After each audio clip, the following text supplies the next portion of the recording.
Good afternoon, everyone. I'd like to thank our live simultaneous Spanish interpreters for joining us today, and we are also live streaming our meeting. For those in attendance today and our listening public, I'd like to preview this afternoon's agenda, which will go into the night, which will vary slightly from our typical study session agenda. We're going to start today's meeting with 2 agenda items that require a vote of the board. We usually vote on items during our regular meeting. However, there are 2 issues that require our timely attention, which we previewed in our December meetings. Those items are first up on our agenda this afternoon. Is there a motion to approve today's meeting agenda? I motion to approve today's agenda as presented in board docs. Is there a second? Second. Is there any discussion? Seeing none, it has been moved and seconded to approve the agenda for today's meeting of January 10, 2024 as presented. Roll call. Ms. Zavada, please. Ms. Applegate? Here. Ms. Kenworthy? Here. Ms. Parker? Yes. Ms. Reed? Are we taking attendance or are we voting? Did we skipped attendance? We did skip attendance, so let's back up. And let's back up to the roll call. That's my mistake there. So roll call for attendance, please, Ms. Zavada. Here. Ms. Kenworthy? Here. Ms. Parker? Here. Ms. Reed? Here. Dr. Varda? Here. Okay, now the vote on the agenda, which has been moved and seconded. Ms. Zavada? Ms. Applegate? Yes. Ms. Kenworthy? Yes. Ms. Parker? Yes. Ms. Reed? Yes. Dr. Varda? Yes. Okay, the agenda has been approved. This afternoon, the Board of Education will vote on the expedited charter application submitted by Jefferson Academy to serve the Coal Creek Canyon community. As a reminder to the board and our listening public, on August 24, 2023, Coal Creek Canyon K-8 was recommended for closure as the final phase of Regional Opportunities for Thriving Schools. At the October 12, 2023 board meeting, the board approved a staff recommendation which included the closure of Coal Creek Canyon K-8 as specified in the resolution. In response to the unique community and geographic location of Coal Creek Canyon, the district launched an expedited charter application. At the December 14th board meeting, the board received a presentation from the sole applicant, Jefferson Academy, and had the opportunity to engage in discussion with charter representatives. In preparation for tonight's meeting, the board received Superintendent Dorland's recommendation, as well as a draft charter resolution via board docs. This agenda item will be briefly introduced by Dr. Adiko, Executive Director of Charter Partnerships, and the board will have the opportunity to ask any remaining questions prior to a vote.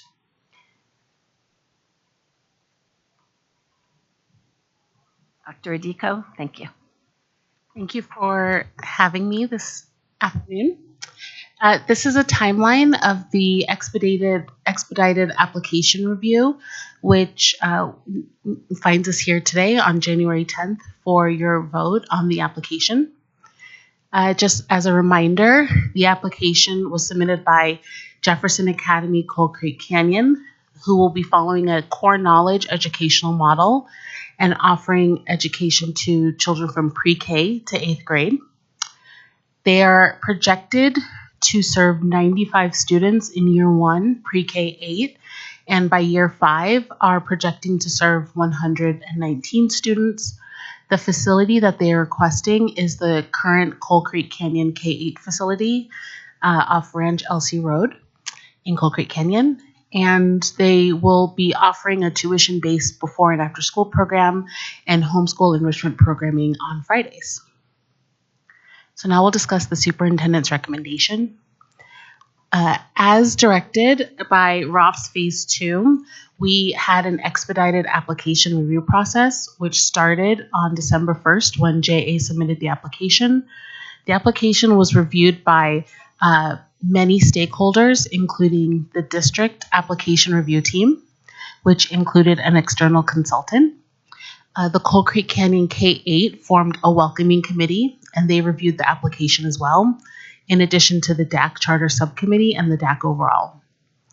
Additionally, we held a capacity interview with JA, and in the interview, we had district staff, members of the DAC, and representatives from the Coal Creek Canyon K-8 Welcoming Committee. And on December 14th, the applicant had a public presentation here at the board meeting with an opportunity for public comment. On December 21st, the superintendent published her recommendation memo recommending an approval, and here we are today for the vote. So the district review team found many strengths in the application, including the proposal to replicate the current educational program at JA, which has been highly successful for the students at the schools. Additionally, the conservative budget is allowing the school to plan for a variety of enrollment and funding outcomes. And we were impressed that the applicant had already received 95 letters of intent to enroll, which would be an increase from the school's current enrollment today. There were a few questions that were raised in our review. The two primary questions are there on the screen. One, is there a way for the Jefferson Academy network to provide financial assistance to support the school in the first few years of operation when the margins will be tighter? And then second, several of the review committees had a question about how the school plans to implement MTSS, or multi-tiered systems of support for students in need of additional instructional support. So here's the superintendent's recommendation, which is for the board to approve the application with conditions. And the two conditions the superintendent has proposed is, one, that the Jefferson Academy Board of Directors provide a written commitment of reserving at least $250,000 dedicated to JA Coal Creek Canyon to ensure sustainability of the program. It doesn't mean they need to spend the $250,000, but at least that the network reserves that money for the school to spend if needed. And then by April 5th, if the applicant would submit a plan for the MTSS process that meets district expectations. Any questions? Oh. I'm just, that's nice. I just got my doctorate. Anyway, do we know if Jefferson Academy is on board with our recommendations? Like, they may not have gotten it all completed, but they feel that these are reasonable and are willing to pursue them? We did preview the conditions with the executive director, Tim Matlick, who's here this afternoon. And we made some minor adjustments based on the feedback. So I would say we have mutual agreement, but I'll confirm with Tim.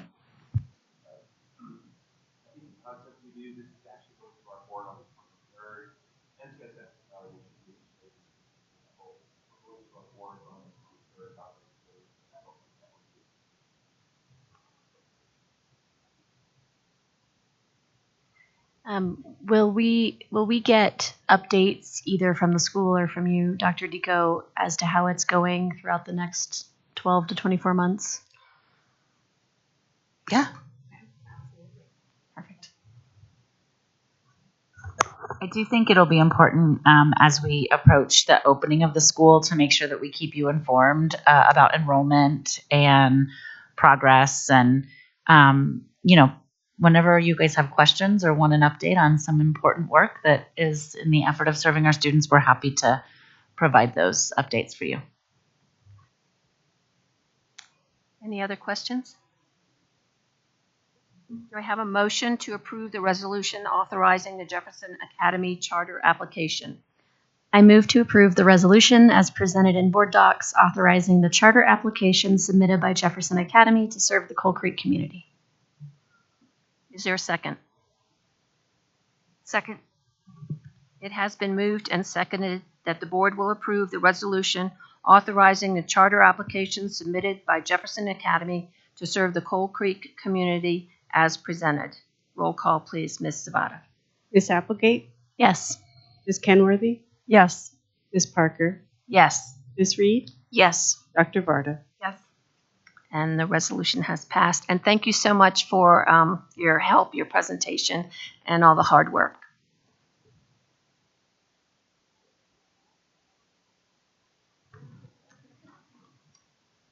Okay, the next agenda item is for the board to adopt a certification of mill levies pursuant to Colorado revised statute. As a reminder to the board and our listening public, the resolution for the certification of the mill levies and corresponding county documents were publicly posted for preview via board docs prior to today's meeting. The resolution authorizes and certifies to the commissioners of Jefferson and Broomfield counties the total of 44.526 mills, as well as stating that these levies are based on a combined net assessed valuation for all taxable property located within the boundaries of the school district.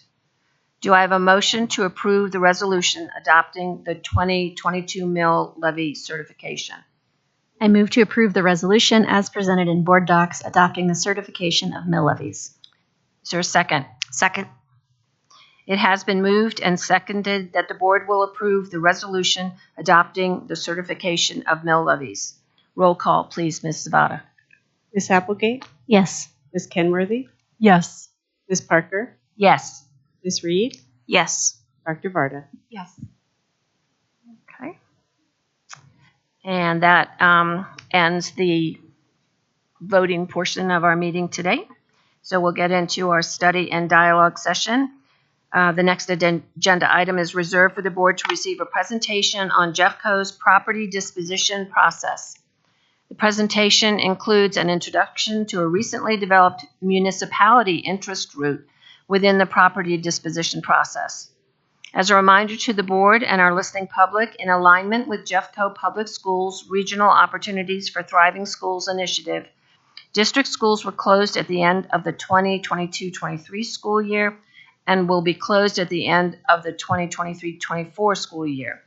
Jeffco has a process in place to determine whether to retain each property for its own future use, and if not, what to do with the property. District leaders are committed to ensuring that each property's future is carefully considered by a diverse group of stakeholders. A thorough decision-making process is conducted for each, and that processes resulting in recommendations are transparent.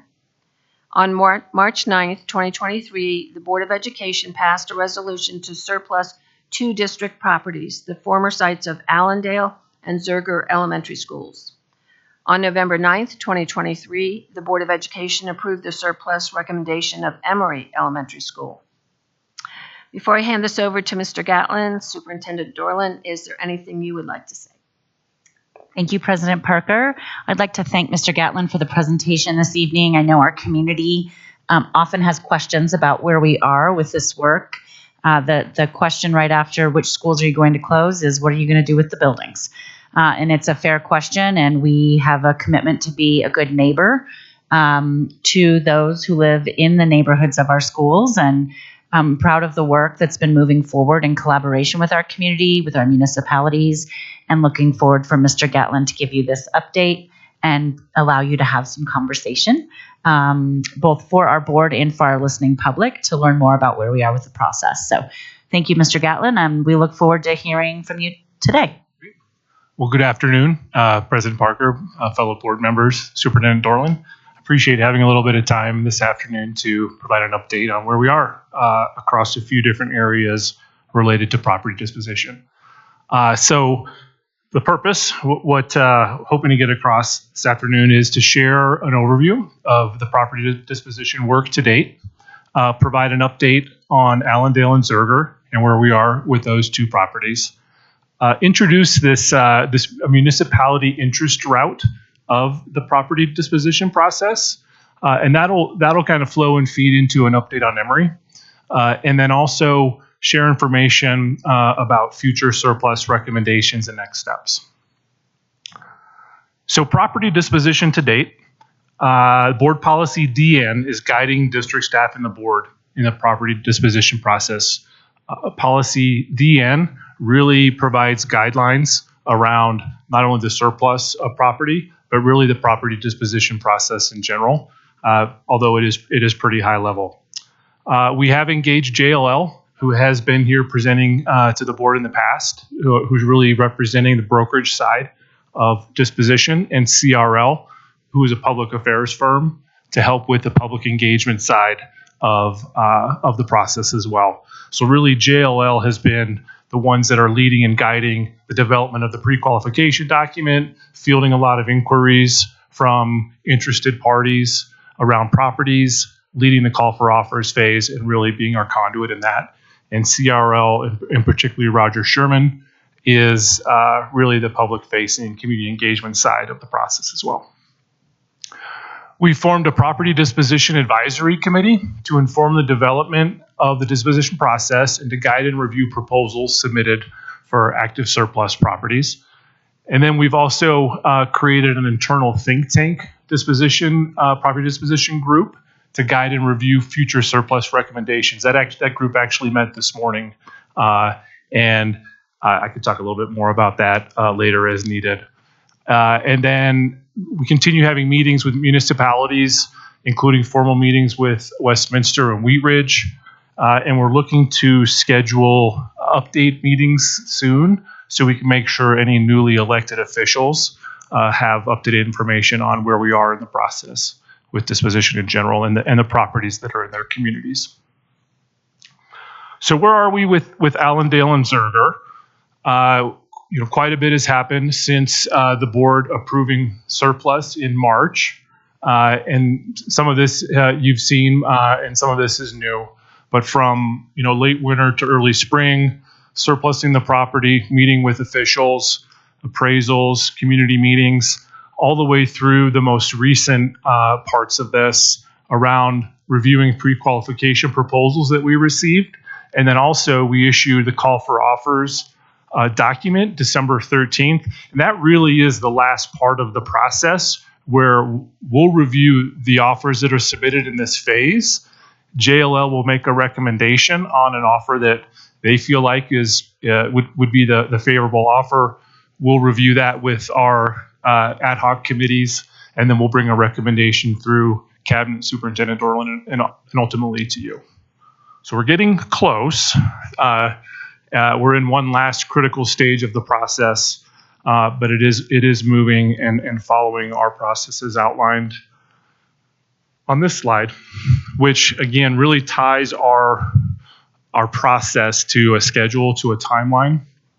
And this starts with meeting with officials, launching the pre-qualification document, and ultimately that's kind of where we are in that part of the process as it relates to Allendale and Zerger. But once we get through this call for offers process, you can see the timeline after that starts to shrink considerably, and hopefully we have clarity around a potential offer that hopefully is favorable to the district. So I wanted to move next into this municipality interest route of our disposition process. And as you recall, you've seen this flow chart quite a bit. We wanted to make it a little more complicated. We wanted to add more to it. So we wanted to add, what we realized was after meeting with officials in special districts, if a municipality came to us and said, what, we really are interested in a property, we wanted to make sure that we had a process to follow and a path to follow. So if a municipality said, yeah, we really have an interest in this property, we follow a process. If there isn't interest in the property, we have our normal process to follow. And I do want to thank the board for providing feedback that shaped the creation of not only this process, but also evaluation criteria that we want to use to evaluate any responses that come through this municipality interest route. So basically, if a municipality is interested in a property, we would start meeting with them and understanding what their needs are. And just to kind of go through this a little bit quickly, really it would come down to the possibility of a short-term lease, which per policy DN would be less than 10 years and wouldn't necessarily require board approval. And you can see that process would really kind of stop potentially at that phase for a short-term lease. But a long-term lease or a sale would then go through a process here where we're reaching tentative terms. We're having a public information sharing session we're bringing it to the disposition committee, ultimately to you. I do want to note also too that if we can't come to terms, if it's not favorable to us, if it doesn't meet our evaluation criteria or score well against our evaluation criteria, it just goes back to the regular disposition process. So we would say we explored it with the municipality, we couldn't come to terms, wasn't going to work out, and then we would put the property through the regular disposition process. So if a property starts through the municipality disposition process, how do we want to evaluate the potential in the proposal? And really, we came up with a list of criteria similar to what we did in the regular process, where we had evaluation criteria, where we were looking at collaborative partner, financial capacity and benefit, and a few other things. Tried to create similar and important guidelines that we would score and rank proposals through. A mutual benefit, zero cost to the district, a network effect, adequate compensation to the district, and is it a high quality project? So those would be some of the criteria we could say, is this proposal, is the municipality's interest checking a lot of these boxes, and use these criteria to guide our decision making around, do we want to move forward with that or do we not? So this kind of transitions into an update on Emory. So as you may remember, it was voted to be surplused on November 9th of 2023. The city of Lakewood has expressed an interest in the Emory property. And so we're working through that municipal interest route with the city of Lakewood right now. And we're early on in the process. If I flip back to this flow chart, we're kind of in the first couple boxes phase. We've met with the city, we've met with reps, we've had legal representatives there to talk through the legal components of this, and we're just trying to figure out how the property might be used that would be in the best interest and benefit of the city. And then we'll continue to work what they come up with, what they propose through that evaluation criteria, and see if we have a good fit.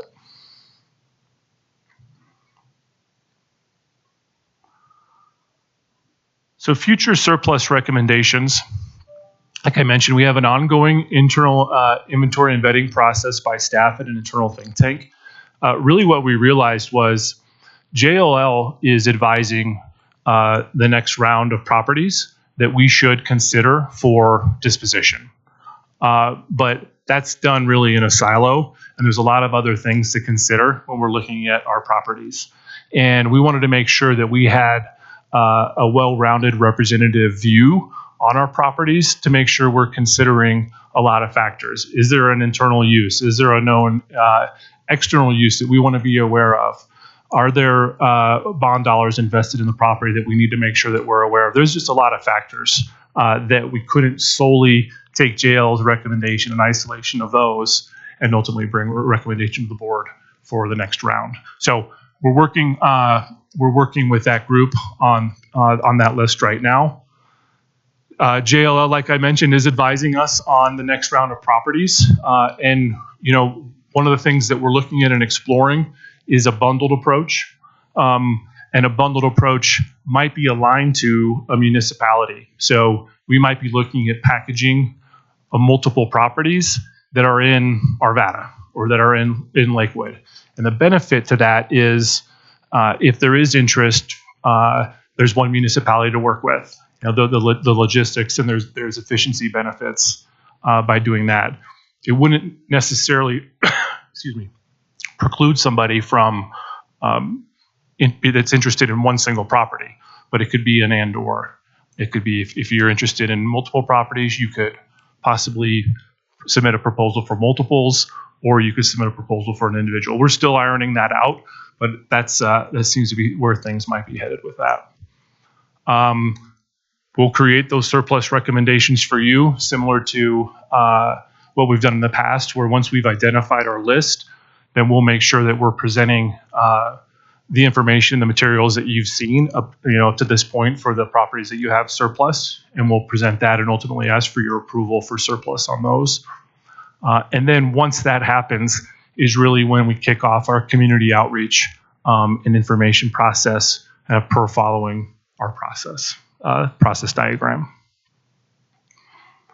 So next steps, recommendation for sale of Allendale and Zerger per the disposition process, spring, summer, hopefully on the earlier side of that. There's just some unknowns that I want to make sure we get through that efficiently, and also there's timing considerations and not having gone through it yet. We'll see, but we're shooting for that time frame. Proceeding through the municipality process with Emory, trying to just get clarity around, is this going to work out? Is this a potential fit with City of Lakewood, or do we need to put Emory through our regular process? So getting clarity on that soon. And then bringing the next round of properties to the board during the spring of 2024 for the next wave and round of properties to go through the process. So that was kind of quick, pretty high level, but I would love to hear thoughts, comments, suggestions, questions. Board members, any questions? Dr. Varda? Thank you. I just had a couple on the municipality process. Yeah. More just clarification. So with that, would we want, and I don't know if we've thought it through or not, but is a plan to outreach to municipalities to let them know this is an option, or are we just going to kind of let us see what comes in?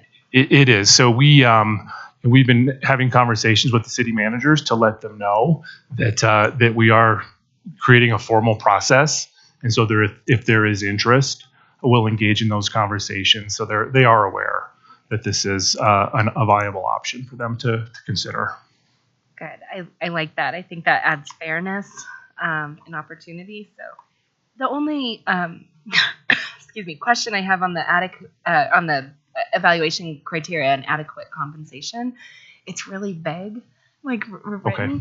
Okay. I wouldn't mind just running through, or even as the offers come in, developing criteria, because we might not know what that is. Just knowing the need we have in the district for funding. I want to make sure that we are, if there is an opportunity to bring in revenue from these properties, that we are. And so adequate compensation, and it also says some reasonable amount of money or some other form of payment. I just feel like we might need to get a little more specific. Okay. That's good feedback. Thank you. And one last thing, on the bundle approach. So I can see why that would make a lot of sense and with ease. My only worry on that is that it might favor those with higher capacity, big high dollar developers, or something like that can come in with a really sweet looking deal, and it might disadvantage these smaller ideas at different properties. Okay. So I would just look out for that as well, that we're not creating some kind of inequity with a bundle deal. Those are my thoughts. Thank you. Dr. Reed? Will we only have the opportunity to look at the information for the property that is being recommended to us, or will we kind of get a chance to look at all of the proposals that had fulfilled the criteria? And I'm asking that just because while I know that it makes it more complicated, and I don't necessarily want to be second guessing what the staff is recommending, I just don't feel necessarily comfortable saying to a group, oh yeah, the board didn't even look at your proposal. We have no idea what you said. So will we get a chance to kind of see all of the things that had fulfilled all of the... The step in the process is when we're finalizing negotiation around this and meeting with the board in executive session. I do think that there's opportunity to make sure that you're not making a decision in isolation around, with blinders on around the other proposals. So we can make sure that we're providing information that's has some type of matrix or something that's comparing the proposals and why the decision and recommendation was been made, absolutely, we'll make sure you have access to that. Great. And then my only other question is, can you explain to me why or when we might go into a short-term lease versus a long-term lease or a sale? I think it's a good question. I don't know why I can't think of a great example right now. And I think that would be something we would need to consider. If a municipality came to us and said, we want to enter into a 2-year lease, is that in our best interest as it relates to that 2-year lease and where the property might fall through regular disposition? So I think we're gonna have to weigh that. It's a possibility. Whether or not that's something that we start, the route that this tends to follow, I'm not sure, but it's a viable option. If we did a short-term lease, that could come at a cost, and I think we understand that, so we'll see. But yeah. Other board members? Director Kenworthy? Thank you. I just want to clarify that policy DN is a district policy and not a board policy, because I'm trying to keep myself straight and for the minutes, just make sure that's clear. And then I just wanted to clarify, Zerger closed in 2012. Is that right? 2012. That's Okay. Thanks. History. It's okay. Piece. I was just doing some research earlier, and it's located in Westminster, and then Allendale is located in Arvada, and that was closed much more recently, right? So I have curiosity about the state of both of these properties, especially Zerger. I'm just wondering what the state of that property actually is. That's I don't know if I could answer the state right now. I can certainly find out and get that back to you. I did a tour or an external tour of all of the properties that are that have been closed, so we can get eyes on them. But I didn't go inside all of the facilities, so I can't give you a firsthand account of that. I can give a little bit of context just to Okay. help, and then maybe we can do some follow-up on looking up the FCI score for this building. I'm not sure if it's maybe on the FCB dashboard or not in the charter section. So just recently, we were leasing the building to Doral, which is a charter school that has now opened its new building. And so they've moved out. And that was then part of the rationale around why it made sense for us to do, for the board to recommend surplusing this building.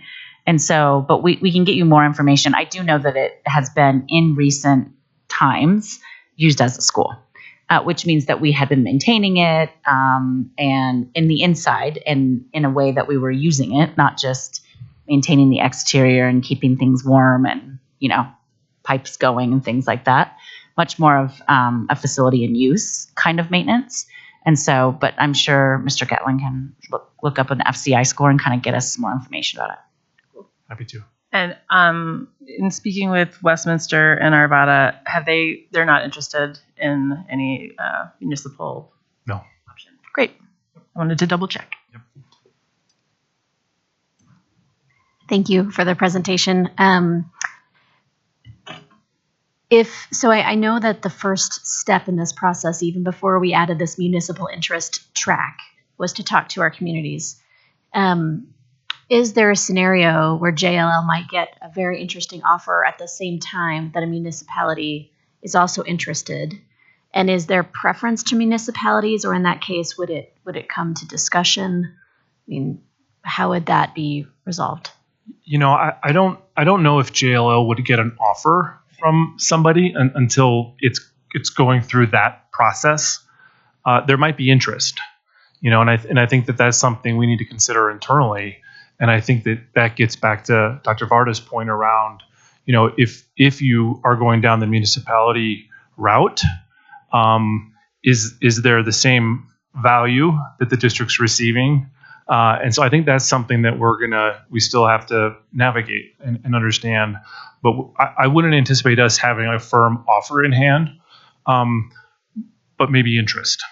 And that goes, I think, to what you said earlier then about the value, because let's say a short-term lease is something that wouldn't need to come to the board, but an interest would. Right. And so I assume that we would stay in contact and have discussions if that decision was coming up. Yep.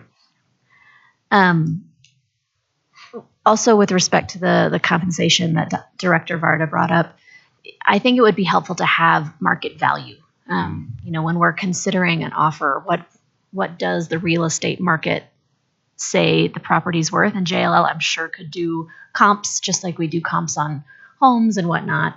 But I think to ensure that we are, and certainly there's value in other uses of the building that could be weighed in that. But it would be helpful to just understand what the market value is of these properties, because I just have no concept. Yeah, I think this is a good reminder, and if the board is interested, we can have a second executive session for the purpose of discussion around real estate, because the board that was seated previous to this board did have those conversations with JLL when we were educating the board about the board's decision around the surplus of Zerger and Allendale.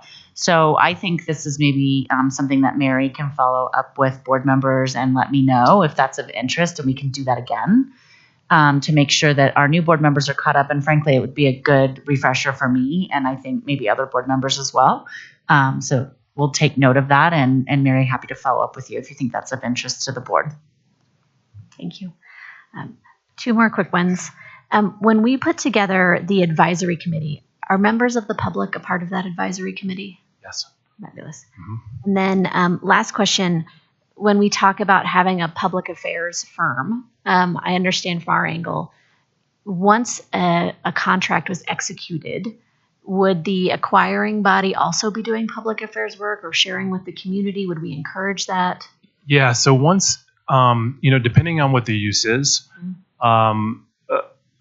the buyer of the property is going to then have to navigate the municipality's process around land use and all of that. So there will be an engagement process, a public engagement process, really, that's not led by the district at that point, but that will add that engagement component to the process. So that will happen as well. Perfect. And so from our standpoint, then that public affairs team is really just around educating the public about the process and public meetings.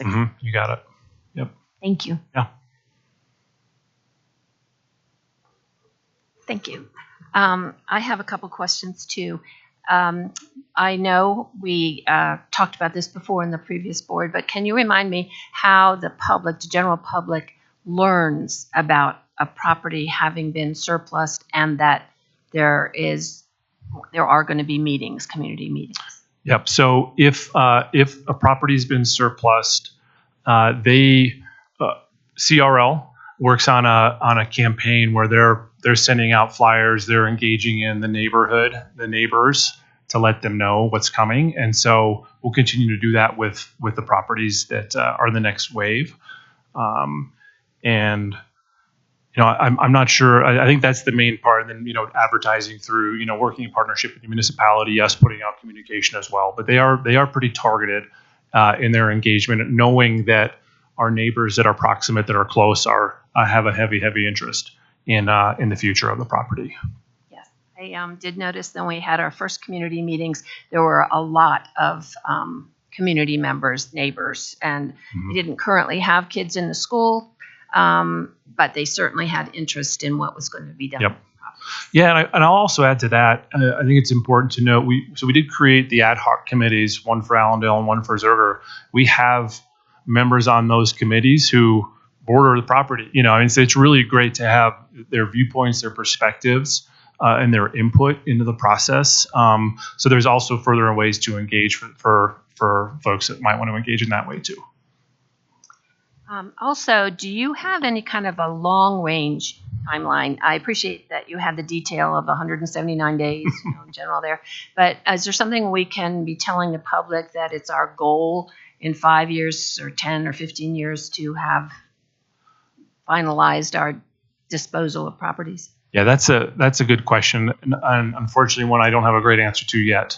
I know that's an interest, and I think we're going to learn more with this next round around how, what's the right amount to do? What do we have capacity for? It's complicated. There's a lot of moving parts. There's a lot of interconnectedness too. My goal is to, and we meet every other week with our property disposition core team, once a month with our advisory committee. We want to keep the ball rolling. We want to keep momentum going. It'd be premature for me to give you a date or a time range right now, but that's something I'll work on, and knowing that that's an interest of the board and certainly our community, try to come up with a better answer than the one I'm providing right now. So. And also, you mentioned that JLL is kind of doing its work in a silo kind of form, and that we've got a committee now that ad hoc, or the think tank. Yeah, think tank. Mhm. Thank you. That's working on it. I'm wondering if the think tank is looking at the boundary studies that are going on, or any other things that are happening in the district in order to plan for, we talked about bundles for municipalities, but are there any plans or thoughts for bundles around articulation areas or anything? What that committee is and that think tank is focusing on is when a property was proposed to the board for surplus, there was a list of criteria. The enrollment in a 1.5 mile radius, 3.5 mile radius. All the details. We're creating additional criteria and considerations that we want to make sure have kind of a robust viewpoints throughout the district. And so boundary study, the movement of students, all of that will be part of that criteria. And then finally, what I learned from the previous executive session we had about the valuations of properties, the appraisals and so forth, was the realization that if you have a building there, but the people buying the property are not going to use the building, they need to pay to, knock it down and so forth. So that sometimes there is a negative dollar amount going in when you sell properties. So I'm wondering, what if we don't get anything that is what we consider fair and equitable, compensation for the district? Do you have thoughts of what we do? Just, well, whatever. What do you think? Good question too. I'm going to remain optimistic that we'll land in a good place, but that's a concern of mine and a fear as well, right? That we receive proposals that we don't feel like are grounded in reality and that aren't bringing us the value. We'll have to have a lot of internal conversation around that, and hopefully we don't cross that bridge. But that's something that I think when we make a recommendation and when JLL makes a recommendation, that we're understanding the value of the property compared to what our value is. Again, we're learning as we go through this, but that is something that I'm curious about. We'll see if we land there. Hopefully we don't, but we'll cross that bridge. Yeah, thank you. Because I can imagine we're in a perfect world. We go through this process with each property. We find a good buyer and we dispose of the property.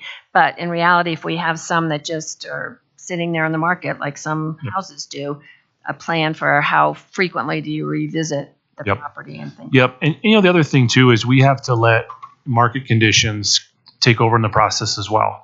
And we have to let, if market conditions take over and land at evaluation, that's the value that the market provides. Then it's our obligations. Are we comfortable with that? So we'll see what we get and how comfortable we are with that. But we should have some responses here in the next month or 6 weeks, and then we'll go from there. But I asked that same question, and we'll see where we get. Any other questions from board members? Have we gotten interest in the two properties? We have multiple interest. Yep.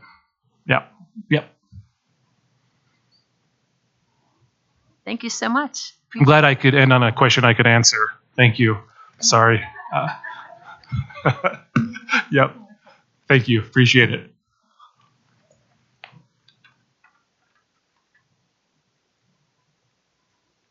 Okay, moving right along.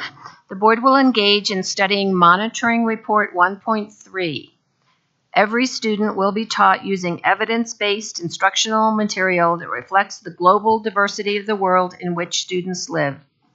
As a reminder, this presentation is in accordance with a monitoring reports calendar aligned with the board's ends and Jeffco Thrive's 2025 goals to guide board updates and meeting agendas. The goal of the monitoring report is to present the board with data and information reflecting the work aligned to its ends and Jeffco Thrives, present the board with information which it has requested through its executive limitations, and reflect a cycle of necessary board actions. The narrative within the report contains an interpretation of what compliance of this particular executive limitation means. The monitoring report is a compilation of multiple sources of data that inform compliance. Before I turn this over to Ms. Nicothodes, Superintendent, is there something you'd like to say? Yes, thank you, President Parker. Welcome, Ms. Nicothodes. We're excited to hear from you this afternoon. I'd like to just talk a little bit about something we talk often about as a team, which is trying to find the just right balance of system coherence and school-based decision-making or school-based autonomy. And we really do believe in that notion of balance because our communities are so diverse geographically, socioeconomically, culturally, that our schools need some flexibility to be able to make decisions in the interest of the students who they directly serve. And at the same time, we have a responsibility as a school district to provide resources and supports so that all of our schools aren't figuring out every little thing all the time. And so I want to just go back a little bit to April of 2021 when I started in this role, and our district was up against some compliance challenges with the Colorado Department of Education's expectation around elementary reading curriculum. And we were under a pretty tight timeline to make progress at getting some core resources that align to the science of reading into our elementary schools. At that same time, I conducted a review of academic functions, and we had some findings. And I just want to read from those findings because I think it's going to highlight, as you hear from Ms. Nicothodes this evening, so much of the progress that we've made in the last 3 years related to this monitoring report. The review in the fall of 2021 found evidence that we had an absence of shared understanding of the standards throughout our system, that lessons did not appear to be aligned to the state standards, that we had granted schools the autonomy to select their own instructional programs, and consequently curriculum programs varied greatly across content areas and grade levels. And this attributed to the central office's inability to be responsive to schools' needs and to support teachers with their teaching.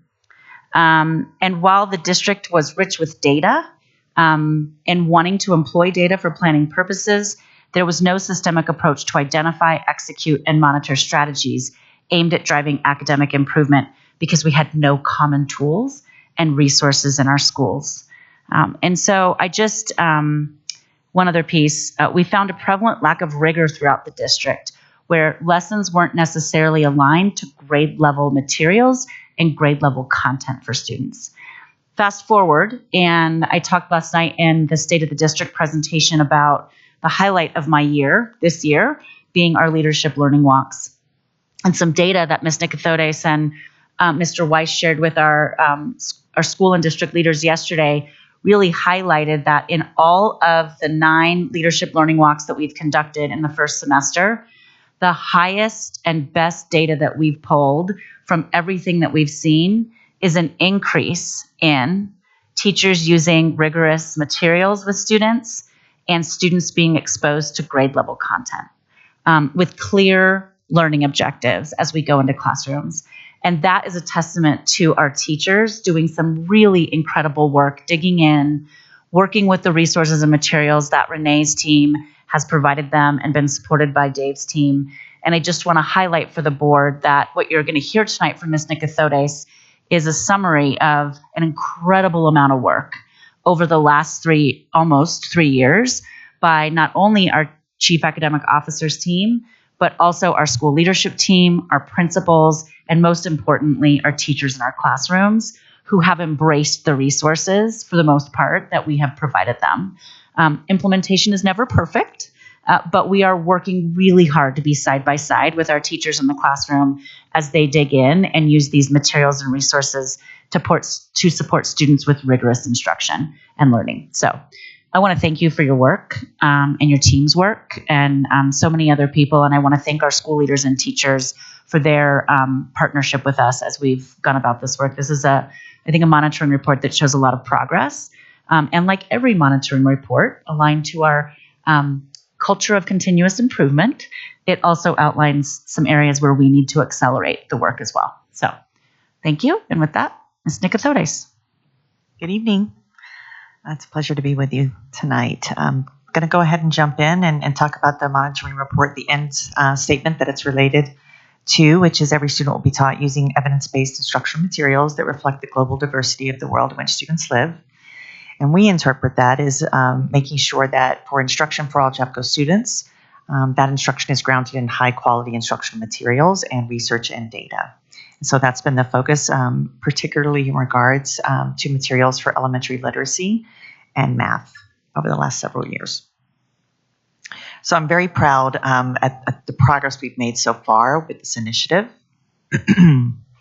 And I do want to provide you with some updates currently from the last monitoring report around this. So we have within the report, as you know, we have a new adoption cycle that we've modified slightly based on some changes with CDE and their review timeline.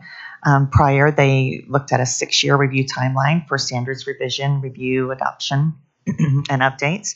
And they have now put into place a 2-year kind of interim where they look at a third of the standards at the 2-year point, another third and another third to get to that 6-year piece. But we're given opportunities to update our materials along the way as they kind of do these 2-year updates. And so we've adjusted our cycle to more align with that and also align with Jeffco's work around this because we had some catching up to do. And so we've been implementing some things that were slightly off cycle with the CDE timeline as well. And so I think it better reflects really authentically what we're going to be doing with content core resources for our 4 core content areas over the next few years. Also want to provide you an update around the K-12 math and elementary literacy and where we're at with that. Quite proud of that work. And then this year, the work we've done to put in place common intervention resources for literacy and math. It's also helping, one, with the core resources we have, get to grade level instruction, and at the same time providing intervention resources so we can address filling those gaps along the way while maintaining grade level expectations of instruction through core resources. And then finally provide you just a little bit of information around other content areas that we're reviewing right now and some plans that we're looking at moving forward. So I would say for this work, we are on track with the ongoing implementation of resources for elementary literacy and K-12 math. We are also on track with implementation of the new standards within social studies, and then with the curriculum system needs that we outlined as far as a management system that we've developed that's interim with our landing pages. For elementary literacy, I'm proud to say right now that all of our Jeffco schools are currently using a CDE-approved comprehensive core literacy resource. That took place over this, I think, is the 3rd year that we've been focused on that. And now all of our schools are using a resource with fidelity that's on the CDE approved list for literacy. So the program that is most commonly used in 62 of our schools is H&H Into Reading. One of the primary reasons we selected this was the diversity of text and the ability for the first time to have an aligned curricular resource for our dual language schools in both English and Spanish. So that was a big driving factor around the selection of that resource in particular. But we also have CKLA, which is Core Knowledge, Language Arts, Open Court, and Expeditionary Literacy, Expeditionary Learning literacy resources in place in our schools. For math, right now we're continuing with our implementation of illustrative math. We've got 61 schools that came into the cohort this year, 24 last year, so a really good, sizable chunk of our schools. I think we've got about 26 or 29 next year to finish up the cohort. That's going very well. Yesterday when we were meeting with our leaders for our executive leadership meeting, it was exciting to share with them what we were seeing in our learning walks, that everyone is using this resource. And sometimes it's mechanical, it's initial implementation, and it's certainly a shift in pedagogy in the way we've traditionally taught math. And so that's it's a lift for our schools, absolutely. But our schools that are in year 2 this year are sharing their data with us, are sharing their celebrations, and they're thrilled with the progress that they're seeing with student learning from year 1 to year 2. And they have become huge fans. Even though it was tough for them too in year 1, they become huge fans of the resource. So I'm very excited about what the future holds for us within math instruction through the use of illustrative math. So we'll continue with that implementation. For intervention and the resources that we provided for literacy math for intervention, there's been a lot of work invested in that as well with Lexia, which is an online resource. We've also got that at our middle schools. So we've got a power-up version of Lexia at our middle schools.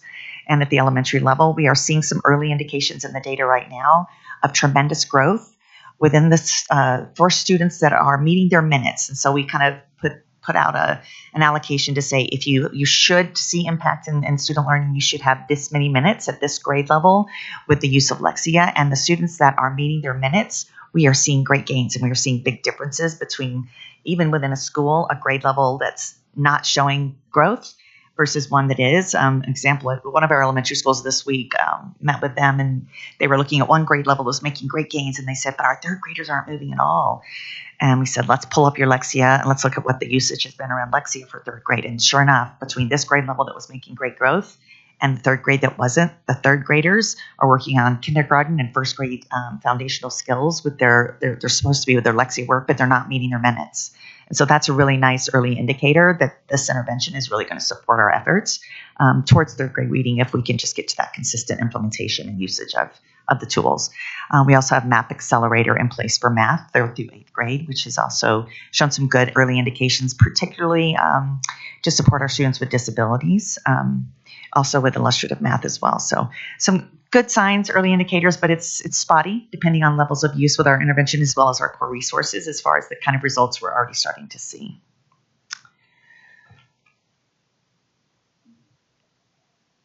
We can come back to the academic standards for social studies. We're moving along with the implementation of that. We have a current iCivics cohort going on with 8th grade social studies that we're focused on building the curriculum with our Jeffco teachers to ensure that that's aligned to the new social studies standards, and we're continuing that work. Okay, so I think I'll just go ahead and transition into focused acceleration and things we're working on right now that we know are necessary next steps with our work in the curricular and resource area. The first one is our secondary ELA core resources. And when we brought on new resources for elementary literacy, it was very much focused on this K-3 area. And as we started to work on instructional practices to support implementation of resources this year, and really we're starting to looking at our secondary ELA resources. We began an audit last spring. We realized we have a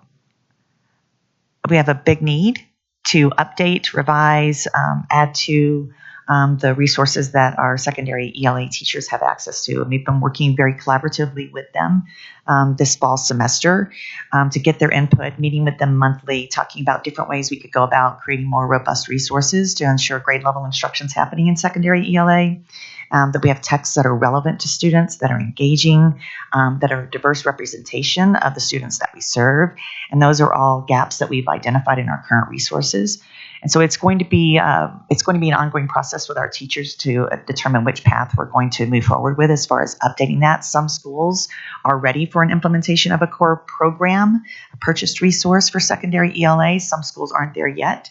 And so we're looking at some interim measures where we could start to build out novels and text sets by grade level. So there's better vertical articulation across the system, and then supporting those schools that are ready to bring on a new resource, a purchase program that will make their lives much easier, and they can focus on instructional delivery and creating engagement and relevance and building background knowledge around the content, either within a novel that's fiction, and then comparing it or combining it with a nonfiction text.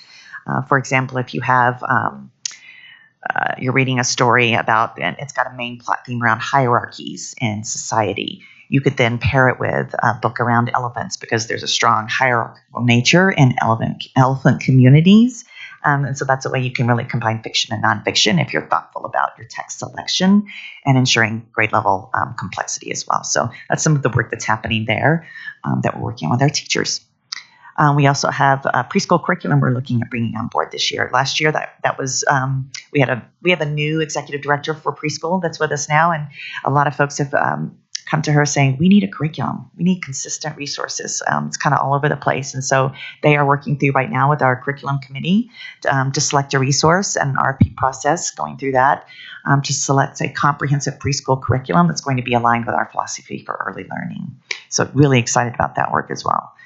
I talked about the intervention resources in literacy and math. We have intervention resources in place, but we definitely have growth areas in implementation of those, effective implementation of those. So we'll be working to try to standardize some of those things this year and into next year so that we get the maximum output from these interventions through effective practices.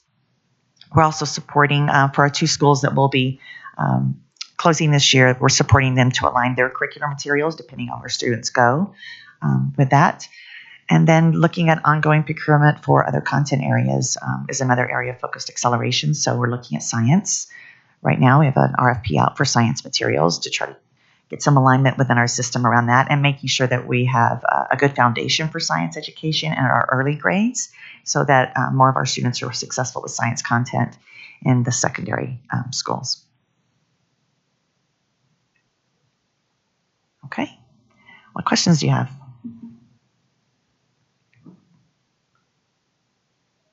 Dr. Reed. Director Reed. So I think sometimes it's tough because the public sees us investing huge amounts of money in curriculum, and then lo and behold, it's not a magic wand, and it doesn't make everybody on grade level within a year.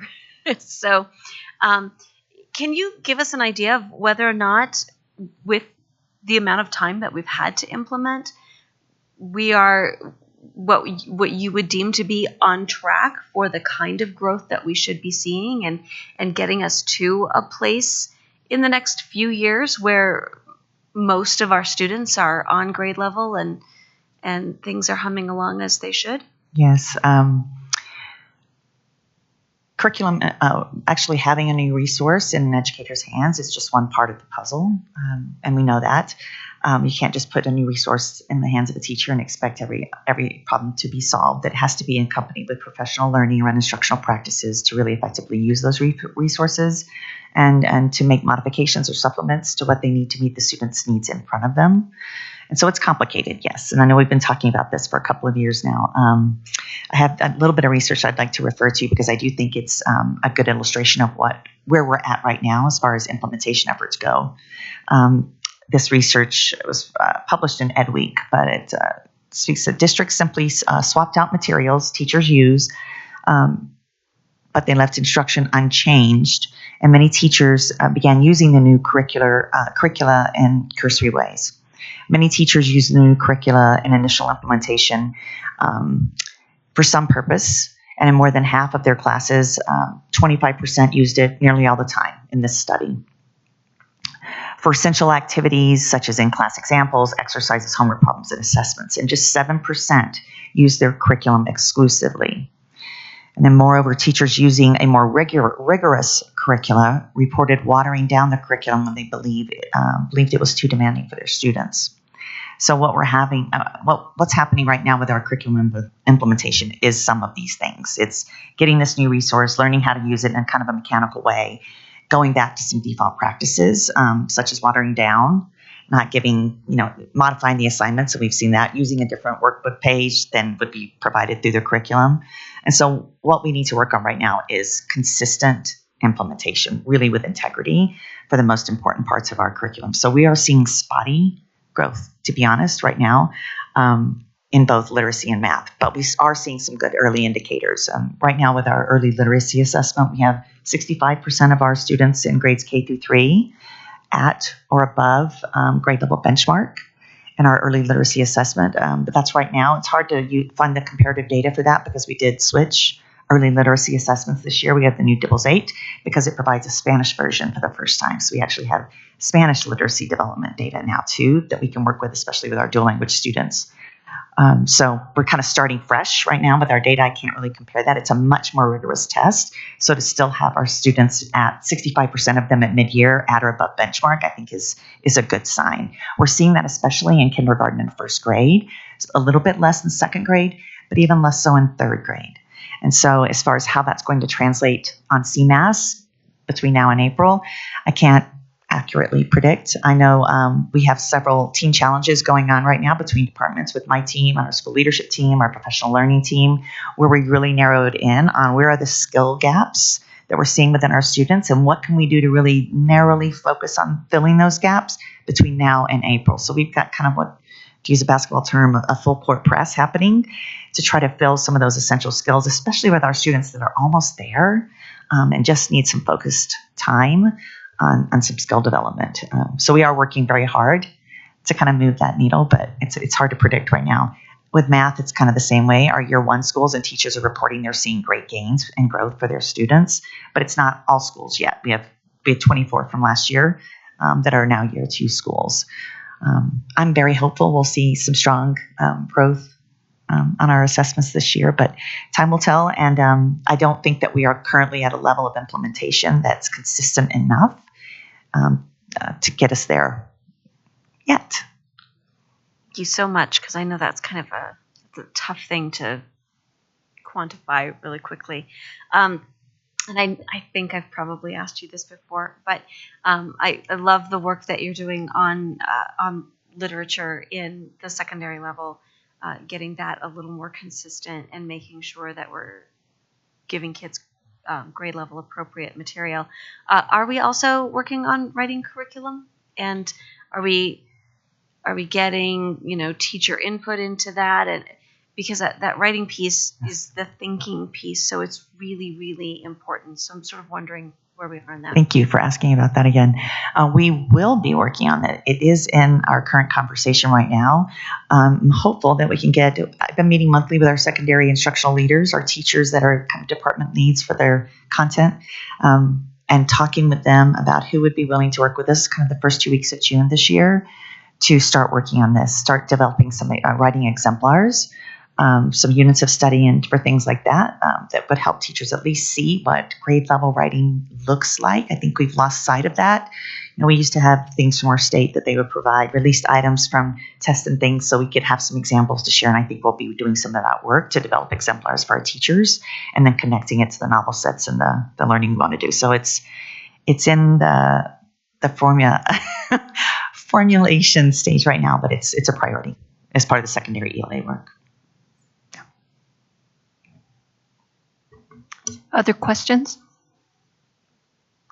Dr. Bard? Thanks.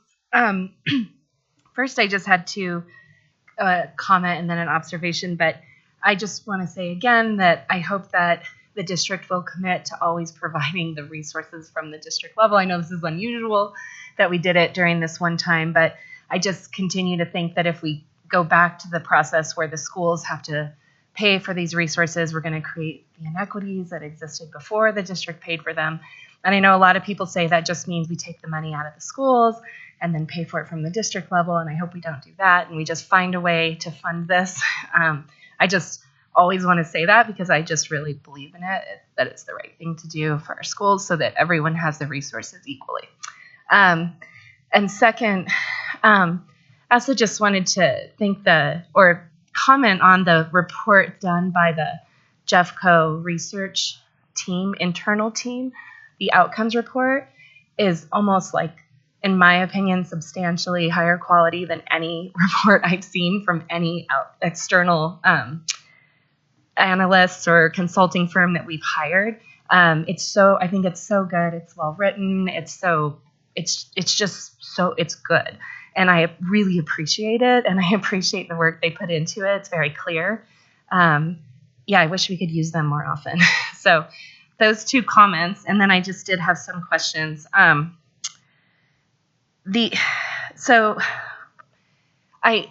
completely understand timing, especially the timing for the implementation. But I'm wondering in the research, at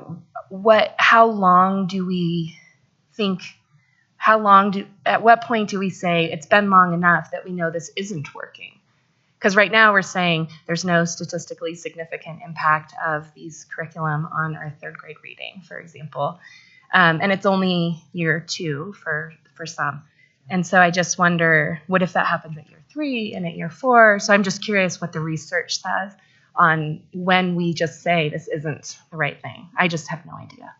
Typically, people talk about a 3 to 5 year implementation timeline to really see that efficacious and refinement level of use for new materials with teachers. It also has to do with teacher turnover. And I mean, there's a variety of factors that play into that level of use. And I think what you learn along the way, even in the initial years, is where are the gaps? Because every curriculum resource is going to have gaps.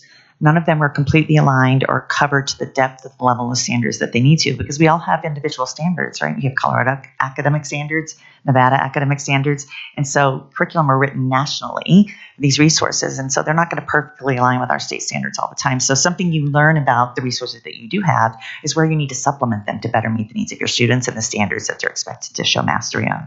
So we can learn that. And along the way, we start to plug in supplemental pieces to create a more robust and comprehensive approach to instruction. But typically with implementation, it's a 3 to 5 year timeline that people talk about before you start to really see sustainable levels of results. Okay.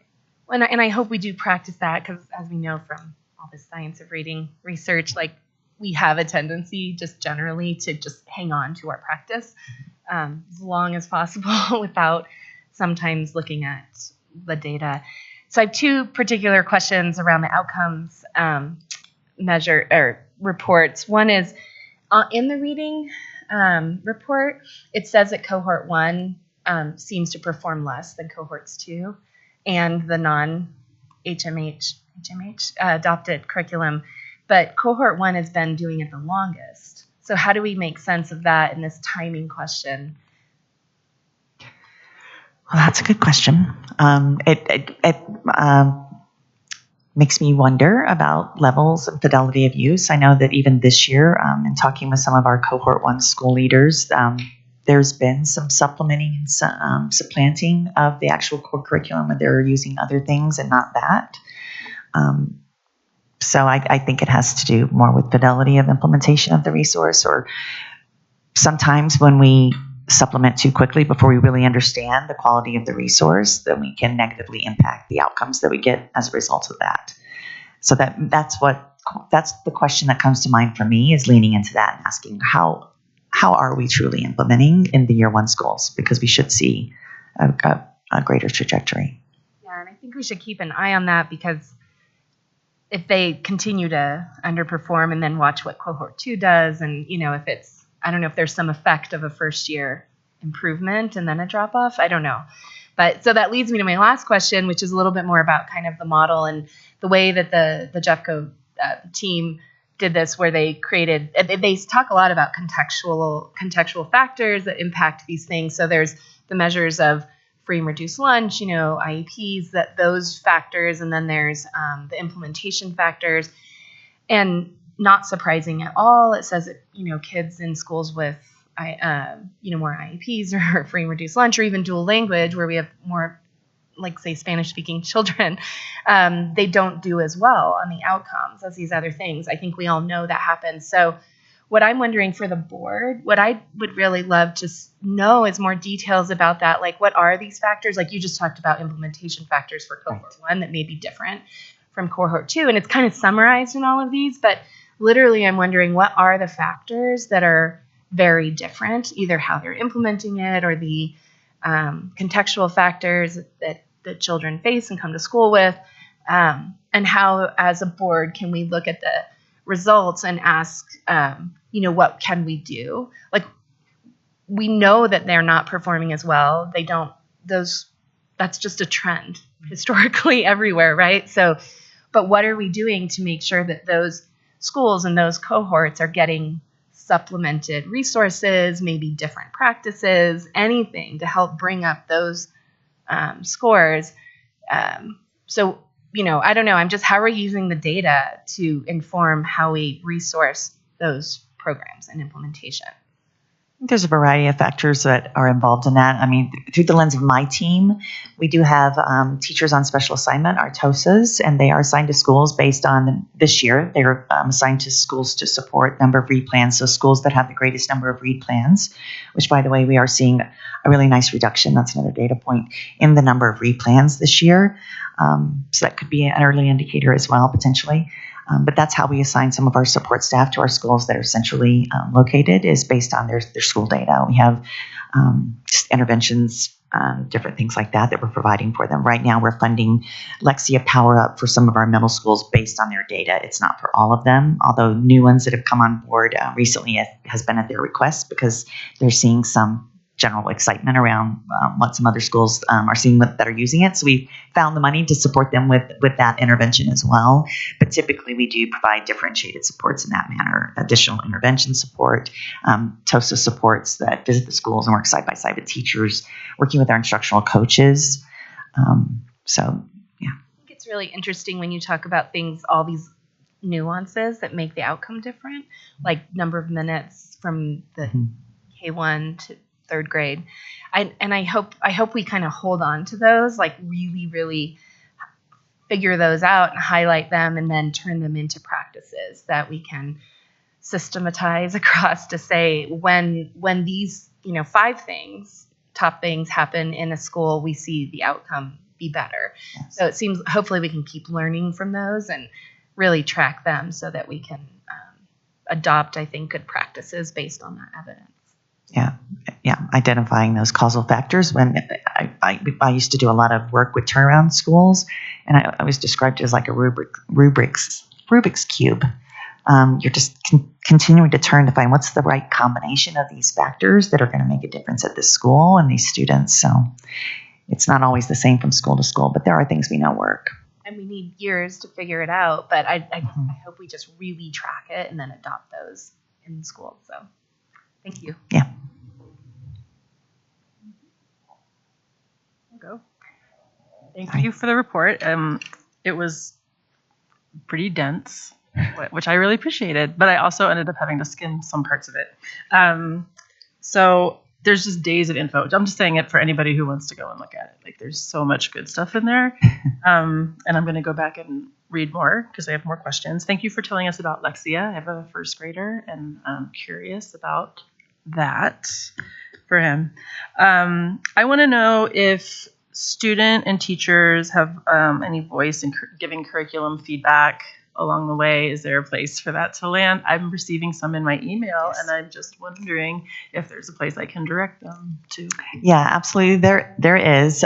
We have a core resource selection committee that always has a variety of stakeholders, but we broadened that this year.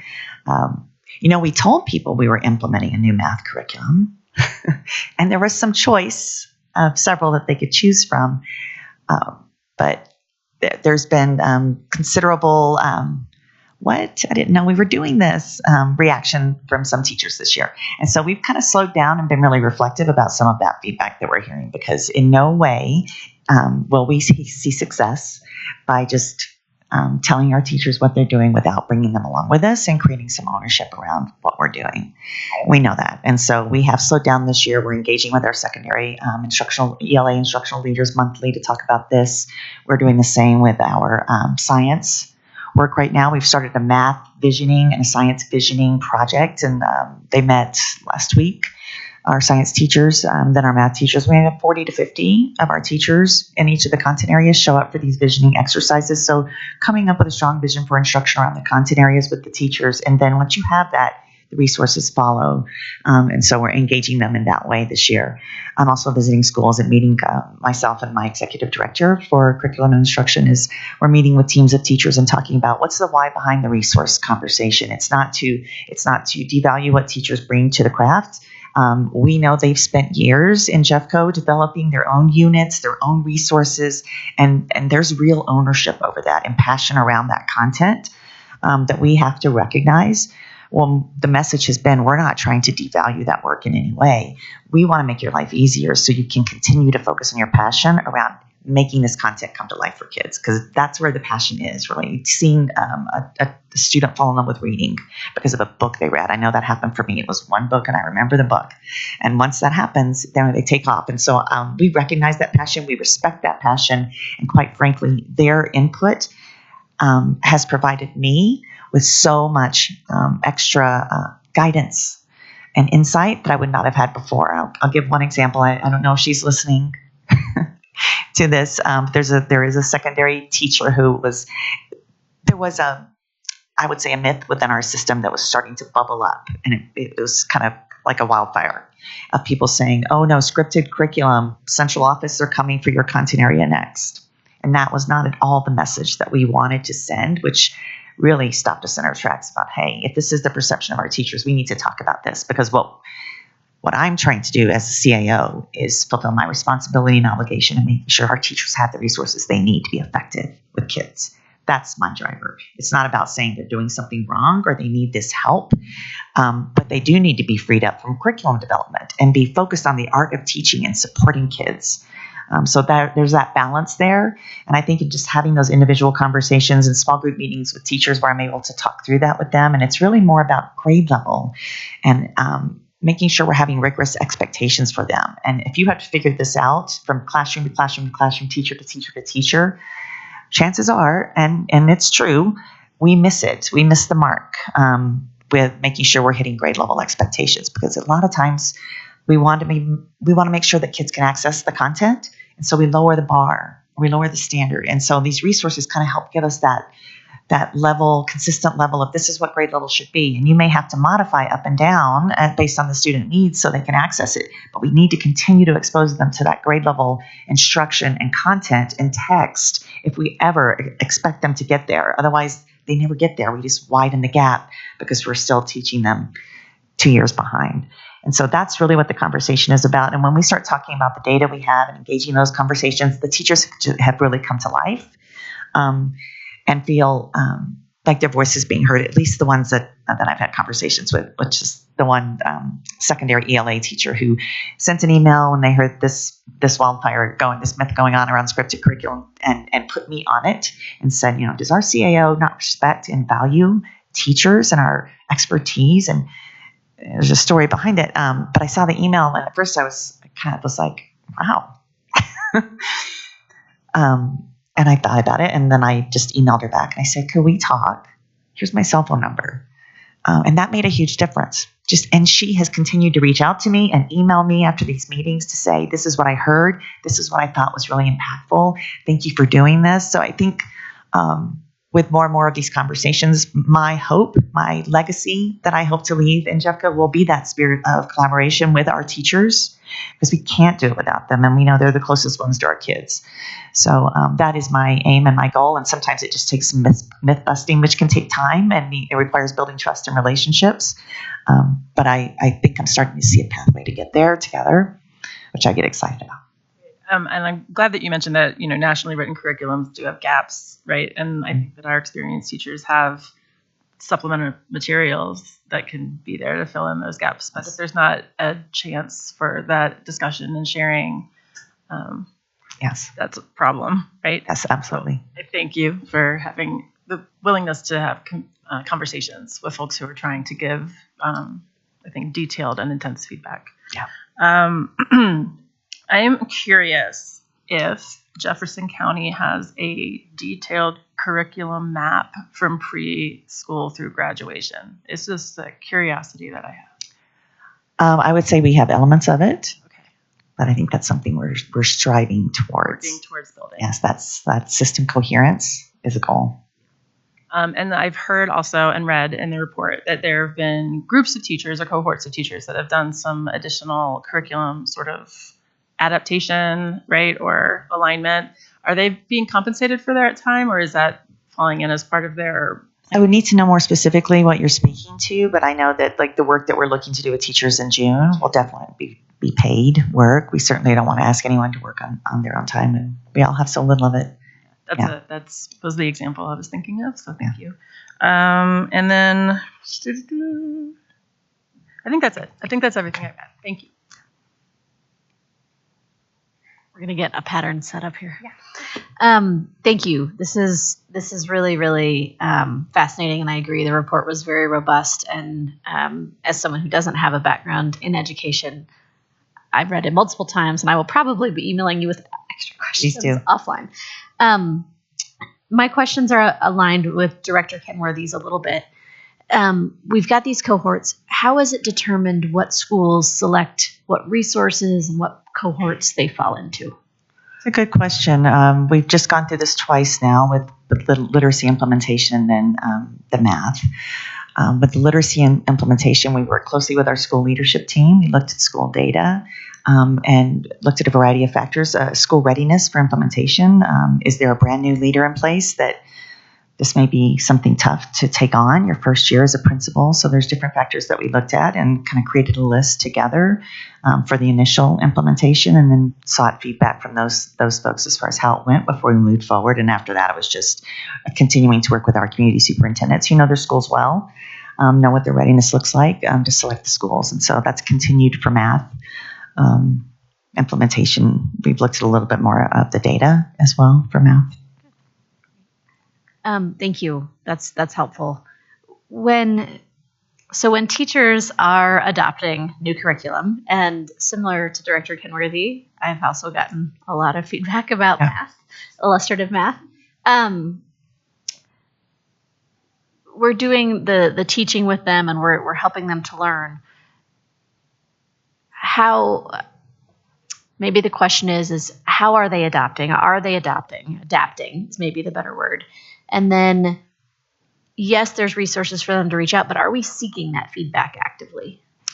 We are. Our director of math and science has a kind of her own data dashboard where she tracks. They just recently did a mid-year survey of all the teachers and leaders that are involved in implementation to get feedback about how it's going. And that's on the dashboard for the math team. We have 6 math TOSAs, 3 to support secondary and 3 to support elementary. And they have their own goals that they set related to our strategic plan goals for the schools that they're assigned to support. That data is there. They list how many school visits that they make to support the different school teams. There's ongoing professional learning. There's leadership learning walks. Learning walks with the Better Lessons, the vendor that's providing the resource, where they come in and really give feedback. So there's quite a few different methods that we're using to get feedback from schools, and also to push in supports professional learning. Does that answer your question? It does. What is the teacher's ability to deviate from a curriculum? I mean, we've talked about supplementing. Yeah. But I again, not familiar with this world, so bear with me if these are basic questions. But It's that? good questions. We talk a lot about how do we really clearly articulate what's loose and what's tight. The first year of any program, best practice is implement it with fidelity, and then we move forward with implementing with integrity, where we know what adjustments we need to make, because those are the smart moves. But the first year, use the resource. We try to name the most important components within the resource, because oftentimes they provide way more than the teacher can get done. And so we try to highlight the sections of the resource that are most critical, to provide a little guidance around that. But the first year, it's try out the different parts of it, really use it, and then we can start making decisions around how we want to modify the use or supplement. So that's the recommendation. Oh. What's been fascinating for me is, as we've gone in to do our leadership learning walks, we will often be in a school and going through like one grade level where the teachers have obviously planned together and are implementing the same lesson. So the content is the same in all of the classrooms, but the approach and style of how it's being delivered is very much sort of the art of the teacher, and the relationship between the teacher and the students is really evident in the classrooms in different kinds of ways, which I think is strongly encouraged for teachers to be who they are in their classroom and with their kids. And there are also times where things are differentiated for different groups of students, whether it's small groups that are happening in one classroom because that's what those students need, or special ed teachers pushing into another classroom. So the classrooms look different. What's the same across the board is sort of like the learning outcome, the learning objective, maybe a little bit different approach in terms of how the teachers are teaching it, based on their style, their classroom routines and rituals, those kinds of things. So you can see some of the different approaches as you're engaged in walking through the classrooms, which is just really interesting. And we get this question often. Kim and I also, along with Dave, have been doing faculty meetings and meeting with articulation area teachers. It's optional, but many teachers come and talk with us about this kind of question. We know we have this resource. We know we have this curriculum. What's your expectation? You know, do we all have to be on page 20 on day 20? And to Renee's, I think, point that she made earlier, engaging in the conversation has been the most powerful opportunity for us this year around the culture of building trust and partnership in the work. And so through conversation, we're able to share with people that, like, the expectation isn't page 20 on day 20. You're the expert in the classroom. You know the kids best. You have to use the resource to meet their needs. And what I'm seeing is the teachers really are digging in and trying to use the resource in a way that meets their students' needs. And it's the first year. So we see that happening too, which is great. Anyway, lots of pride for our teachers. And I do think we see different ways of implementing the same lesson across classrooms, even that are right next to each other, which is just interesting. My last one is that I am so happy to see preschool curriculum on your list. That's something that is truly, truly important to me with a 3-year-old in her first year at a Jeffco preschool with amazing teachers. But I really just think that sets the foundation for our kids to understand what it means to be in a school at the earliest age possible. And so I am thrilled. And when we start this process, what does that timeline look like for that to actually be implemented in our schools? We're looking at training to begin in the August, potentially, or earlier this spring, and roll out in the fall. Awesome. With our teachers. So yeah, it's pretty exciting. That's really exciting. Thank you. Okay. To finish up, thank you so much for the presentation. I really appreciate it. And I wanted to reiterate that I am so happy that we have focused in on just some curricula and not having every school do what it wants. I think that's going to help us a lot, especially with kids moving into different schools or moving up vertically. And frankly, I was surprised that we had such a mash of different things. And also, I think the learning walks are excellent. I really think that that's going to help us a lot. And so the last question I have really is, given that we are now standardizing around core curricula, do you see that can help us if we have schools that are struggling, if they're in a turnaround status? I know the kind of work that we've put in to help bring schools out of it, but can you see that maybe looking and seeing what curricula they're using and how they're implementing it could help us? Absolutely. I mean, that's one of the initial things that when you're doing turnaround work that you look at is that fidelity to grade level expectations and a curricular resource where teachers are using the same resource. They could talk about the practices and get better at serving the students. And so it's a really important component of that work. It's a component of all work, but particularly in those situations. And it's one of the things that CDE really reinforces as well when they support through their turnaround network of schools, is making sure you've got high quality curriculum in place as a kind of an initial starting point. All right, thanks. Any final questions? Thanks, everyone. Thank you so much. This was amazing.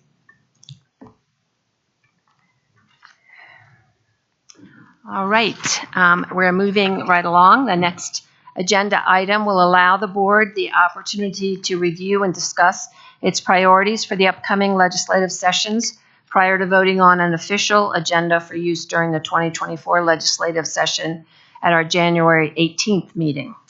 And there is the draft in our board docs for everybody to look at. The first regular session of the 74th General Assembly, I believe, convened today on January 10th. And Jeffco Public Schools appreciates the strong relationships between district leadership and state representatives. It's critical that the district and state legislators partner together to meet the needs of K-12 students. As a reminder to the board and the listening public, a draft of the agenda is available in board docs. And Mr. Ed Bowditch, who is the district's lobbyist, and Cassell Public Affairs is here tonight to join in the discussion. And before I lead a discussion with the board, Superintendent Dorland, do you have anything you'd like to say? Thank you, President Parker. I'd like to say thank you to Mr. Bowditch for being here this evening and for his support of us and being our voice down at the state capitol. And thank you to Ms. Ralou for supporting the board and drafting these legislative priorities, and I think in a really nice way capturing the board's interests. I do want to take a moment and just bring the board's attention to the appendix of your legislative priorities.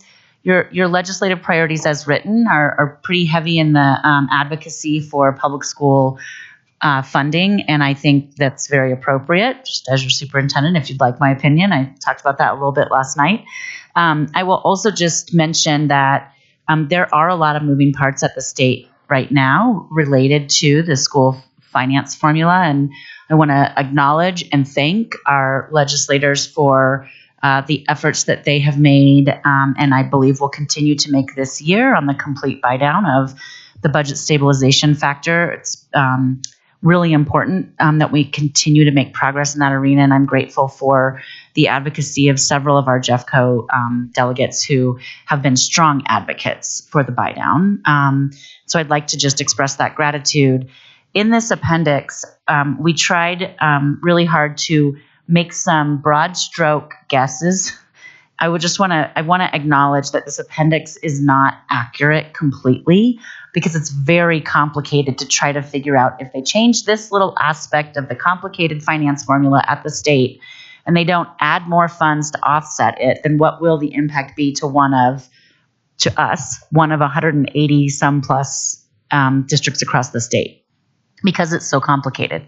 But we do have a really amazing CFO and finance team who do their best to run some analysis for us. And these are our best, I would say, guesses or very preliminary estimates, as is mentioned in the appendix. And so these are recommendations that the School Finance Task Force that is called for legislatively this year are considering. They will be presenting to this the Joint Budget Committee or this. So they're presenting to legislators sometime this month. And these are some of the recommendations that we believe will be presented for the legislature to consider. If the legislature were to take one or more of these recommendations and make adjustments to other parts of the formula, these are potential, very preliminary, estimated possible impacts to Jeffco. And it's substantial in some categories. And so I just want to make sure that you understand that this is here for your awareness.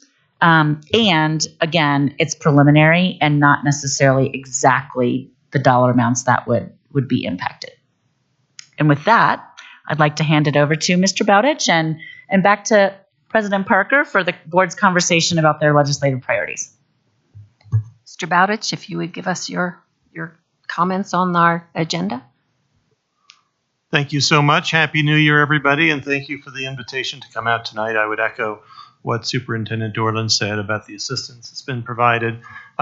So the session kicked off today, and when I left the Capitol at about 2 o'clock, no bills had been introduced, and as I'm sitting back here, about 200 had been introduced. So don't turn your back on the Capitol, I guess. But this is a good document to have as a guiding principle for the board to express itself in a broad sense on what its broad priorities are.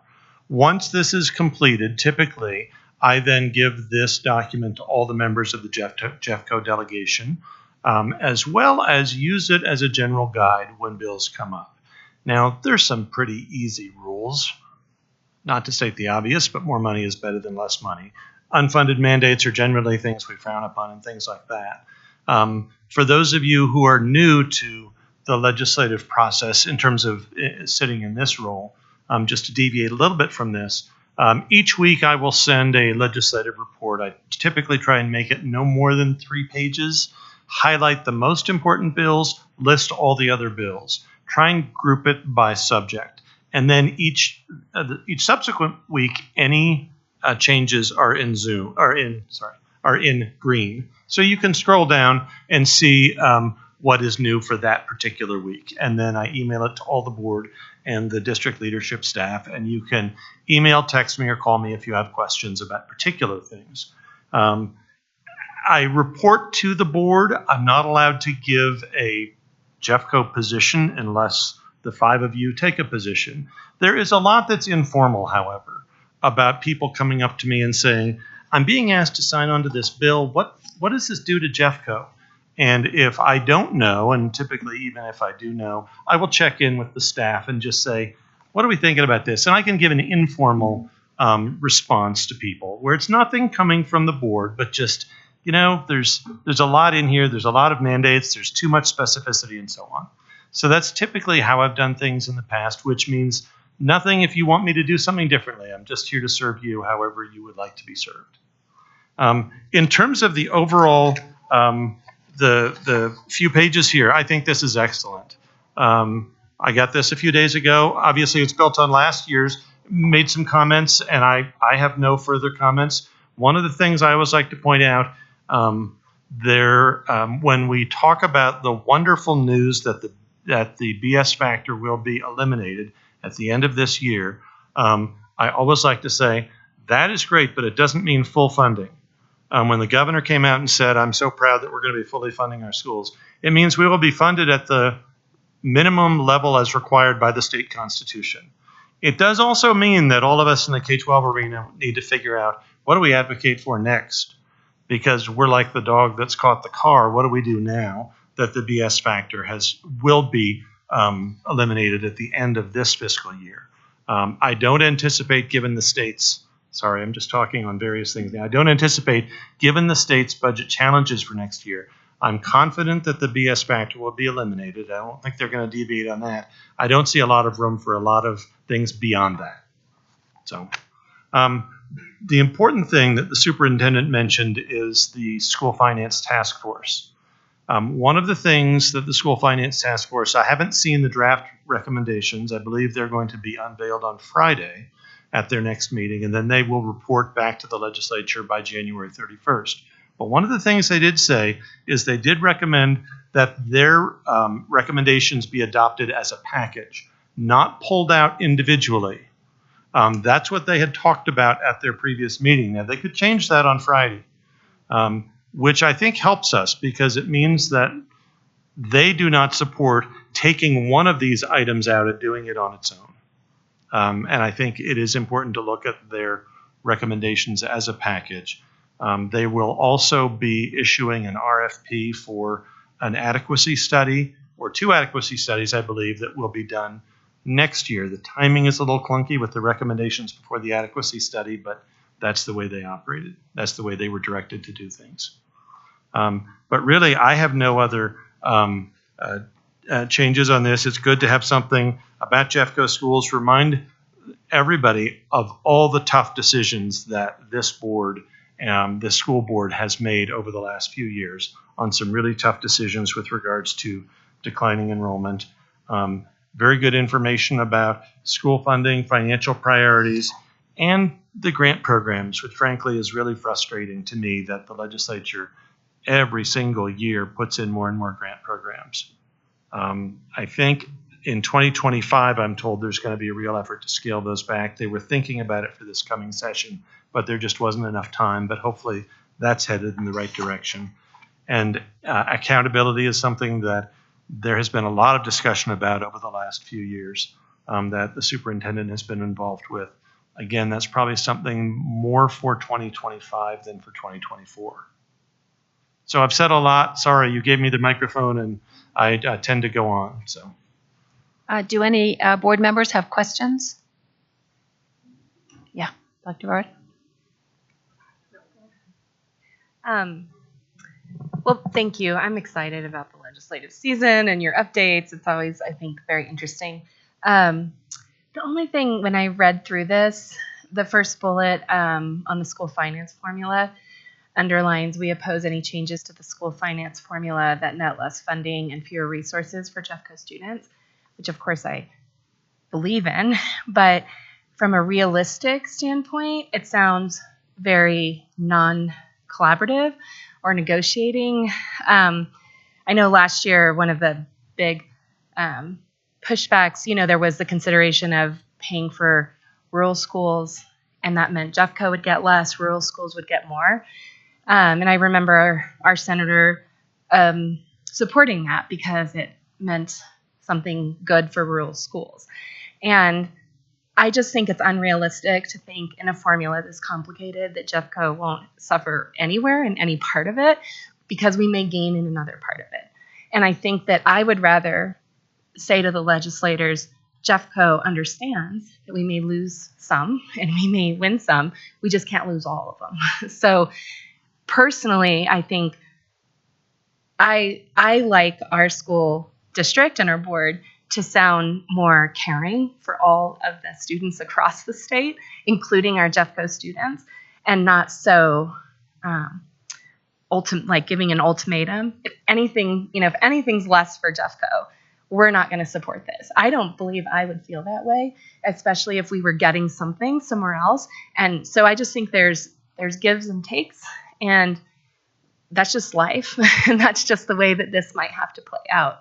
So this to me sounds like we're like, it's Jeffco or nothing. And I think it's like we care about the students in the state of Colorado and the way that the finance formula gets played out. So there may be decisions that are made where rural schools benefit a lot and we lose a little on this, but we need to advocate that we don't lose everything overall, like what happened last year. So that was my reaction to this. I thought that's not really how I feel. I would talk to a legislator about how I feel about that formula. So just my thoughts on that. Anybody else have a feeling on that comment? Yeah. I guess my concern around that is that we already are so low in funding across the state.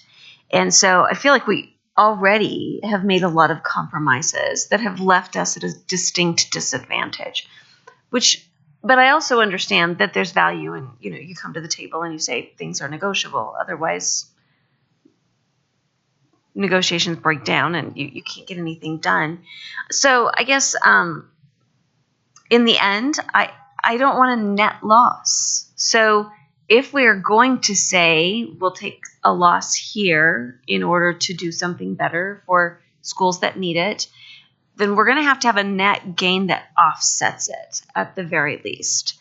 So, right, we oppose changes to the school. Well, it says that net less funding and fewer resources. So to me, that says we're saying we're unwilling to take a net loss. So if we need to give some and take some, but in the end, I'm not willing to say that I'll take deep losses as long as you don't take everything. I don't want a net loss. I just think that we're at such a disadvantage in funding, and it's leaving us at a disadvantage in so many areas. We've talked about, and we'll talk about again because it's the next thing on our agenda, the fact that we consistently remain at the bottom of our compensation. And so,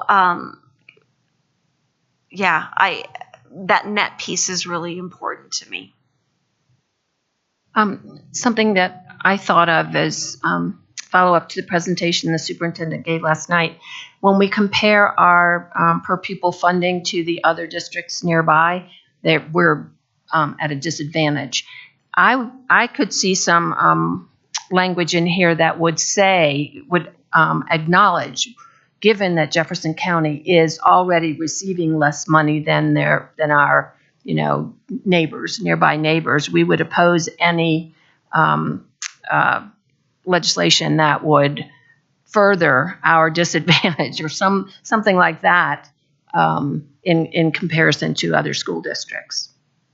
I think it might be helpful at this point for Ed to lean in and just talk a little bit about our local share. Brenna might be able to help a little bit with this too, versus the state backfill for Jeffco, the burden on Jeffco taxpayers versus other local taxpayers in other districts, and sort of where we sit across the 180 some school districts in terms of our contribution to the overall. Because there are, if you do look at the appendix, some of the changes that they're contemplating have significant impacts, tens of millions of dollars on our revenue. Some also to our benefit, right? So that's highlighted in the red and green. But I think it would be helpful for Ed to just explain some of that, because I think that's some of what Paula's, Director Reed. trying to get at. Well, and if I can add to that, because when I looked at that appendix, I'm looking at this and we end up with a net loss on this, and I'm not happy about that. So when we talk about doing this as a package, well, this package leaves us with a net loss when we're already at the bottom. Not happy about this. Madam President, the local share that Jeffco taxpayers have been paying for years was 26.252 mils. 4 years since about 2001 since 2007. For years, many other districts, their local share ratcheted down, which meant us having a higher local share. And there were something like 39 districts that were at the 27 max. We were very close to it. Many other districts were above us, but we were the largest share with the highest largest district with the highest local share, which meant we got less state money because of that, which in my mind meant Jeffco was carrying a lot of other districts. Now, with the mill levy equalization that passed, requiring all districts below 27, with an asterisk, because it didn't apply to all districts, but most districts below 27 had to increase their local share by 1 mil per year. So everyone else is moving up. But still, a lot of those other districts were able to, I'm speculating here, capture more mill levy overrides because their taxpayers were paying so little for the schools anyway. And now everyone's moving up to 27, which in some ways leads us to having a disadvantage in funding when you compare us to other districts with similar attributes. I certainly understand what Director Varda is saying, that we don't want to come across as strident in this, but I think when you look at this as a guiding document, if somebody comes to us with a single change where we lose money, well, I would call the leadership here in Jeffco, and certainly that would probably be tough to swallow. If somebody comes with a package of things, well, what does the package do to us? What's the net change to Jeffco? And how can we make this work? I always like to point out that I think the funding for the rural schools has gone on for 7 years of one-time funding. The Front Range superintendents have really never opposed that. But don't take our money for the rural schools. Do it on top of this, on top of the ending of the BS factor and that sort of thing. One of the conversations that the Front Range superintendents are having is advocacy for two of the areas of increased funding in the formula around at-risk, because we do think it's a little too low in terms of that factor. And based on the SBB work that we've done, we think that the state should increase the dollar amount for at-risk. We also believe that our rural colleagues, and I met with them, with the other co-chair of the Front Range Superintendents, Rob Anderson from Boulder, at CASB, and we expressed strong support for the needs of our rural schools, who, like our small schools, for example, as we've had so many of those conversations, really do struggle with economies of scale. And so for a long time, we have not made recommendations. I think stakeholders have not made recommendations to our state legislature about how to fund things.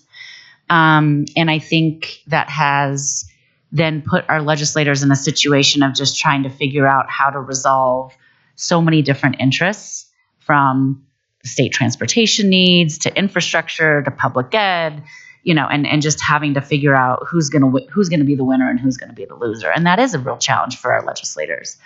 One of the things that we've been talking about as Front Range superintendents is that the fact that we do have $1 billion state ed fund. It's like our fund balance. And I'm assuming that the state makes some interest earnings on $1 billion in the state ed fund every year, and think that they should begin thinking more strategically about how do we take those interest earnings and do some of the things that we all think we should do without forcing and districts to be winners and losers.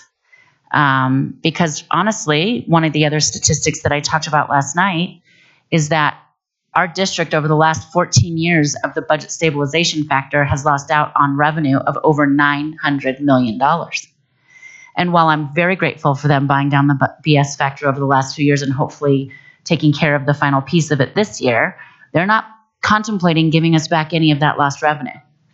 And that challenge has landed on the backs of folks who are serving our kids every day. And so I understand compromise and being able to advocate not only for Jeffco students, but for all students. And at the same time, I think Jeffco has been taking the burden on for other districts across our state for a very long time, especially as related to the budget stabilization factor. And I think our state legislature needs to be more creative in thinking about additional funding sources that they can tap into to support some of the recommendations that are coming out of the task force. We're also recommending that the state legislature take a 2-year time frame to really do an adequacy study of what does it really take to meet the needs of the students we serve today, especially post-pandemic, with increased services that are being asked of school districts around technology, mental health, safety, many of the things that we're all concerned about. And if they could tap into the state ed fund over the course of the next couple of years and the interest earned in that fund, possibly the underspend and the $200 million grants that come out of the state ed fund. And we all know that they probably don't contribute the $200 million in grants 100% every year, right? To look at some underspend in those kinds of categories to figure out how to add to the funding. And I think it is a difficult position to ask our state legislature to add to the funding when they're saying they're fully funding public education, which isn't true. They're finally funding public education. And they are going to present, I think what the governor is proposing is a 5% CPI increase, which makes sense. That's inflation. The fact that they're just finally funding it doesn't mean that we are fully funded. And we need to advocate strongly that the needs of our students are greater than what we're able to provide with the funding that the state is providing.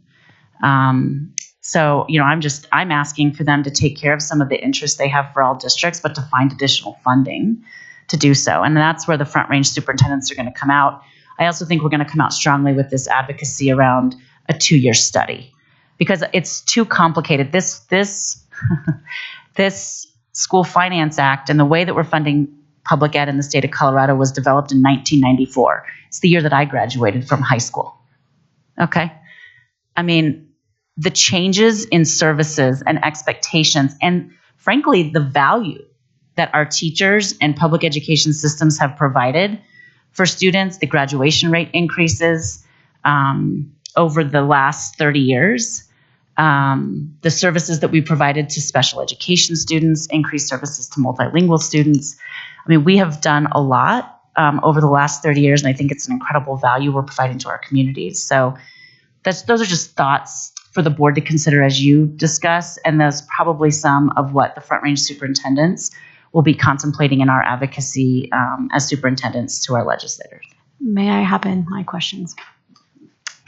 Parlay well very nicely with that commentary. And I appreciate that very much because I am maybe less nice than some of my fellow board members, but I'm like, I think the next ask of our legislature, once we catch the car, is how do we repay this $930 million? Because I don't think it's acceptable to say, yes, we funded everything else in the state, but we've let education bear that burden. And I would be happy to go say this on my own behalf, assuming that the district was okay with it, but that's just not acceptable. We're asking our children to pay the burden and the people that teach them. And so my comment when I read this was our students are not currently expected to receive a payback on those lost funds.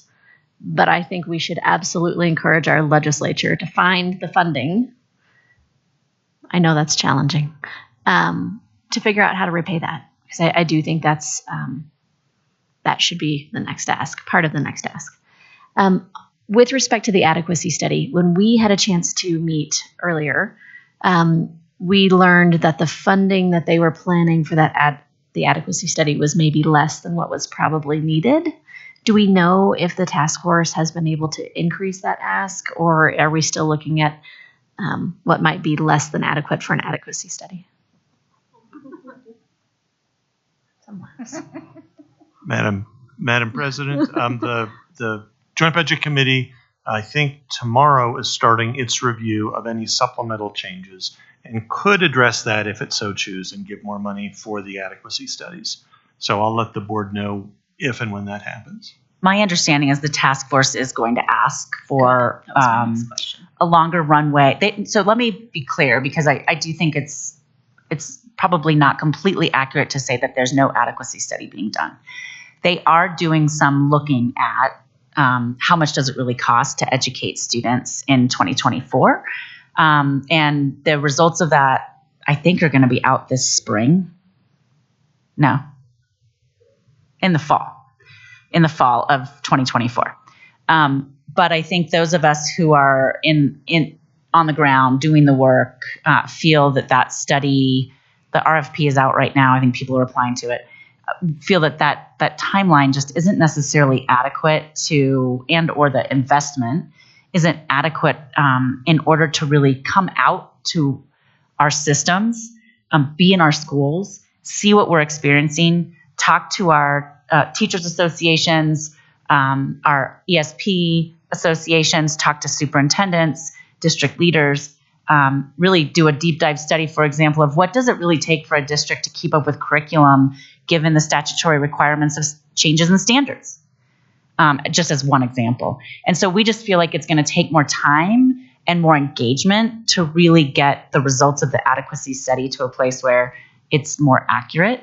And so that's where the advocacy for a longer timeline and more funding to support a partnership with a partner who can do that well. Oh, I want to follow that by saying, I think the question you ask is how much does it cost to educate students? And I want to add a word to it. How much does it cost to educate students well? I think Colorado is towards the bottom nationally about how we fund and what our student-based budgeting is. And I think it needs to become uncomfortable enough for our legislators to be willing to do some actual hard conversation and looking at what has happened since 1994 and ways that we have kick the can down the road in ways that leave us in a situation now where there is so much to make up. If we don't start making that up, we continue to fall behind where we should be right now. And so I really want our legislators to understand and hear from school boards that we are having conversations around spending on education and on students that feels like when you're in the staff room and there's been half a donut out for a day and then somebody breaks the donut in half and then half gets broken in half until there's like a crumb left and nobody wants to take the end. We're shaving bits and pieces to try and make ends meet. And we need a whole donut, or we need a dozen or a baker's dozen of donuts to teach our community well. Not just what does it take to fund education, but what does it mean to do it well so that we are not trying to reach an average, but we're trying to excel and see our students and our schools really thrive across the state of Colorado. That's something I want to say. I would propose to respond to your concerns about perceptions across the state. With language that we could take the word any out and just say we oppose changes to the school finance formula that net less funding and fewer resources for Jeffco students. I think that any might be the part where it comes across as pretty non-negotiable, but we're still saying that we oppose things that will net less funding and resources for Jeffco. By removing that word any, I think it might make the language feel more amenable. But anyway, I feel very strongly that the whole state of Colorado needs to know that it is time to start funding our schools well. And I just wanted to add that word to your sentence. So thank you. Okay. I'd like to ask the board to send me any additional word changes or something that you would like to see modified. And Lisa and I can work on it and then send a revised draft to you all so we can vote on it next week or next month. Or it's next week. Next week, yes, next week. And I also want to encourage when Ed sends out the weekly reports of the different bills, our agenda here is very focused on funding and that in that area. But if you see a bill that you are interested in, for instance, I care about school safety. If you see any bill that you're really interested in, you can flag it for Ed for more information and let me know as well. Because one of the challenges we have is timing. If we want to take a position on a bill, we need to get cracking on it really fast, because certainly towards the end of the legislative session, things just happen so fast. So anyway, that's just another addendum there. And thank you so much for the presentation. Look forward to working with you. Okay, we're going to take a 3-minute break before our next agenda item.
back.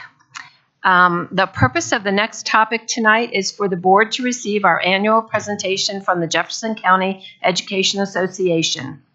Before I hand this off to Ms. Williams, President and the Jefferson County Education Association, Superintendent Dorland, is there something you'd like to say?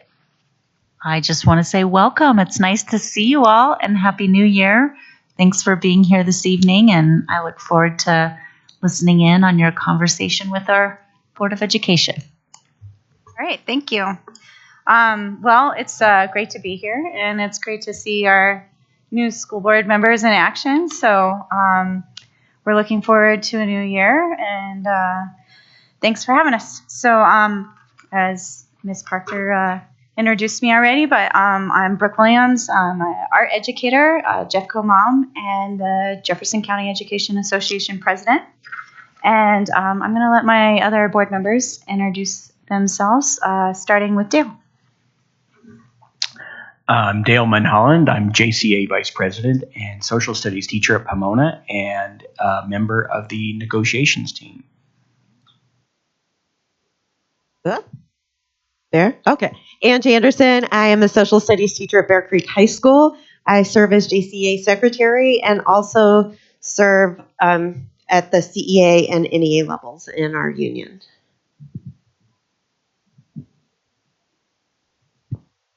Hello. Hey, I'm Andrew Gittner.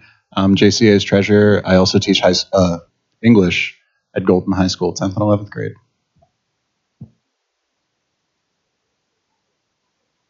David Holt is missing this evening. Stephen?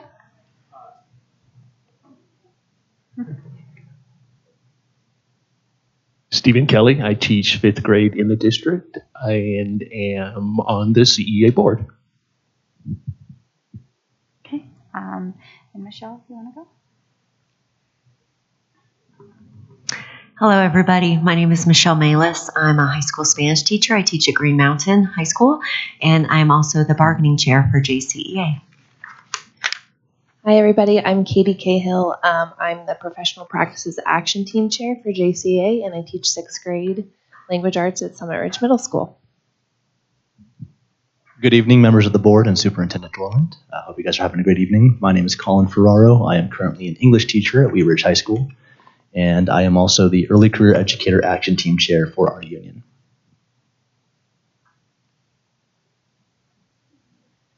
Good evening. I'm Ashley Hoppy. I am a special education teacher, and I am at Summit Ridge Middle School. I am currently serving as the Communications Action Team Chair. Good evening. I'm Richard Sanchez. I teach 6th grade social studies at Bell Middle School. I am the Organizing Action Team Chair. I'm bargaining team member. Also, I'm bargaining team member as well. Good evening. I am Sherry Cahill, and I am a math educator.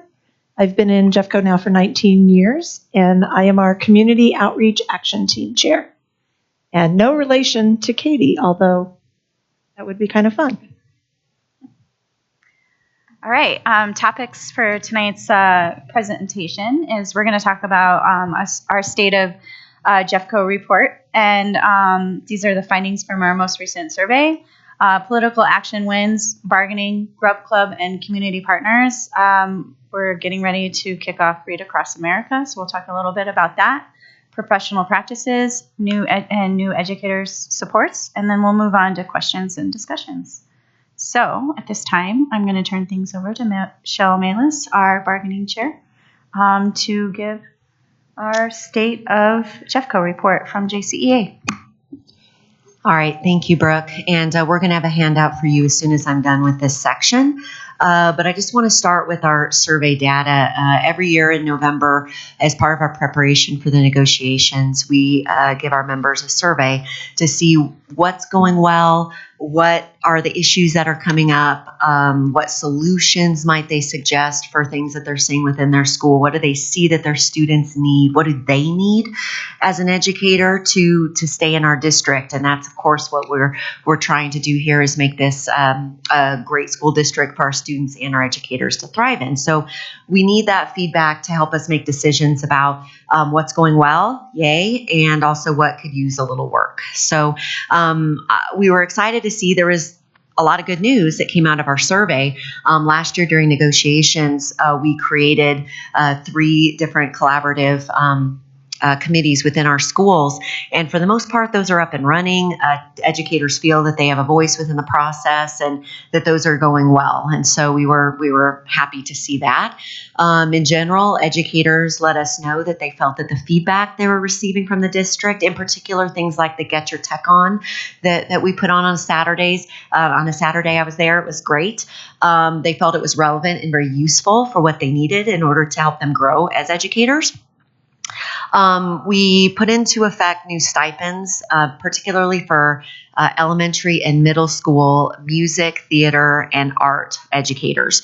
In the past, they had been doing any shows, etc., outside the school day. They were not being compensated for that. And some educators were having to choose, do I do this performance or do I go to my part-time job? And so having those stipends really has helped allow those educators to put on more of those shows outside of the school day for our students and create those exceptional experiences that we want to see. So they've been very grateful for that. And in addition, we put into the schedule some non-contact time, again, particularly for our elementary school teachers, as we try to increase plan time so that our teachers can learn new curriculum, collaborate with other educators, get trainings. It's tough to do that in an elementary day. It's a pretty tight schedule. And so having some of that non-contact time has been really helpful for those teachers to get those trainings, to take what they've learned and put it into planning. So that was the good news. Some areas that we're still seeing issues with: educator burnout, which should be no surprise. A lot of our educators tell us that there is just way too much to do in too little time. It seems like nothing's being taken off the plate and there's no time to do it. And it doesn't feel good when they're looking at all of this and they're like, all right, there's 17 things that I need to do. I can reliably do 10. So what happens to those other 7? And so that continues to be an issue. And our teachers tell us they're really considering, can I continue within this profession that I love? And mental health was another area that our teachers, our educators are under a lot of stress. And so I know with the EAP has been a really important resource. Anecdotally, they tell us that it's very, very useful. And so I know that we're concerned about keeping that fully staffed. Safety for staff and students. So disruptive behaviors is continuing to plague some of our classrooms. In fact, I believe it's about 40% of our teachers tell us that there's some kind of daily disruption. And that's concerning. So the mental health aspect also for our students, that we need to figure out how better to support them. So that classroom instruction isn't interrupted to that degree. Our educators find that having professional autonomy is really important. A majority want the freedom to create their own resources, deliver the instruction in a way that makes sense for them. Our teachers have a passion for what they teach, and there is some concern about too much scripted curriculum, canned curriculum. That's something that teachers, our educators are concerned about. And so maintaining that professional autonomy is important. Plan time, caseload, staffing shortage. This kind of has come up year after year. We know that this is an area that we're continuing to do work on, so that especially amongst our special educators, that they feel that they truly have a caseload that they can meet all the needs of their students. That's really important. And of course, always plan time. And what's most important there is self-directed plan time. So yes, I want to get the PD I need, but I need time to figure out what to do with it. Okay. And staffing shortages in critical areas that has still causing issues in some of our buildings. We have made some important gains over the last couple of years with salary. As you know, we've been digging out of a hole that's a decade in the making, and we've come a long way in the last 2 years, and our teachers are grateful. Our educators are appreciative of that. But we're barely keeping up with the Joneses when it comes to the metro area. We're at the bottom of the list if you look at the top 6 metro districts that we compete with, and we're still right at the bottom. So even with the gains that we're making, other districts are increasing salary as well, because they know it's a limited resource and they want to retain the educators that they have. And so that's an area that we know that we need to continue working on. So to close this section out, how do we ensure that Jeffco remains an attractive district for educators to provide those experiences for our students? And this was a quote that came out of our survey. We really appreciate the feedback that we get from our members. And this member had said that job satisfaction matters. If we feel respected and valued, which is communicated through things like educator autonomy, meaningful PD, collaboration on building level decisions, support with student behavior, we're more likely to stay in the district, and I would add, and in the profession. Our educators tell us they love working with their students. They want to be in this profession. They want to be in our district. But this high cost and increasing cost of living is outpacing the raises they receive. And I appreciated what I heard both from Paula Reed, that's an area that we don't want to lose any ground on. We can't afford to lose ground in that area. And while our pupil funding, I think we're at like 33rd out of 50, our teacher competitiveness, we are last in the nation. Our educator salary, we're 37% less than a professional with a similar degree. That is the worst in the nation. And so we have a lot of work to do in that area. So I appreciated what I heard about hopefully working with our legislators to fix that. Okay, so I'm going to give you this handout on our state of Jeffco, and it has some of the percentages from our survey and some of our data. So let us know if you have any questions. We're happy to answer them. And Dale, I'm going to turn things over to you.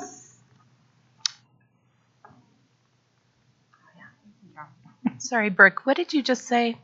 There's a handout? Oh, you're bringing it? Oh, got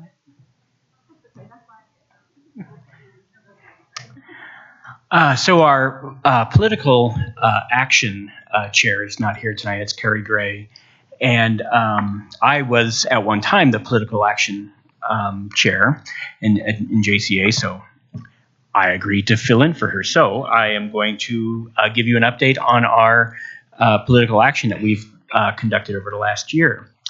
Every year, JCA members go to the Capitol for a lobbying session, usually multiple lobbying sessions. In the last couple of years, our focus has been really putting pressure on the legislators to buy down the BS factor, because it has caused draconian cuts within education here in Jeffco and across the state. We've been successful every year that we've really had a focus on this and getting the district or the legislature to buy down the BS factor. And we've reduced it by $390 million over the last 2 years. Currently, the governor of Colorado, and I believe he's given a state address, I believe, this week or the end of next week's tomorrow. And he has publicly said that he wants to buy the BS factor all the way down to zero, which would be an absolute godsend if that comes to fruition. However, we need to remember that even if it's bought down to zero, Colorado funding is still at 1989 levels. That's when I graduated high school. So we have board members that weren't even born. Yeah, exactly. So Not you, our board members. we still have work to do. Obviously, we look forward to the BS factor being brought down to zero, and I can tell you, speaking with educators throughout Jeffco, they look forward to that money, additional money, showing up in their paychecks and in their schools. And then on January 4th, JCA held a legislative roundtable with Jeffco representatives Leaders, Story, Titone, and Kennedy. And Jeffco educators shared their stories about teaching in Jeffco and teaching in general, and the hardships that they go through with limited funding and limited support from the state legislature. And all the members agreed that were there that they would work to buy down the BS factor to zero to make sure that that does happen, and also to make sure that any changes in state funding towards education does not negatively impact school districts. Do you need me to go to the next slide? Or are we good? I think we're done. Okay, I just also wanted to add that we're going to be doing a lobby day on January 25th. So we wanted to invite you. We might even wear 1989 clothing. It might be kind of fun. But we'll talk to you about it if you want to join us. Okay, so we're getting ready to kick off bargaining. So Richard, you want to talk a little bit about this?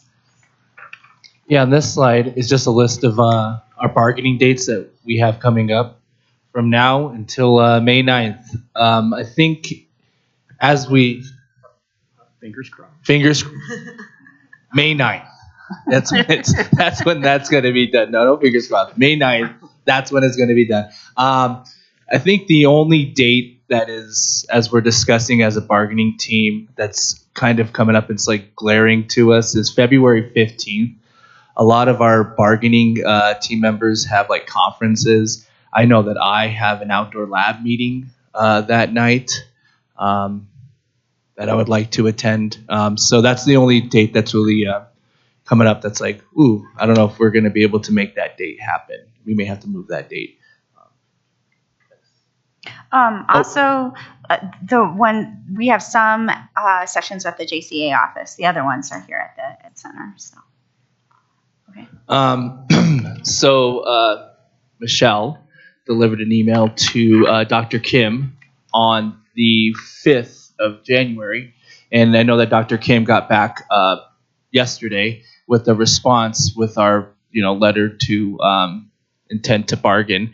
So the entire contract is up, in addition with compensation and benefits and an interest in opening of all the articles except for the following. Article 2, management rights. Article 14, RIF. Article 15, temporary contracts. Article 16, site-based variances. And Article 21, innovation schools. So those are the ones that are not going to be opened this bargaining session. Thanks, Richard. All right, Sherry.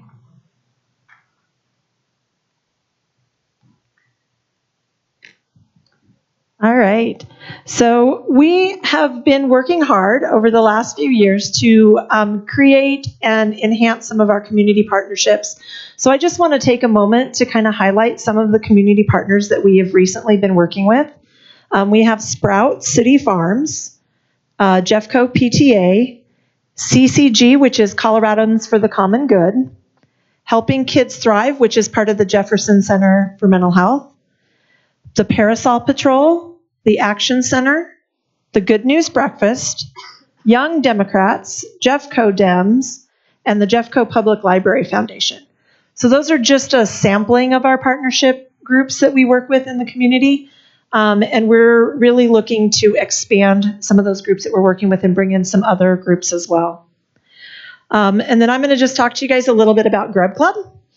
In 2015, there were more than 2,400 students in Jeffco schools who didn't have a permanent home or a hot meal to go home to at night. As educators, we know this affects their ability to perform in the classroom. And as human beings, we know what this can do to a student's spirit. Every spring, we lead Grub Club in order to ensure all students experiencing homelessness or emancipation situations in Jeffco can have food and hygiene products throughout the school year. JCEA, JESPA, Jeffco PTA will partner up again with the Action Center now through March 8th, 2024, to help ensure our students have food. We've expanded our collection of items through monetary donations, and we actually have a $25 donation fills a fourth of a box of goods. Any monetary donations help fill a box for a student in need. Each articulation area was assigned a specific item to collect, and these items need to be portable, and if they require cooking, must be able to be heated in their actual containers, not need can openers or stoves to cook or pans. Each flyer has what the articulation area is collecting and a QR code for the monetary donations. And on the screen, there's an example of the one that's for our retired and for the Ed Center here. We would like to encourage our board members to help support their areas in maybe a friendly competition that benefits our students and our community. We also welcome any board member at our collection dates on March 8th and 9th to help count and organize items to be delivered to the Action Center. And on March 8th, it is from 3 p.m. to 6 p.m. at the JCA offices. And on March 9th, it is 9:30 to noon at the JCA offices. Thank you. And each QR code is specific to each articulation area. And I know that the Ed Center has been, over the years, very active in this and has really worked hard to raise most in monetary donations and collections. So we'll see what happens this year. All right. Read Across America.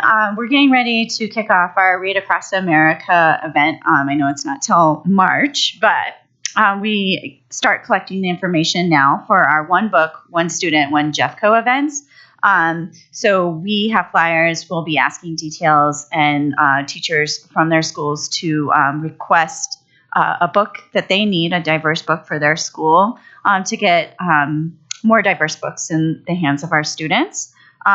We recently received a grant, and we'll be working hard again to get these diverse books in the hands of our students and educators, as well as professional development and credits. We work with CEA Copilot for our teachers to receive credits so they can move over on the pay scale and improve their pay, and also receive professional development. In addition to learning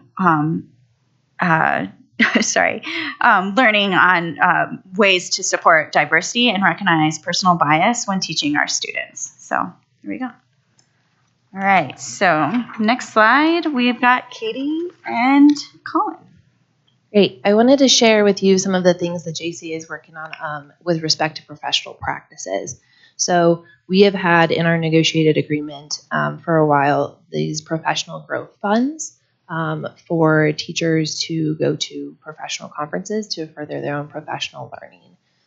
With the help of Jennifer Kinson from HR, we have established a collaborative process and committee with some of us JCA members and Jennifer to review applications and our processes for awarding these dollars. So far, as of December, we have given over $15,000 to 36 applicants. We have 2 more rounds this school year, and we have a total of $60,000 to give away. So to me, that's a celebration that 36 applicants have taken advantage of this so far, and 30 of those were new applicants who hadn't received them in the past 2 years. So that's a big celebration I'm really excited about. I've also been working with Stacy Paulson from Professional Learning to establish some national board certification cohorts. We have a shared interest in providing the best professional learning we can to our teachers. Many national board certified teachers say that this was one of the best professional developments they've been through. So Stacy and I have been working together to try to establish some cohorts led by Jeffco teachers who have been through the process to help other Jeffco teachers who want to start the process. So thanks. All right. So over the last year, we have spent an immense amount of intentional time trying to reach out and establish relationships with our early career educators. Believe it or not, they're very hard to get in touch with, which I think makes sense because when I think back to my first couple years as a teacher, I was just trying my hardest to keep my head above water. So the good news is we have found a couple wrinkles in which we think are a way for us to kind of establish those relationships with a demographic of our membership that we believe is sorely underrepresented. This will come to the surprise of absolutely no one, but it turns out people show up when you talk about money. So the good news is we have established a series of seminars designed to help new educators advance on the salary scale. We're going to have our first one later this month. We call it pizza parties and pay raises. So we are going to take our new educators through the salary schedule, give them the quick rundown of how it works. It's quite intuitive, so it'll be quite easy, and then give them some pointers of how to advance on their salary scale should they want to. We believe this is a valiant effort because we want our educators to be as highly accredited as possible. So we're looking forward to taking those relationships that we establish at these seminars and leverage them to enhance the agency of our new career educators and also hear what they have to say about what they need. Again, thinking back to my first couple years as an educator when I first started teaching in Jeffco, I remember the first year I was just really trying hard to keep my head above water. And this provides the perfect transition to talk about this next piece, which is about curricular input on the teacher level and the collaborative relationship we want to establish when it comes to those decisions. So speaking from my role as the Early Career Educator Action Team Chair, I've had a lot of discussions with educators in my building around the district who feel that having some sort of curriculum that they can pull from will really help their practice, right? I have had so many conversations with like new teachers who are just like, I'm doing my best to keep my head above water. I would love to be able to have some resources to pull from. So I was really excited to hear a decent chunk of the conversation you were having earlier with the CAO around those sort of curriculum decisions that are being made. And we agree with a lot of these sort of conversations and rationale for these decisions, right? I think the idea of being able to standardize, right, and vertically align curriculum across the district is something that we can all kind of get on board with, especially for students who move districts. And that will help especially our early career educators as they kind of design their own style and figure out themselves and their identity as a teacher. One of the things, however, that we would really like to bring to your attention is that we would really love, to the best extent possible, to be brought into those conversations around what that curriculum looks like. And we would just like that relationship to be as collaborative as possible. I think especially for veteran teachers, and this is a conversation that has occurred across our entire organization, our entire membership base, is that when a curriculum, for example, something like illustrative math is implemented, it can feel like whiplash, especially for our veteran teachers who have spent countless hours, days, months, more time than I have been alive working on their own curriculum. We value that, and we value the craft of teaching as a profession, and we just want to make sure that that is also valued on the other side. So as to the greatest extent possible, we would really appreciate bringing us as teachers into that conversation around the curriculums that are going to be implemented in the next couple of years. That's something that we would just like to bring to the table. Thank you very much. All right. Next up, we have Stephen, our CEA board member and member of EMOTE, speaking on behalf of EMOTE this evening. So part of the work we do for the EMOTE team, the Ethnic Minority Outreach and Action Team, is to really focus on equity in the district. And so I've included on this slide an overview of Article 22, which is the equity article in the contract language. 22.1 establishes that the superintendent will convene a group of stakeholders to work toward equity, known as the EAC. We had our first meeting on November 6th, and we're scheduled for our second meeting later this month. Director Reed has joined us there, and we appreciate her attendance, and we're looking forward to building on the momentum that we think we now finally have. 22.2 asked the district to institute a program or programs to attract, hire, retain, and promote educators that reflect the diversity of the student body. We feel strongly about this. I want to come back to this one because the later slides, in fact, focus on 22.2. 22.3 establishes a district-level equity ombuds. We've done that. We've been working with Bill De La Cruz for the past year and a half. He's helping to lead some of this work.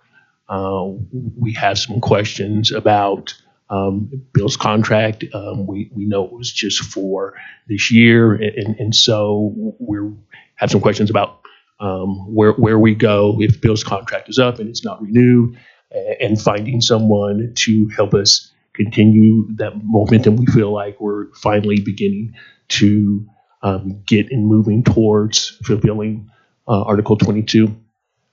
This slide shows, so this goes back to 22.2. the number of educators who have been attracted, hired, and retained, more so towards hiring.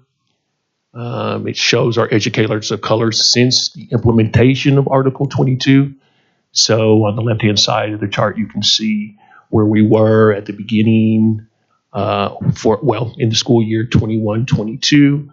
So this is educators of color by race, the number, and then percentage of educators of color of the overall total of teachers, and then where we are currently in the school year 23-24.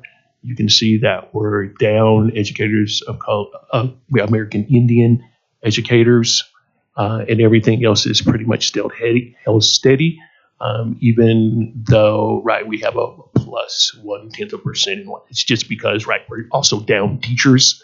So there's really not a change in the number of educators there. And so, right, the issue as far as we see it is that since Article 22, we've not made much movement in attracting teachers of color. Next slide, please. We believe, right, that teachers of color should probably reflect the students of color. It seems like a fair benchmark to us. And so you can see in this slide the percentage difference between the students of color for the school year 22-23 versus that of teachers of color. Obviously, there's work to be done, which is why we made Article 22 and 22.2 specifically, so that we could be working on this, because we know that works. Next slide. It's science. I just included the latest research on this slide that reaffirms that students of color assigned to teachers of color in upper elementary grades results in improved self-efficacy, classroom engagement, and end-of-year math and ELA test scores. And we know that it's not just for students of color. We know that there's also a positive effect for white students as well when they have a teacher of color. And without getting into the weeds, we know that they become better problem solvers, and the studies show that there are lots of things that they benefit from as well. Next slide, please. Finally, this is our why, right? We should always come back to the why. Why is this important? Right? We know that if we agree and we know that the science shows that we can impact students of color as well as white children of color by hiring and retaining more educators of color. This is why we need to do it.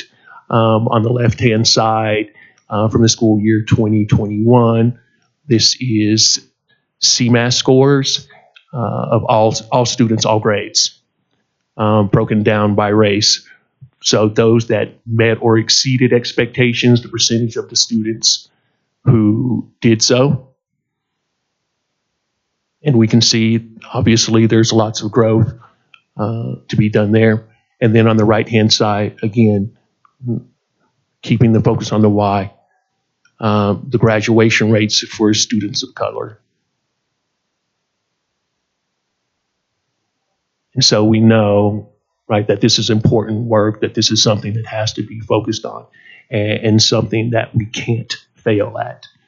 And so we wanted just to share with you this information, and we know that it's important to this board that this work is done, and we just ask that we continue to have your support as we work with the district on accomplishing this goal. Thank you. And on this slide, I just want to celebrate that one of the things we do as JCEA is give scholarships. So we had 3 scholarship winners last year. It was great. They're really cool. They're going on to do great things. And what the scholarships fund is they help students go to school to become teachers. So today's great Jeffco students can become tomorrow's great Jeffco teachers. And we're real grateful to have a partnership with HR where they not only gain the monetary benefit, but they also are helped through the interview process. They get preferential student teaching placement so that they can find a home in Jeffco. So just wanted to celebrate these students, and there's an email in all your inboxes with just an introduction of what the Excellence Fund is, and an invitation to participate and support. Thank you. Okay, thank you. All right, so before we get to our question and discussions, as JCA leaders, we are so happy to hear that the Jeffco Alliance has come together again to address the struggles our educators and students face on the front lines every day. JCA members and leaders look forward to being invited as stakeholders to provide context and examples and stories from the field of how we together as partners can create the schools our students deserve. We want to work with you to ensure any proposed mill package is drafted with proposed and a clear plan of implementation. In addition, we want to be fiscally transparent with our taxpayers by giving them a clear understanding of how exactly we will compensate and pay our employees more competitively in the Denver metro area. Work hard to ensure student learning environments and employee working conditions are welcoming and safe for all those who enter our schools. And a clear understanding of what reimagining our high school means. All right, Ashley? Ange?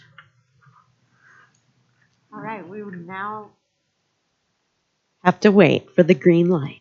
We now would love to hear your questions and engage in conversation with you about what we have presented and any other questions you would like to ask. Board members on the left. I can start, but I'm reserving the right to ask more later. First of all, thank you all so much for coming and sharing this information. It's really powerful to hear directly from you all. It's also wonderful to hear both the celebrations and the challenges, and excited to work with you all through all of it. One of the things that I'm really curious about is the early career educator program. I'm really thrilled about that, having knowing a few first year teachers this year. It was a good reminder. I made a note. I need to reach out to them and see how they're doing. But in addition to some of these seminars, do you all do any kind of like buddy programs, or are there additional resources for these teachers as they're coming in and maybe entering their very second semester? Yeah, Director Applegate, thank you for the question. At the moment, we currently don't have anything like that, but that is definitely something we would like to implement as soon as we can establish some working relationships with the teachers that we're going to be reaching out to.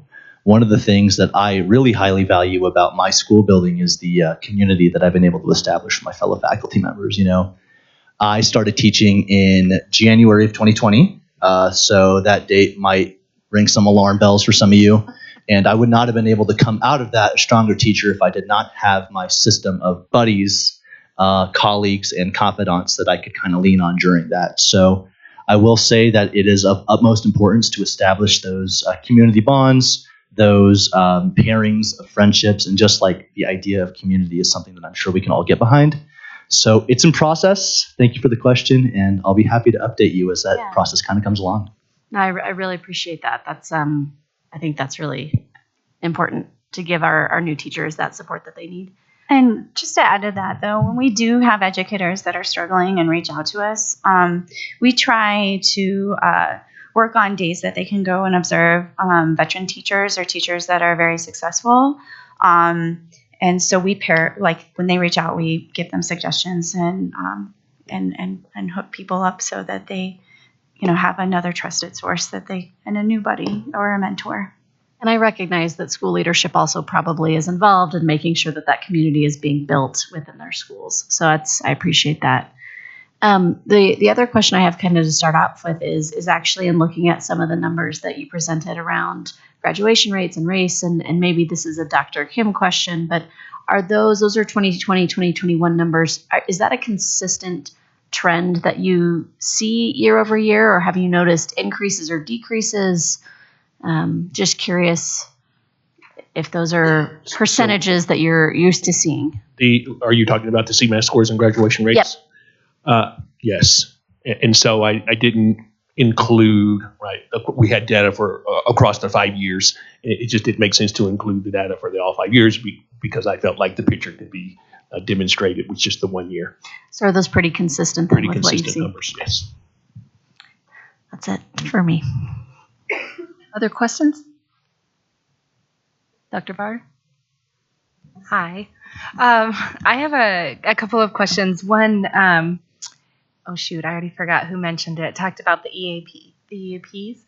I'm curious about that program because we've cut it quite a bit. And you mentioned that teachers say it's very valuable. I've also learned recently that there's like a wait, that people have to, it's very long. And since the staff is so small now, if you lose one person, it's now even like the wait is longer. But we learned from previous meeting it was discussed that teachers, staff may not want to have a counselor that's also an employee in Jeffco. And those two things don't match. So I'm wondering, is that true, or is it true that, or not true, but like, what is the sentiment? Well, I'd also like to add, not only did they lose one person, but their hours have been cut as well. So that's another reason for the wait. But when you meet with AAP or you reach out, they make it very clear that it's confidential. I can speak from my own experiences. When I first started working in Jeffco and, I was at a meeting and saw one of them, they don't really come up and be like, hey, how are you doing? Unless you engage with them. But the other thing is they show up at our new teacher or new educator inductions, and they make that very clear. And they're putting out testimonials and communications that it clarifies that for our employees as well. I'd like to jump in here. Also, I know I have several colleagues who've used them, especially for short-term types of situations that they need to get through. But also EAP, before the cuts, they came to work with some of our departments of just reestablishing some norms where some colleagues were kind of having some issues working together. And it was really great because it was non-punitive. It was a way to work through some of those things in a supportive environment as opposed to just, getting admin in the room and people are in trouble, right? So it was a way to help facilitate conversations that really needed to happen. We've also, in the past, used EAP to actually get better working relationships between administrators and teachers, too. Not just setting those norms, but learning how to communicate better with one another. And that has been really helpful. I know I used them for that once. And it was really helpful. They gave me a book, like the administrator wasn't a part of it, but I talked about some of the issues that I was having and, and they helped give me the courage to address some of those issues and strategies for doing them in a professional way. So I think it's a really nice internal resource. The other thing is, our fear is that there's not only a waiting list at EAP, but sometimes when you try to get into Kaiser and some of these other organizations, there's a waiting list there. And if someone is really struggling mentally, they just give up, right? They see these walls, these barriers, they already have walls and barriers, and they just give up. And so when we're talking about things like teacher burnout, if we don't have outlets and resources that are easily accessible and that they can, use, we're scared that we'll lose them in the profession as well. And I'm just going to jump into the last thing I would say is that a couple of things that are helpful about that, because the thing that you mentioned I had not heard, but sometimes it's helpful to have a counselor that's kind of familiar with the Jeffco system, so you're not starting from scratch, like, tell me about Jeffco, so they kind of know where you're coming from. They're like, yes, we've heard that, or here's some resources other people have used. So it is actually helpful to have somebody with a working knowledge of the district.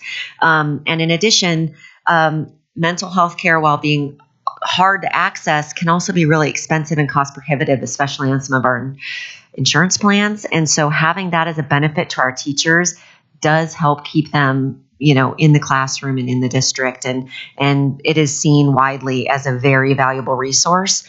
And I, for one, would like to see that brought back up to full strength. And I'd also just like to point out, historically, the last time that we cut EAP was right before Columbine. And once Columbine happened, our district invested into fully funding EAP and bringing it back. I'm not saying but it really does help our educators to know that that's available. Oh, I just wanted to add to that too. On top of what a lot of other people said, EAP's they've also helped navigate healthcare challenges in terms of sometimes it's not always easy to tell what to do with Kaiser, because my experience has been they would prefer you never talk to them ever and do everything online. So EAP counselors have served as resources to help with that. I've also seen them help mediate staff conflicts to take something off of administrators' plates. Principals are also really busy in that area. I've seen them really help to put out fires before they actually become fires. It's an invaluable resource. Thank you. Sounds like a valuable resource. My other question is a little bit about the EMOTE committee. Did I say that correct? So maybe Steve. I'm curious how we can, as a board, help support the committee. I know it's new and forming storming stage, whatever.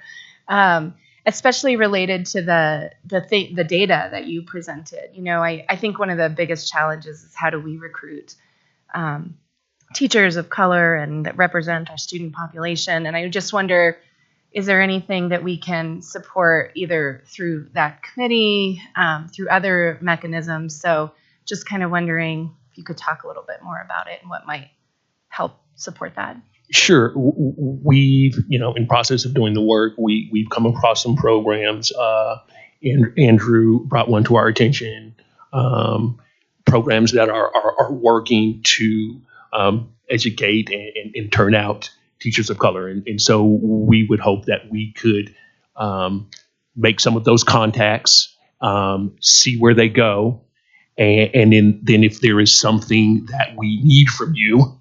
To be part of those programs, to establish that relationship, and we don't obviously know what that would look like, but if we could do that, then we would hope, and we needed something from you.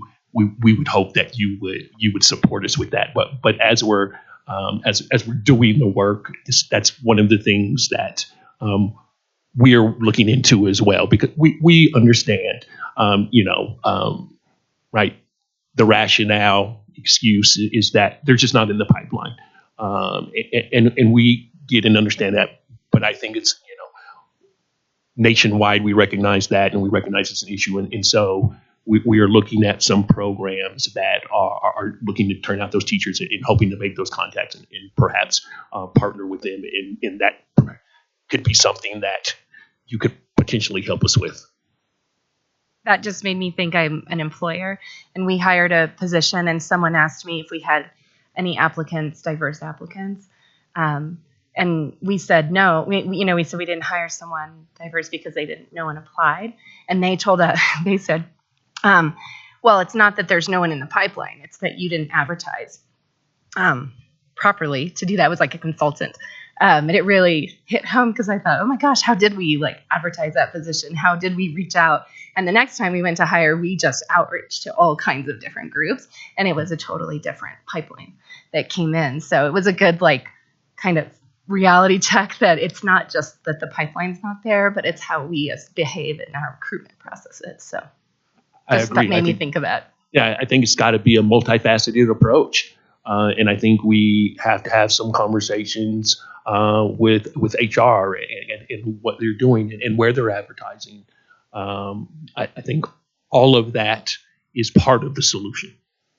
I think that Jeffco is also doing some great things in partnering with like CU Denver and some of our other for our high schoolers who, really encouraging people to enter education as a profession, which when they see us super burnt out and our jobs really hard, they're like, why would I want to do that? Especially, if they're that high school age, right? But we do have some good partners and some programs that are happening. So just continuing to support those and make sure that they grow and thrive. Pathways to Teaching is a really cool one that looks to really support our diverse students who want to become educators, and then partnering with student teaching programs that might bring student teachers here that could then naturally go into that pipeline. Would be awesome. Well, I'll just finish. Thanks for being on that committee and formalizing it. I think the more that we can formalize like that committee and have it become of the same importance as DAC, and all the other committees that help inform and advise the board as well. So I look forward to seeing it grow. I just want to give my gratitude for you being here after a day of working and especially coming back from break. Right. I wanted to ask about the 3 collaboration committees that was mentioned earlier on. I need a little bit more information to understand what that is. Yes, thank you. I can explain that a little bit. So last year, as part of our negotiations process, so we took on Article 10, and Article 10 is collaboration. And the district actually brought that article and had ideas for how to reorganize to better match what's happening at the Ed Center and have that mirrored in our school so that we're using the same terminology and groups are in charge of the same basic tasks. So our 3 groups, we have the OLT, which is the operational leadership team. And then we have the ALT, which is the academic leadership team. And then the PBST, which is the proactive behavior and safety team. And so kind of housed within each of those is, the functions of how does school get done, ordering, budgets, staffing. And then you've got the academic piece. So what will our PD look like? What are our professional learning communities doing? And then the proactive behavior is, okay, how do we address some of the student behaviors that we're seeing and nip that in the bud earlier or give them the support? So, yeah. Right. So it's the PBIS part. I have worked on developing PBIS systems before. So what you're saying is that each school is going to have these 3 committees and it's kind of standardized across the district? Yeah, that was the idea, to standardize it. So elementary, middle, high school, everybody's kind of doing the same thing and, systematizing that work. Cool. Yeah. Thank you. That's very helpful information. Let's see. The other question I have, I was going to ask also about outside contractors, that conversation we had about EAP, but I think, thank you for the feedback about how helpful it is to have a counselor who has some awareness of how the district is operating. That was helpful to know. And the other thing that I just want to say is thanks for the University of Maryland shout out with that science thing. That's Go Church. That's where I'm from. And I do have concern about representation. I know representation matters in classrooms, and growing up in Maryland, I did have teachers of color who were incredibly impactful on me. And I hope that our students can have a similar experience with diverse educators in front of them and helping them, figure out their passions and what they want to learn about. And so I'm really interested in the programs that you've come across that help support recruitment. So I would like to hear more about those, or just point me in a direction and I can do the research. But I'm really interested in that. So thank you. That's all. I don't think there were any other questions in there. Just gratitude. Lots of it. Thank you. Yeah, maybe mine's not a question either. So thank you guys so much for being here. And I do appreciate fully what it is to teach for a full day and then drag yourself into something. And also to sit here and think about all the things that you need to grade and plan and prep. So I just truly appreciate it. I think that collaboration piece is just super, super, super, super important. And Superintendent Dorland and I have talked a lot about the fact that one of the things that I have wanted from the beginning getting on the board is shifting from an adversarial relationship to a collaborative relationship. And I just feel like we're making huge strides there that we can all feel really, really good about. And I think the next big one for us is going to be passing a mill levy. And so I am anxious to get teacher voice into that process. We do want to hear from you and what you want in it. And I do appreciate, Ms. Williams, the importance of the language specifying how it's going to be used in compensation, because I was here when we were promised if we knocked on doors that our salaries would go up. And then we got a new board that said, oh, maybe not. Yeah, totally remember that. Not bitter. No. Anyway, because it's impacting my retirement for the rest of my life is what that's doing. So I do just fully appreciate how important that is. But my hope is that we will work hard together on that, and that if you feel like you're not being brought along in that process, that we'll hear that sooner rather than later, so that we can make this successful. Because I do think.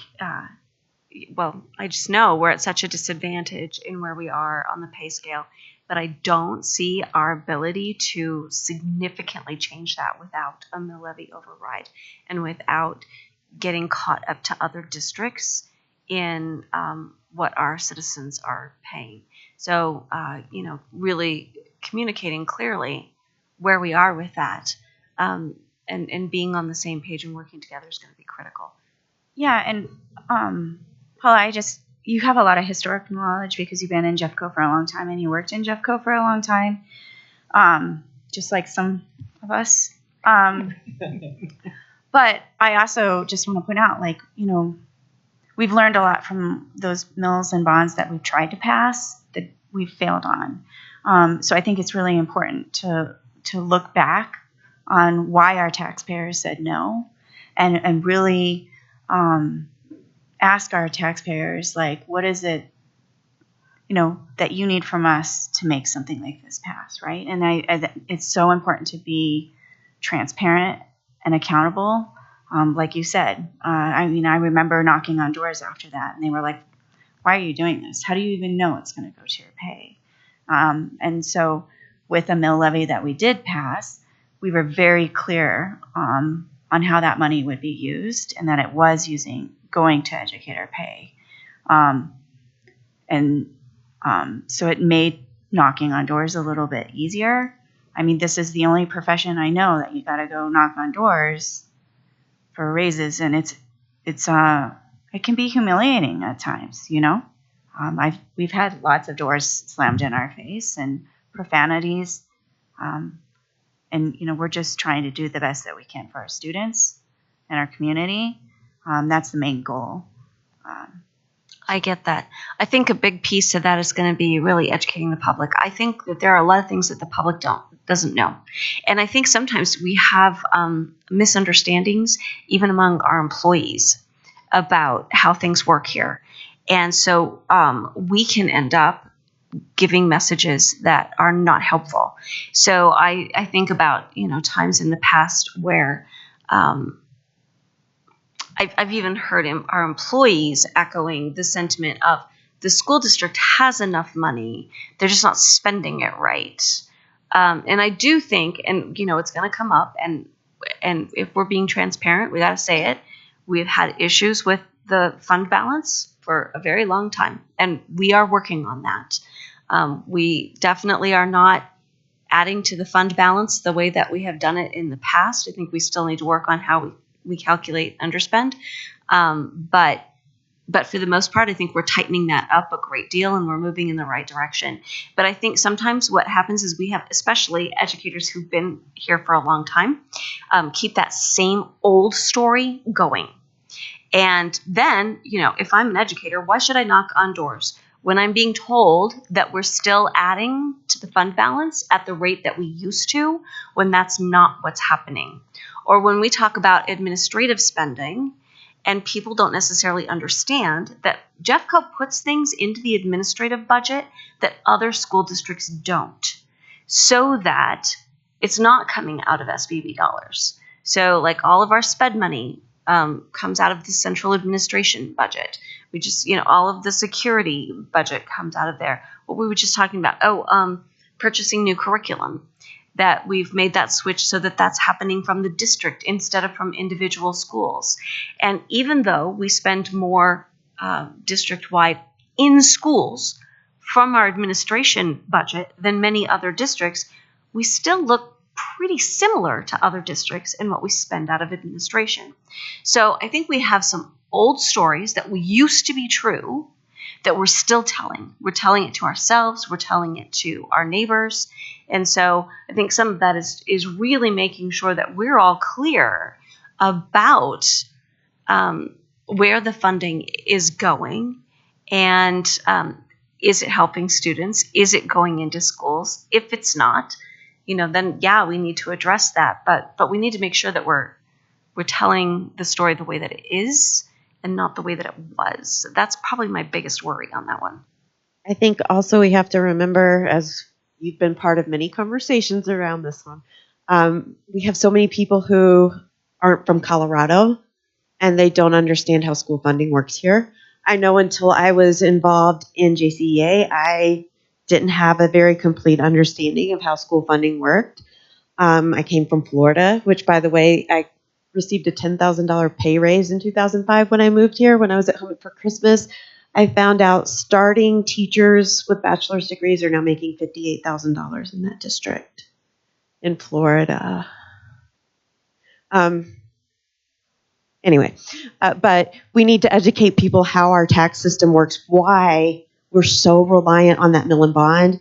And again, being transparent with that language. It's important for those of us who were here when we were made promises that weren't kept, that having that specific language that gives educators a real incentive to get out and knock on those doors because they see that direct connection.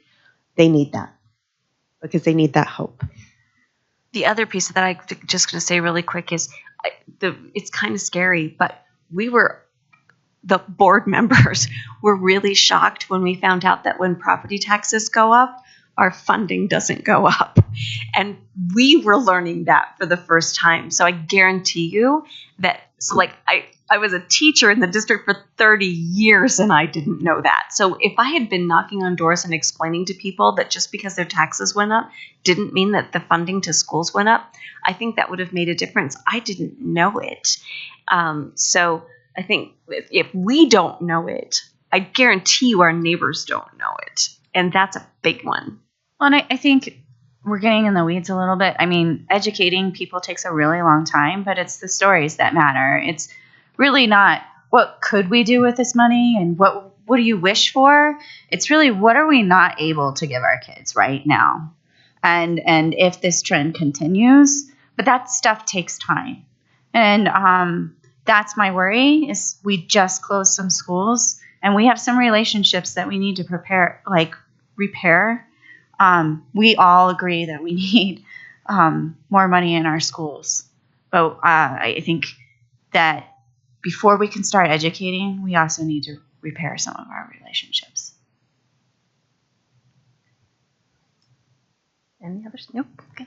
I want to thank you all so much. I also, in addition to your presentation, appreciate this handout. And I am always a champion of bargaining unions because I tell people, well, how else are we supposed to know what the teachers want, what the staff wants? We can't go individually one at a time. I might know 3 people and I heard from them. That's not adequate. And so I really appreciate all the work you do to survey your members and to bring the results back to us. And I echo what Dr. I would call you Dr. Reed Ferrer, director. It's close, director, doctor. Anyway, about not being adversarial. I don't see it that way at all, even though when we go to negotiations, obviously, there are different positions. it's expected. That's what a negotiation is. But I do feel good about the progress we've made in the last 2 years, and I look forward to continuing that. And I'm going to end this out just asking one more time if there's anything anyone else would like to add at this moment, but thank you very much.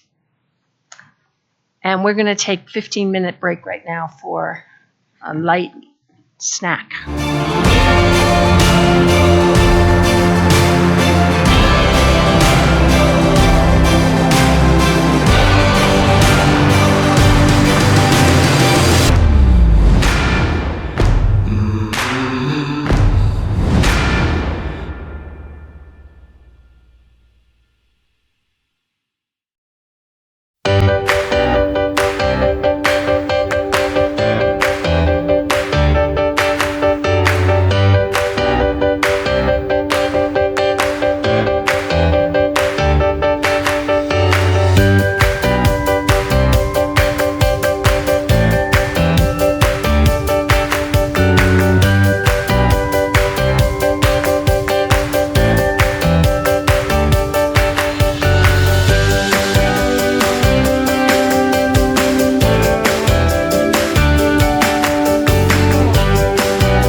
are back live. And for our next topic of discussion this evening, the board will study a presentation and associated draft director district maps compiled by independent consultants, FLO Analytics, based on the 2020 census data of our 5 geographical Jeffco Board Director District boundaries to determine if the population is balanced across director districts. As a reminder to the board and our listening public, every 10 years after the release of the decennial U.S. Census, Jeffco Board of Education Director Districts should be reviewed in order to ensure compliance with Colorado state statute that each district is reasonably equal in population and as contiguous and compact as possible. This process, called redistricting, is important in ensuring that each board member represents about the same number of constituents. The proposed district director boundaries must be approved by the board. Director district lines will not result in changing school or articulation area boundaries. And before I hand this over to, and we call it Flow Analytics instead of FLO, okay, Flow Analytics staff, Superintendent Dorland, do you have anything you'd like to say? I just want to frame for the board that you'll have multiple opportunities to study this. Tonight's just the first bite at the apple, so to speak. Second bite at the apple. And so there's not a decision on this topic next week. It's actually not contemplated for a board decision until February. So I just want to make sure that I don't want the board to feel pressured that they have to know everything there is to know about this topic before next week. That's not the case. Okay, great, thanks. So we'll pass it over to our colleagues at Flow Analytics to take us through the presentation. They've prepared a couple of draft maps that follow a few different ways that they could approach this redistricting process, and we'll present those to you for your review. Great. Thank you all. It's nice to see you all again. And first of all, it was just a real privilege to be able to listen in on the last part of that conversation that y'all had. And we actually had a district partner who recently joined an organization solely dedicated to increasing the number of Black educators in the United States. So if we could be helpful in making a connection, we'd be happy to do that. But we will dive into our presentation. We should have called this Dinner in Redistricting, but this is our second presentation on redistricting, and we will start with just a reminder about what this process is, what redistricting is, what all of the different terminology means that we'll be talking through, and then, as Claire mentioned, we will be presenting 3 draft maps for your consideration, and these are very much a starting point, and we will talk about what that means as well. I am Rebecca Wright. I am joined here with my colleague, Emma Swanson. She is our GIS guru, her unofficial title, and we are just really excited to be able to talk through these pieces with you all in a succinct manner. So the first thing is just a reminder of what this is, and I think President Parker explained it very well. This is something that we do every 10 years because the new census data comes out, and you really want to look at your director districts and make sure that they are all reasonably equal in population. And so we typically, when we think of reasonably equal in population, means about under 10% across the districts, in difference across the districts. And so that's one of the main criteria that we look at, and we'll talk through the criteria that we're going to be considering in terms of the draft map preparation a little later on. But that's essentially what redistricting is. And the goal is to have these draft maps reviewed, and then a final map or final maps reviewed, and then a final map approved by March 1st of this year. And again, as this was mentioned earlier, since all board members are voted for at large, changing these director district lines in no way impacts voting. Jeffco residents can still vote for all members regardless of where they live. So that's really just an important point. So in terms of timelines, we did have our first meeting back in December.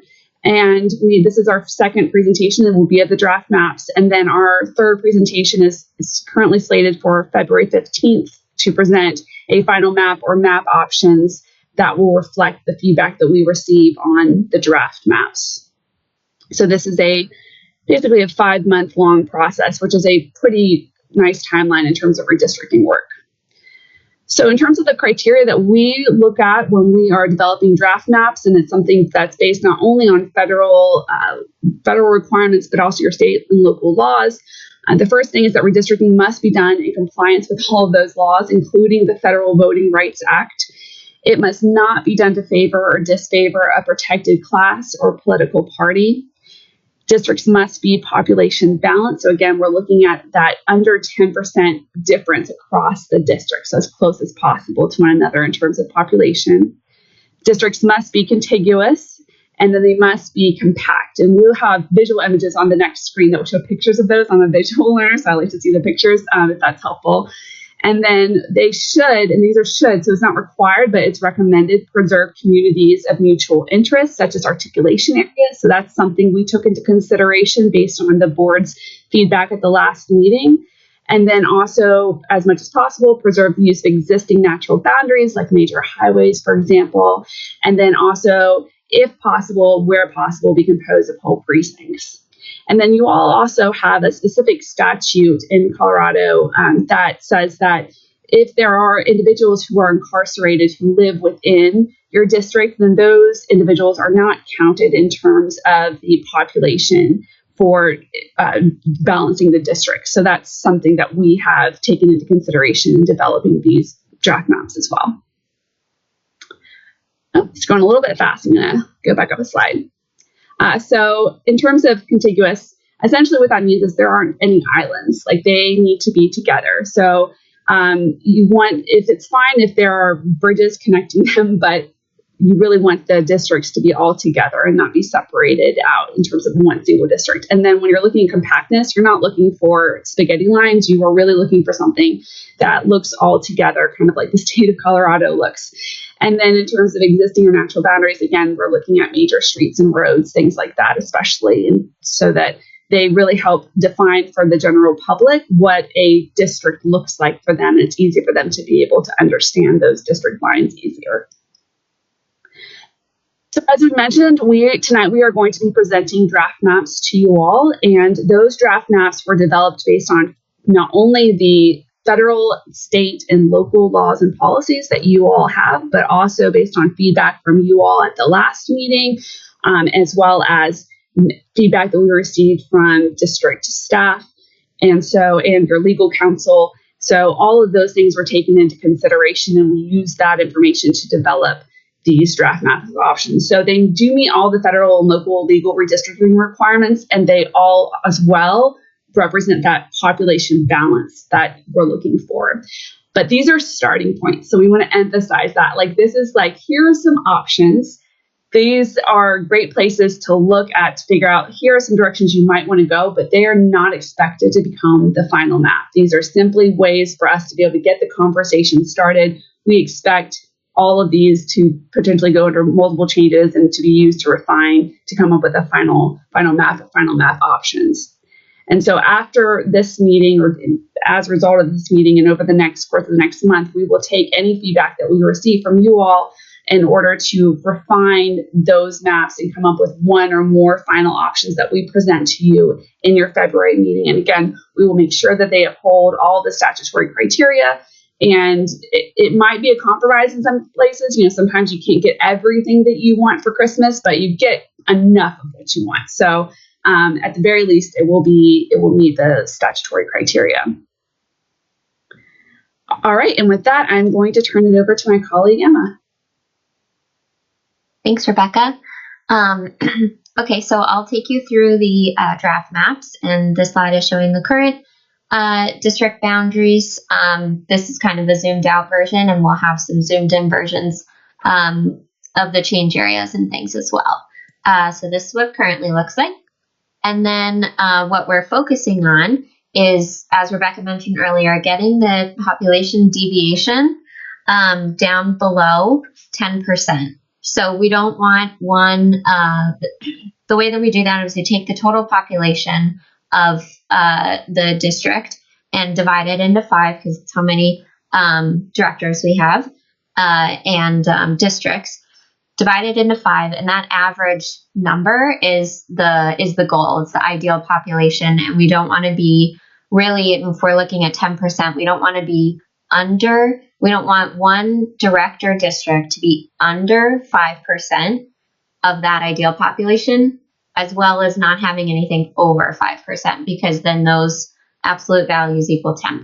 So we're kind of, there's some wiggle room, of course, around that ideal population, but the closer to 0 we can get is great, but definitely below 10%. Okay, and the district population change. So in 2010, after that redistricting process, y'all were sitting at 4% population deviation of what we just talked about. So that's doing pretty good.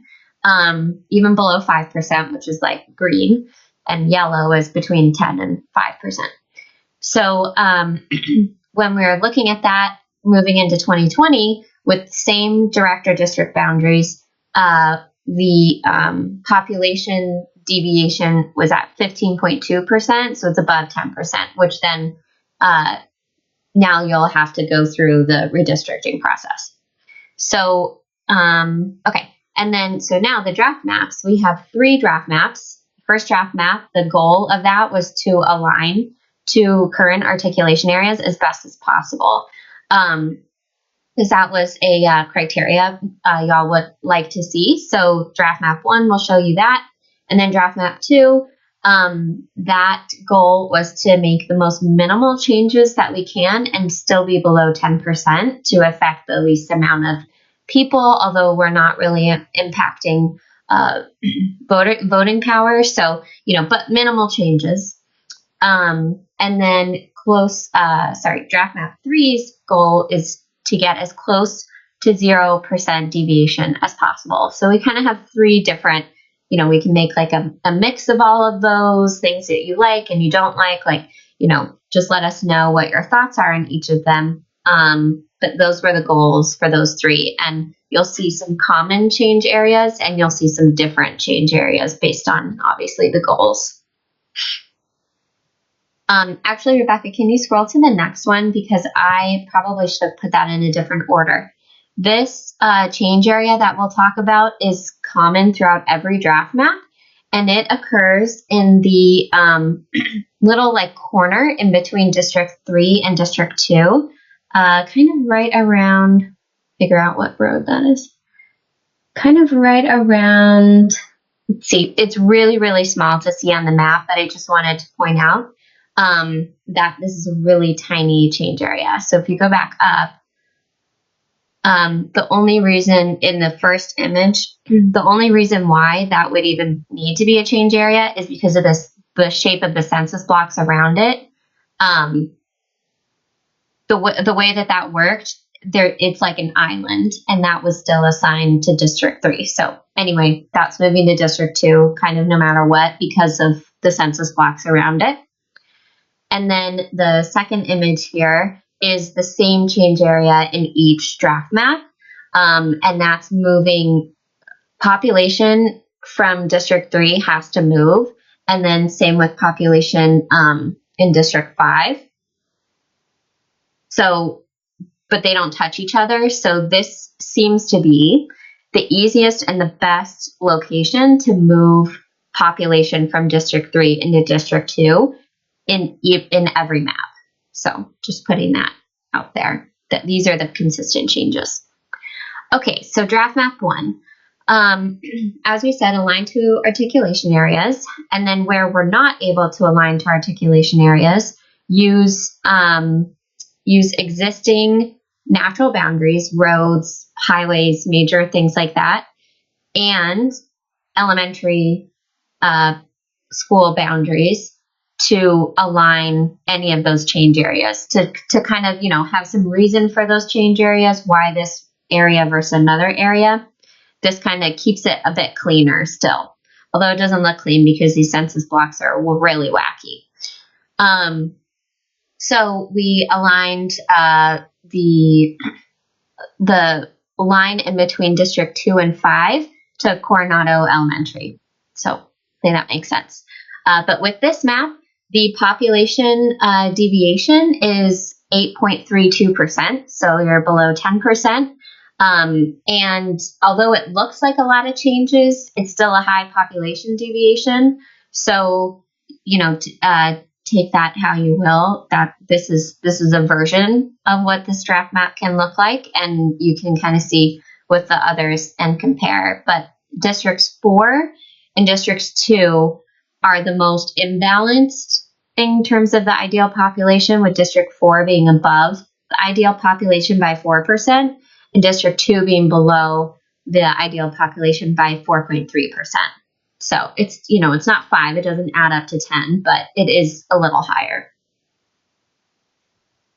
Okay. And these are the change, more zoomed in areas for the change areas and the draft map one, so you can kind of see a little clearer, if you're looking at certain areas. But it's hard when districts that really need to balance out. I mean, between districts 3 and 5, you could theoretically easily balance the population, but because they don't touch each other, we're having to make all of these changes and move down and move up and affect other districts because of that. So hopefully this makes sense. The lower right image is showing the population change between districts 2 and 5, and those crazy areas looking like are what the census blocks look like in that area. And that's pretty common, especially in mountainous areas. They get kind of wacky.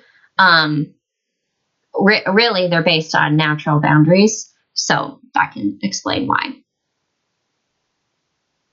Okay. And then this is a map of draft map 1 with articulation areas aligned to it. So the dark blue outlines that you see kind of like pop out are letting you know that articulation area is split between 2 director districts. So I hope that makes sense.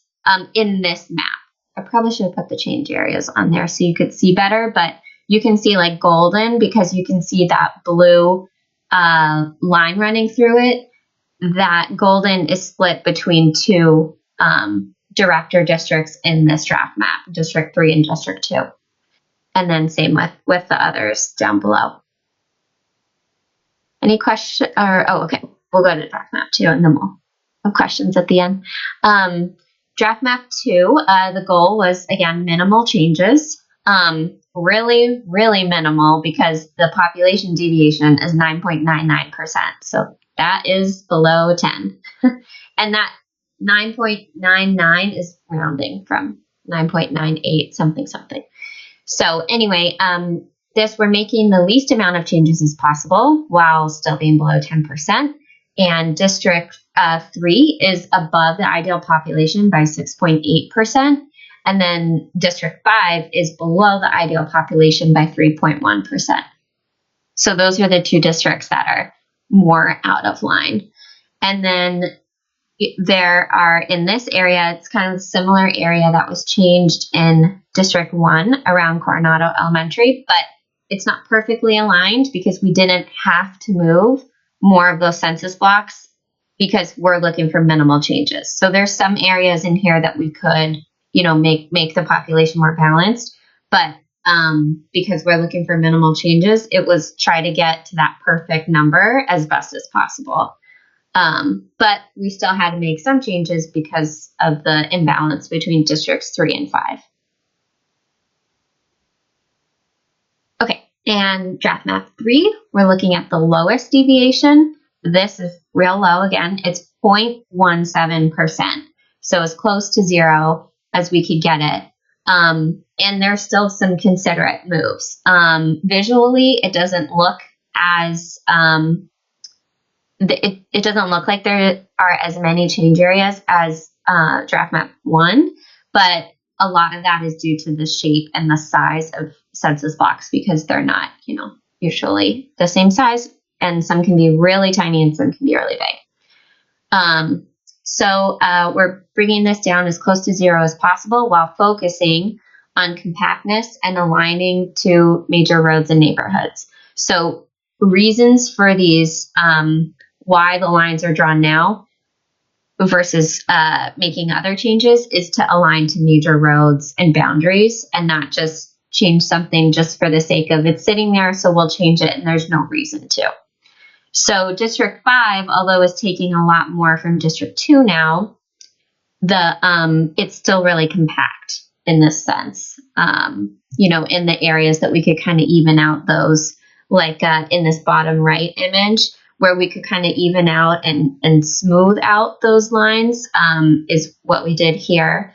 And then the top image showing District 3 losing area to Districts 2 and 4. A similar area, change area in between Districts 3 and 2, because if we took population from any other census block where those two districts touch, there's just not enough population that you would have to change so much in order to even get enough population to balance. So this area is really compact and populated. So that was the easiest area to change. And then the image to your left, taking population from District 3 and moving it into District 1, obviously looks big, but that's Stanley Lake is right there. So taking population around that and around the major roads and keeping neighborhoods together as well, not trying to split neighborhoods, not like it's, impacting the end result, but just trying to make these changes and these moves make sense where we can and where we need to. And I think that might be, yeah. Okay, so that's the review of our draft maps. I'll hand it over back over to Rebecca. Yeah, thanks, Emma. So again, this is what we are presenting tonight, is the draft map piece. We'd love to hear your feedback on these. And then over the course of the next month, we will be creating the final map or map options to bring back to you in the meeting in February. So with that, just thank you so much. And we're happy to answer any questions and listen to feedback. Board members, any questions? Dr. Varda? Hi there, and thanks for the presentation. And I looked at these ahead of time, and I was like, I don't know what I'm looking at, so this was helpful. I find them still a little confusing, just because it's new information. But I think what I'm really longing for, that I think would help in like the next iteration, is really like now mapping this onto people, families, and schools. So what I'm not understanding, but what I'm not able to absorb is like the impact on families in terms of shifting lines. I know we're talking about census and major roads and things like that, but like, what does this mean for the people and kids, families and kids who go to school here in Jeffco? So if we move, like, on that last one, I'll pick the one I'm familiar with, like with Stanley Lake. I believe that change might move one of the middle schools into a different, maybe.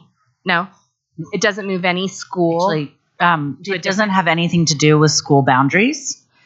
And as mentioned at the very beginning, because our voters vote for all directors on the board, it doesn't really change who's voting for which areas. I'm not either. worried about that at all. But I know you said it doesn't have to do anything with school boundaries, but it does have to do with where people live and what, like, where. Does it not change any assignments to any schools at all? It just changes what the schools that are in our district. It does change who can run for which seat. And I'm not worried about any of that. I'm just thinking, so like with this Stanley Lake area, does it not mean that the people around Stanley Lake that are assigned to go to Ralston Valley, they still go to Ralston Valley? So now we're splitting a articulation area? We talk all the time, right, about how silly it is that we split articulation area. I think that's why they built map 1. Oh. Which is more aligned to Arctic area, correct? Yeah, and so again, like this doesn't. Yeah. Huh. There we go. Let me introduce myself. My name is Colleen O'Loughlin. I'm Assistant General Counsel for the district. I'm sitting in for Julie Tollison today. I appreciated Superintendent Dorland's statement that this isn't the last word, because today is the first day I've been reviewing redistricting.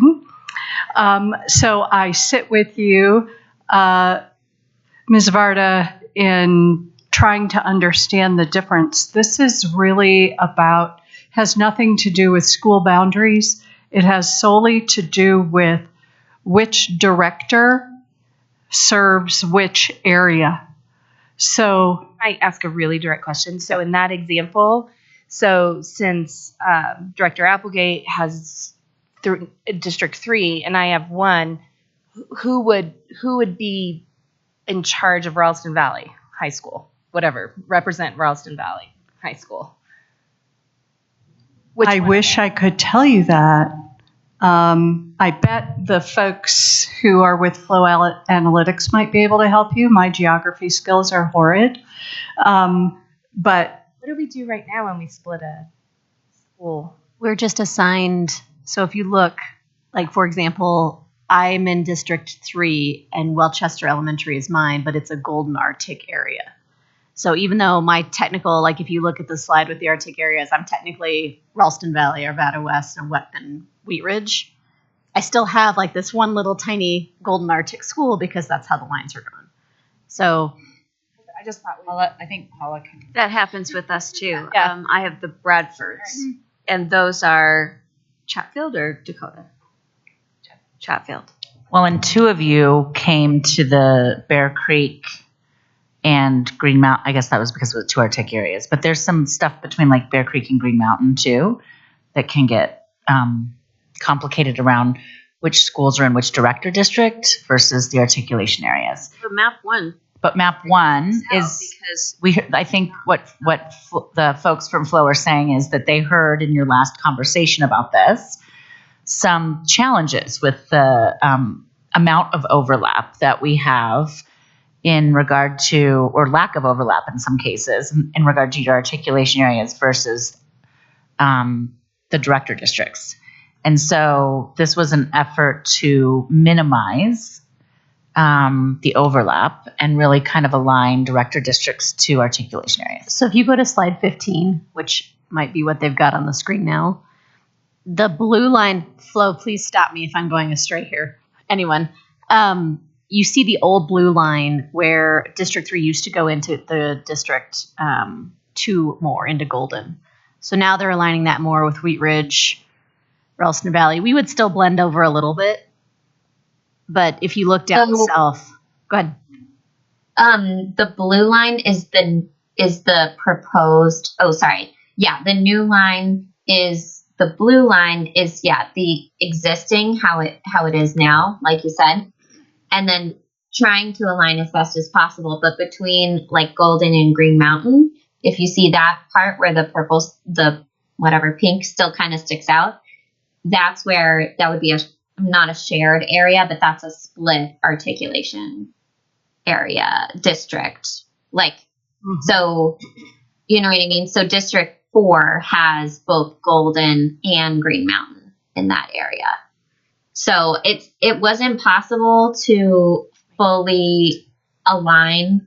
Yeah, just because of population. I mean, some of those areas, you guys know, are really, really, really populated. So yeah, this was like right as best as possible without trying to, add or take away or move census blocks in weird ways. But it doesn't impact families at all. So what I think the question you had was, how does this affect families within those areas? And it affects them only to the extent that their director may change, but it does not affect their school or their articulation area. Something that I would be interested in is seeing the articulation areas overlaid on maps 2 and 3, because I know I was one of the people that really wished we could have directors not sharing Arctic areas. So I appreciate what happened in map 1, and that was the best you could do with the Arctic areas, but it ended up with big discrepancy in the sizes of the population.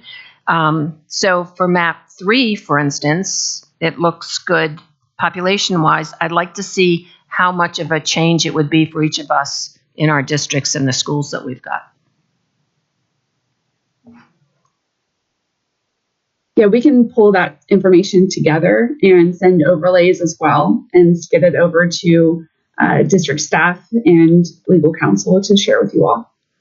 If I can add one more, you mentioned earlier it was possible to blend a little bit. If we were to blend any of them, I would like to see blending 3 and 1, where we are trying to balance as much. I know you guys are doing this already, balancing as much as possible, but still trying to maintain. I mean, I know draft 1 is we're trying to get it as close as possible, but if we were to blend any of them, maybe it's maps 1 and 3 to see what came up. On that point, are there specific areas that you, I mean, we can do, we can look at it and do it. Definitely, are there areas that you all think make sense to keep between draft maps 1 and 3? If not, that's okay. We can work on it. If there's a way to get maps with streets on them, it would be easier to understand kind of geographically where things are. What I meant was each of these maps has come with a priority goal. So if our goal in map 1 was to keep the articulation areas as whole as possible, and our goal in map 3 was to keep them as even as possible, what's the hybrid of those two? Where there might be a little bit more deviation in the articulation area, and there might be slightly more deviation, but not 10%. Or 9.99. Yeah. So a lot of our clients, we recommend a 5% or under deviation if they're able to do it. So that might be the middle ground, is like, how can you align with articulation areas while being near that 5% mark? Yeah. Mm-hmm. And what would that look like? Yeah. Yep, we can work on that. Thanks. Any other questions? Just thank you. This is not easy. Yeah, we appreciate it. Yep, go ahead. This might not be a question, but I just think for myself, looking at these drafts, it might be easier if I had 3 pieces of paper in front of me so I could see them side by side rather than on the screen, just because I need to be able to compare and contrast. So that might just mean that I need to go home and print these out and lay them side by side so I can look at them a little differently. But I'm just saying, as we move forward and we're looking at different versions of things, that because this is so visual with a map, that's a request I would make.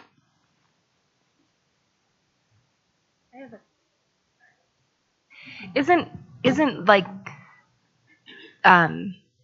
this map, for example, that we're looking at already a blend of keeping it the same with lowest deviation? Because if we didn't really care about keeping it the same, like I've always wondered up in that northeast area and north area, like why it was ever split north-south rather than it being like split, it's split from the north to the south rather than the east to the west. So what I mean is, like, imagine if area 1 was Ralston, I'm not suggesting this, Ralston Valley, Stanley Lake, and Pomona. So you have the top of the map. And then the next section is A West, Arvada, and Wheat Ridge. You know what I mean? So that seems like a totally different perspective of not keeping it the same, and I'm not suggesting we do that. I'm just saying every map seems to be keep it the same with what we know and love and tradition, whatever. But what if the whole thing was split with lines, going horizontal in different sections? How does that split the population? Totally different than we do it now. I'm just saying, like, every map is with the philosophy of keeping it as similar as possible. So if it was just lowest deviation and we threw out all the lines, what would it look like? That's what I think. Great point, for sure. And the only thing I would say is, because of the population density in some areas, like, I can understand why District 1 has to come down south and grab people, because that's where the people are, and then also take some from the north. So that's kind of why I think that that's going on, but we can definitely explore, changing things up. We also should be aware, though, that that might out-district us of all of our seats, which is wholly possible. So. Yeah.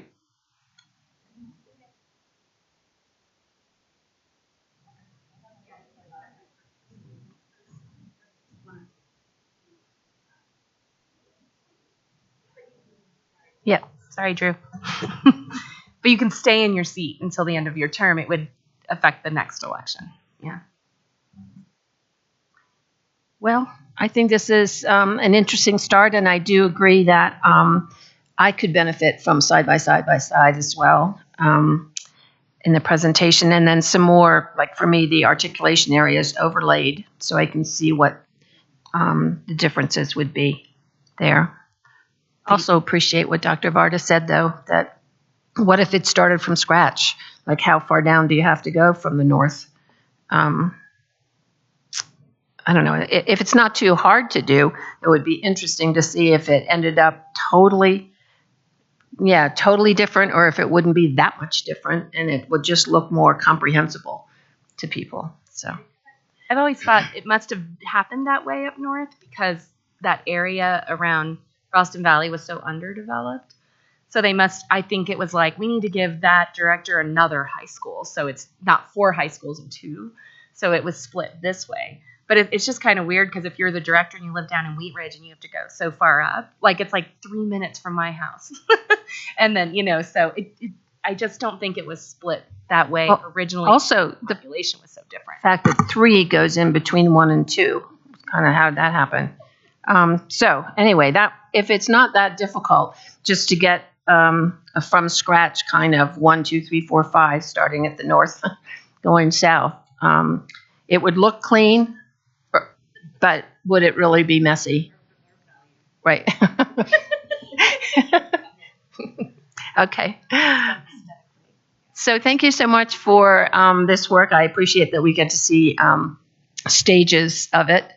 And hopefully you've heard some of the things that we would like to see. If you can run with that, we'd appreciate it. Will do. Thank you guys so much. Have a great evening. Thank you. Thank you. Okay. We are now on item 3.06, charter school renewals. This agenda item is reserved for the board to receive a presentation and have an opportunity to engage in discussion regarding 2 charter school renewal applications, Jefferson Academy and 2 Roads Charter School, that will be voted on at the January 18th regular board meeting. As a reminder to the board and our listening public, the district utilizes the following prescribed charter school renewal process and timelines in accordance with Colorado Revised Statute. The district publishes the renewal application template for charters.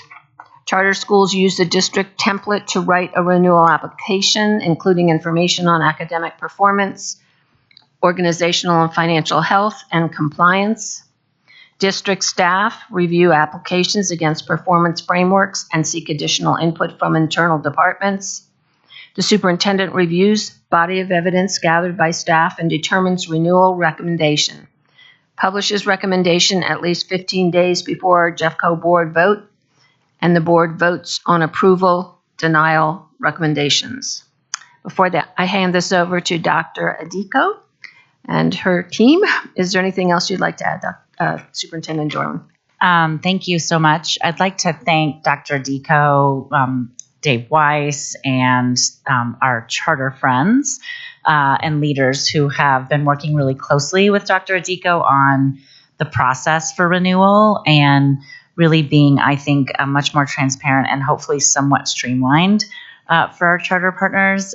We really value you as high quality school options in our school district, and I want the board to know that I am very honored and privileged to bring these 2 renewals with a recommendation to approve for 5 years to you tonight. We are proud of the work that these 2 schools do for our Jeffco students, and with that, I will hand it over to Dr. Adiko and or Mr. Weiss. Mr. Weiss, I'm handing it to Mr. Weiss. Good evening, board. Thank you. We're grateful for the opportunity to present to you tonight regarding an important aspect of the Jeffco landscape, the renewal of charters for 2 of our Jeffco charter schools. We're excited to have these 2 schools as a part of our charter portfolio in Jeffco. Tonight you'll hear staff recommendations on renewal for Two Roads Charter and Jefferson Academy. These schools have both demonstrated a strong commitment to students in Jeffco and have provided diverse programming and opportunities which at times are not available in our neighborhood schools. The results you will hear tonight demonstrate those commitments. I would like to introduce Dr. Tayo Adiko, our Executive Director of Charter Partnerships, and Wendy Noel from Two Roads Charter, and Tim Matlick from Jefferson Academy. Dr. Adiko's presentation tonight will provide perspective on the ongoing impact and future potential of their schools within our portfolio. And then following the presentation, we invite board to ask any clarifying questions on our charter, and our charter leaders are here to help answer any of those questions for you. Thanks, Dave. Here are the items that we will discuss together: an overview of the charter renewal process, an introduction to the financial performance framework, and then we will share the superintendent's recommendations for both schools. So a little bit about our charter renewal processes. Charter renewal actually begins the year before a school's charter contract is up. We, as a district, publish the renewal application template, and then the charter schools use the template to write their full renewal application, where they share with you, the board as their authorizer, updates on their academic performance, their organizational health, and compliance. Then, as district staff, we review those applications against performance frameworks, and then we seek additional input from internal departments such as safety and security, accounting, discipline. Then the superintendent reviews that body of evidence that's been gathered by staff and determines her renewal recommendation for you, the board. And that recommendation is published at least 15 days before the vote as directed by statute. And then the final step is you, the board, voting on the recommendations of the superintendent. This process is directed by statute and state regulations that directs authorizers to base these decisions on a comprehensive body of objective evidence where academic achievement is the most important factor to consider. Part of that body of evidence we collect is finances, how schools are operating financially. And this year we introduced a new tool called the Financial Performance Framework. Overall, in general, performance frameworks are tools that authorizers use to establish high quality performance expectations for the schools in their portfolio. So last spring, district staff and external consultants developed 3 performance frameworks to measure financial, academic, and governance performance. We finalized the FPF, the Financial Performance Framework, this fall. And as staff, we will finalize the academic and governance frameworks, the charters, this year. But the FPF, the Financial Performance Framework, provides you as an authorizer with a snapshot of a charter school's overall finances measured against national standards. And the FPFs are generated by the Office of the Chief Financial Officer. So getting into the recommendations, we'll start with Two Roads.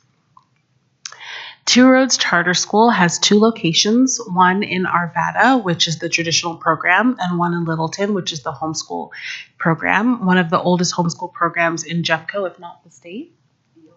The oldest. They serve pre-K through 12th grade, and their educational model is 21st century learning and the 4 C's: critical thinking, communication, collaboration, and creativity.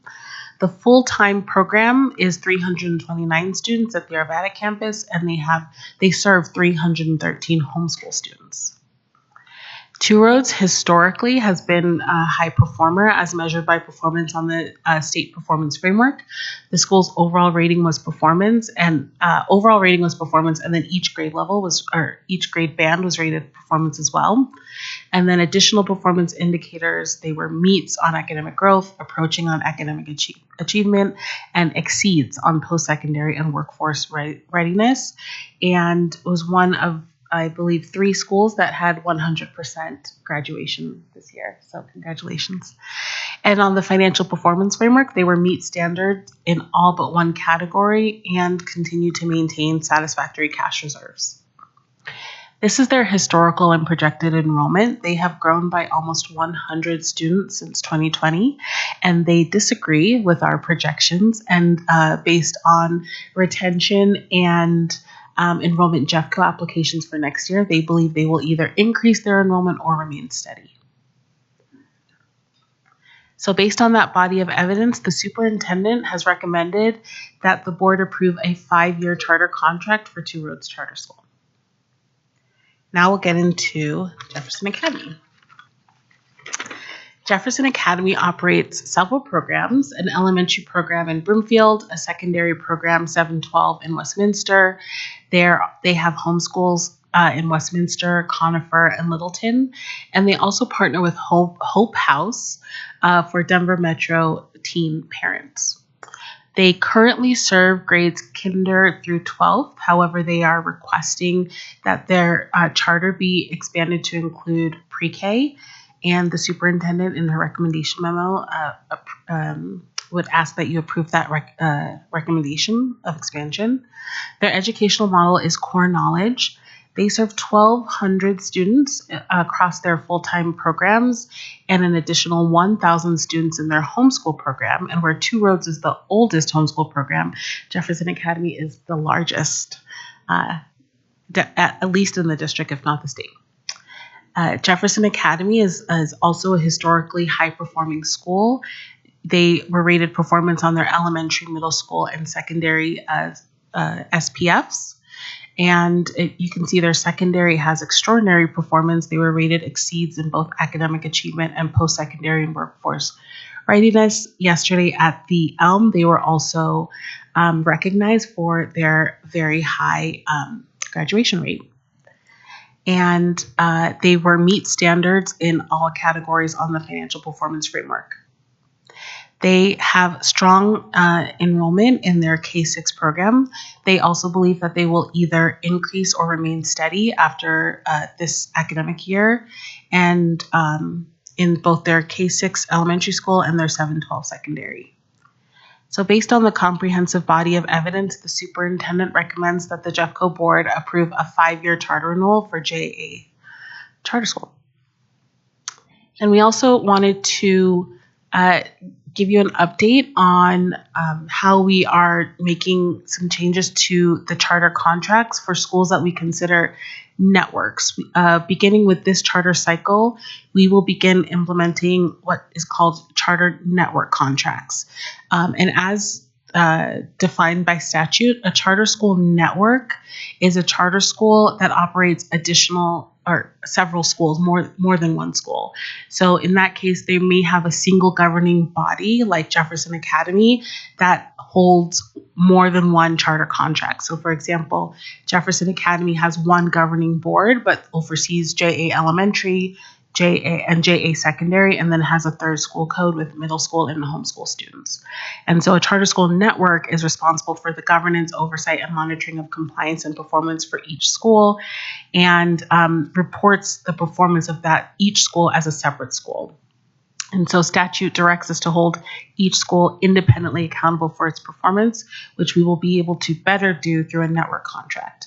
So we will begin that if JA is approved by you with this cycle, where JA will be authorized under a new network contract with an addendum for the elementary school, an addendum for the middle school and homeschool code, and an addendum for the secondary code. So next steps.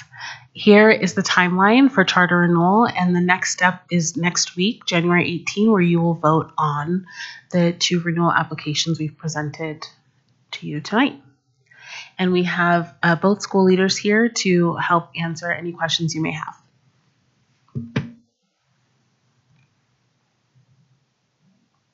Okay, thank you so much. Board, are there any questions? I think I have 2 decently easy ones, so thank you both for being here. Thank you, Dr. Adico, for the presentation. In the early childhood education section, are you all taking 3 and 4-year-olds or just 4-year-olds? Two Roads began our preschool program this year, and this year we're taking 4-year-olds, and that's what we'll continue to do. We're in the same boat. Right. Thank you. And then, Dr. Adico, you mentioned for Two Roads that under the financial, there was one, I'm going to miss the acronym, one financial component that was unmet. Yes, they were rated does not meet on, I don't remember the row exactly, but when we went back to the accounting team, they said it was just because Two Roads had to dip a little bit into the reserves this year, but they felt comfortable still with the financial standing of the school given their satisfactory cash reserves. So there's not we don't see any risks or red flags there. Great. Thank you both.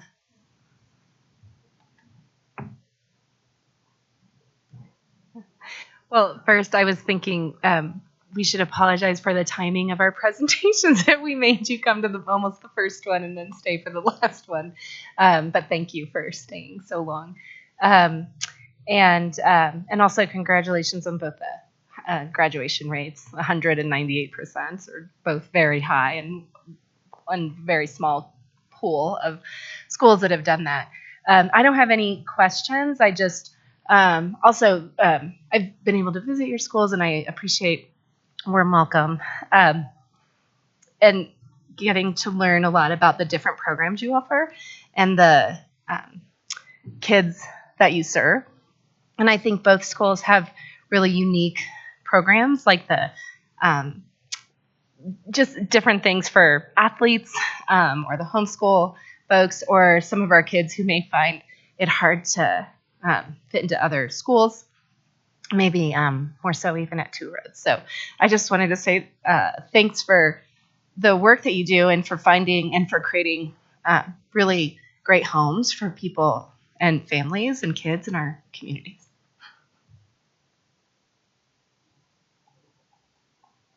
I would just like to say thank you, Dr. Adiko, for the presentation, and I congratulate you on your wonderful results. We're so excited to have you as part of Jefferson County Schools. And I want to say I just last week got to go visit Two Roads. I thought it was charming. I loved it. And I knew it had a reputation before I went for really being welcoming and helping each family with their particular needs. And I'm working with a family that has a lot of needs. And I'm hopeful and confident that Two Roads is going to be just the right place for them.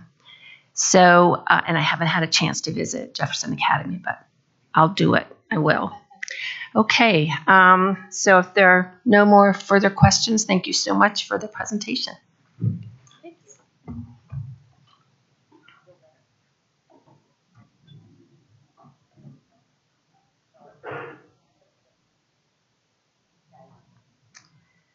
Okay, I think this brings us to 3.07, the interim quarterly financial report and FY24 revised budget. The best part.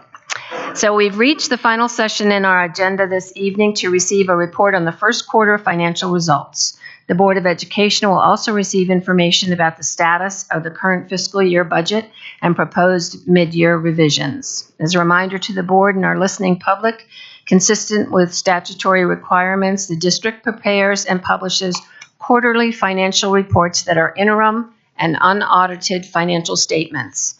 The reports are posted publicly on our Financial Transparency website and reviewed with our Financial Oversight Committee. The 2023-24 budget was proposed on May 3rd, 2023, updated on June 2nd, 2023, and approved at the June 22nd, 2023 board meeting. An update on the budget and enrollment was provided to the Board of Education at the November 9th, 2023 meeting, which included a preliminary estimate for how the emerging enrollment data would impact revenue in the 2023-24 fiscal year. The board will vote on a revised budget and appropriation as part of the consent agenda on January 18, 2024. And before I hand this over to Ms. Copeland, is there anything you would like to add, Superintendent Dorland? Thank you, President Parker. I want to just add for our new board members that this is a normal process that will repeat annually, where we take a mid-year look at the budget and the board approves any changes or just basically a mid-year revision.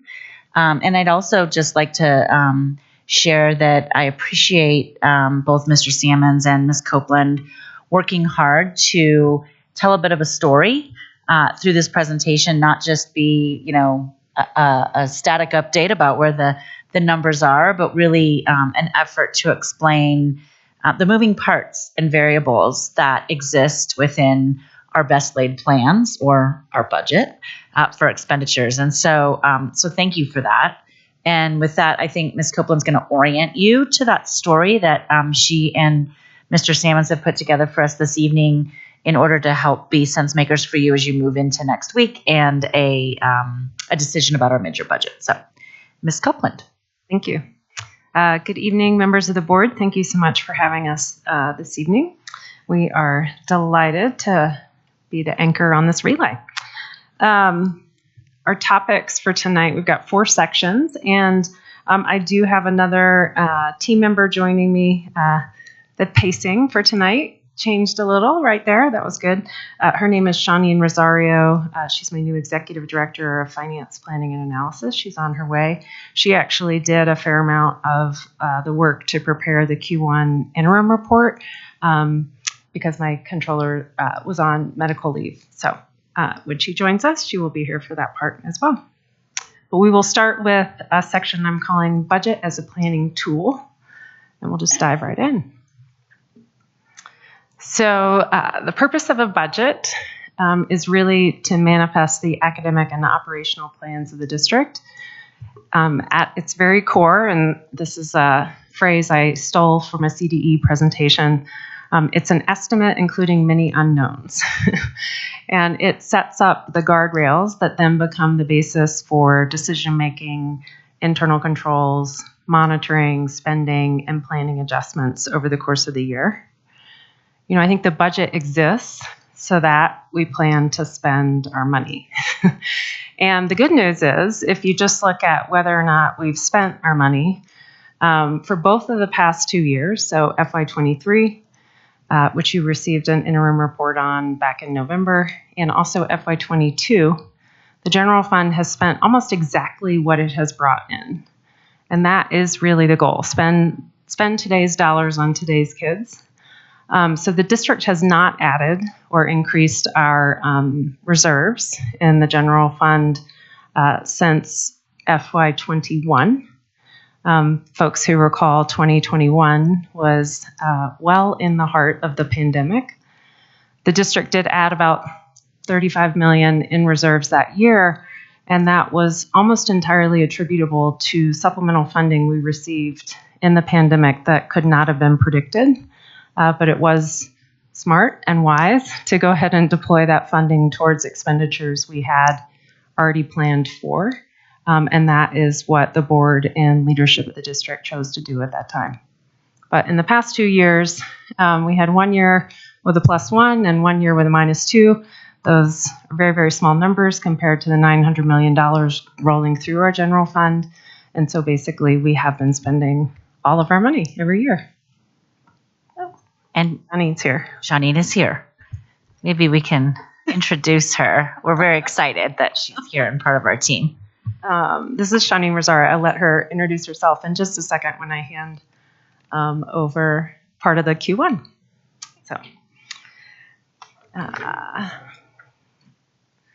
So a little bit more about, did I skip something? I did. What, is it late? I need some coffee. So one of the questions we often get, and it's a really good question. It's like, how is it that stuff changes, right? Like this should be fairly predictable. So the 2 green boxes tell a little bit of a story about an example of what changes. And it's at sort of a granular level. So we have on the left, a 9th grade ELA teacher. This educational professional had a budgeted salary and expense in today's dollars of about $98,419. That represents today's dollars, step 20, lane 5. Para and Medicare. Para is one of our most significant benefits expenses, but para and Medicare combine for another $22,500-ish in budgeted expense. Annual premium contribution towards health and dental comes in just under $7,000. Same position, new teacher in that position because that teacher left. We've rehired. This is what you often hear referred to as turnover. The replacement teacher also has some experience, is coming to us at a step 8, lane 5, with a salary of $73,180. Para and Medicare on that is about $16,700, same annual premium. But what that creates in terms of year-over-year variance is $31,000, which is 24% of the original amount. And so in that one transition from one professional to the next, you see quite a bit of variance. And so trying to figure out exactly what our workforce is going to look like year over year it's not possible to do it exactly. We do look at past year experience. We have ways to estimate these things, but again, it's just an estimate. And so that starts to explain, I think, a little bit how we see variability manifest in terms of how our expenses trending to the budget. We still have the position filled, but we're paying something very different. So then how is it that our revenue varies? There's kind of like 3 things I would point to. The first is the student count. So we do a really good job. It sounds like I'm congratulating myself, but we do a really good job of estimating our enrollment on a kind of roll-up level. There can be variability at the site level, but we have some folks who work with us, consult with Brian. Our year-over-year numbers really came in pretty strong, as we reported to you back in November. Even though we have that October count and we're adopting the January revised budget, there's still stuff that moves between now and the end of the year. So we will end up with some sort of revenue variance between now and the end of the year based on final audited adjustments. Sometimes there's adjustments on a prior year that CDE takes out of current year funding. SPED count details come in right at the end of December, early January, and that's too late ultimately for us to put them into the revised budget for you all. So again, there's just things that continue to change in terms of our count. Second, local tax collections. So as Superintendent Dorland mentioned earlier this evening, our taxpayers pay a significant amount of our total program, the local share.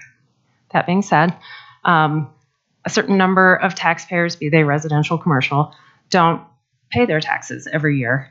And that is something we have to estimate. And so we generate an estimate based on whatever happened the prior year, but it's still just an estimate.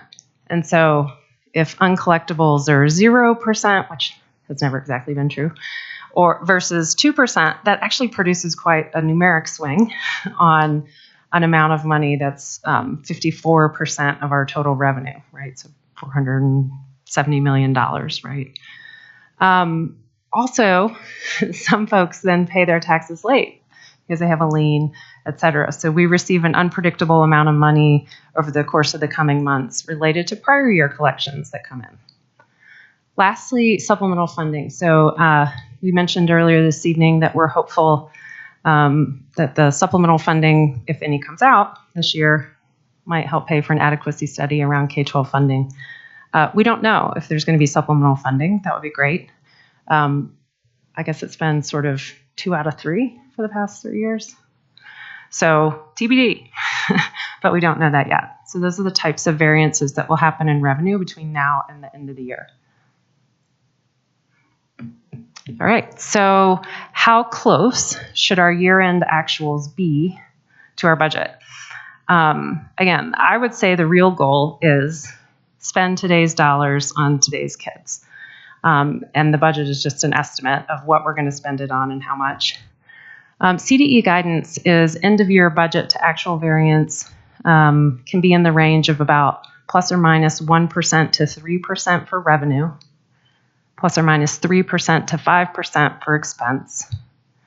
Our district goal, which this is the first time I've articulated this, by the way, is that our end-of-year revised budget to actual variance is plus or minus up to 2% for revenue and plus or minus up to 3% for expense.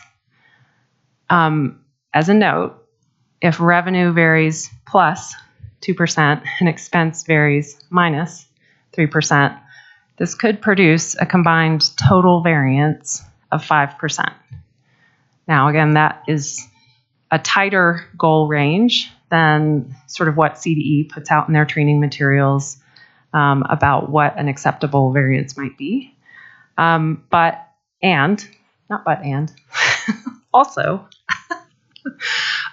just to contextualize that, 1% of the total budget of the general fund is $9 million. So 5% would be $45 million. So $45 million is a big number. It's still just 5%. So that's that piece. This is a slide that's a little bit of a repeat with some slightly tweaked language. So back in November, we presented that last year's actuals and in comparison to last year's budget. So orange bar is last year's budget, green bar, last year's actuals, gray bar is 2 years ago actuals. And so what this helps you see is that last year's actual revenue came in plus 0.6%, which I'm very, very proud of. So only a variance of about $5 million. And again, just to contextualize, year-over-year revenue increased by $33 million. Actual expense came in negative 2.8% or 2.8% below the budget, which again is within that target range that we just identified, or 2.8% of prior year was about $25 million. The year-over-year expense increase was $36 million. So our expense growth did outpace our revenue growth a bit in the actuals, right? And of course, that was ultimately what we had planned.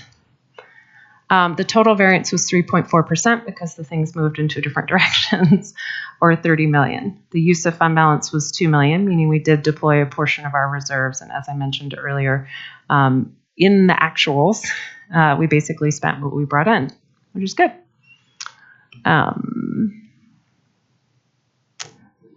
All right, I'm going to kick us off in the Q1 and then hand it to you. You're good? Okay.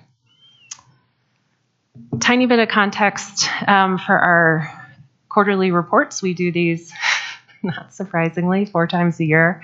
It is required by statute, and it's just really good information. So July to September is Q1. These are unaudited figures. They do actually change. So we'll prepare a Q1, and then a few months later, we'll have to book an entry to Q1. So the interim report that's provided may even look different than the actual numbers for that same time period later in the year. Oftentimes, that has to do with grants. We need to code something to a grant, submit it for reimbursement. We pull it out of the general fund. It goes into the grants fund, et cetera. It changes the actual numbers from that quarter. So, little known fact, the numbers actually change during the year. The benchmark is approximately 25%. I'm going to provide a little more context about whether the benchmark is actually an expectation. It's not actually an expectation. Over time, what we see is the first quarter generally comes in at about 22 to 24% of total year spend or expense. Revenue, we don't set a benchmark really because the timing of revenue is so uneven. So the benchmark is kind of meaningless on the revenue side. Plus, we really don't have control over either the timing or ultimately the amount of the revenue. Tiny bit more context. In July and August, our salary expense for many employees is on the prior year pay rate. And school-based activities, obviously, start in mid-August. So this is a 2 years of data, actual spend broken out by quarter. FY22 green, FY23 orange. And what you see is actually pretty good pattern just with 2 years of data. First quarter, about 23% of the full year spend. Second quarter, 24 to 25. Third quarter, right around 24. And then fourth quarter, it jumps up. And this is what I call the little CFO anxiety nightmare. Which is for the pace of spending to pick up so much in the fourth quarter, and we're in the middle of building the next year's budget. We've already done our school-based allocations. People are telling me, I'm going to buy this, I'm going to buy this, we're going to do this. And I'm like, okay.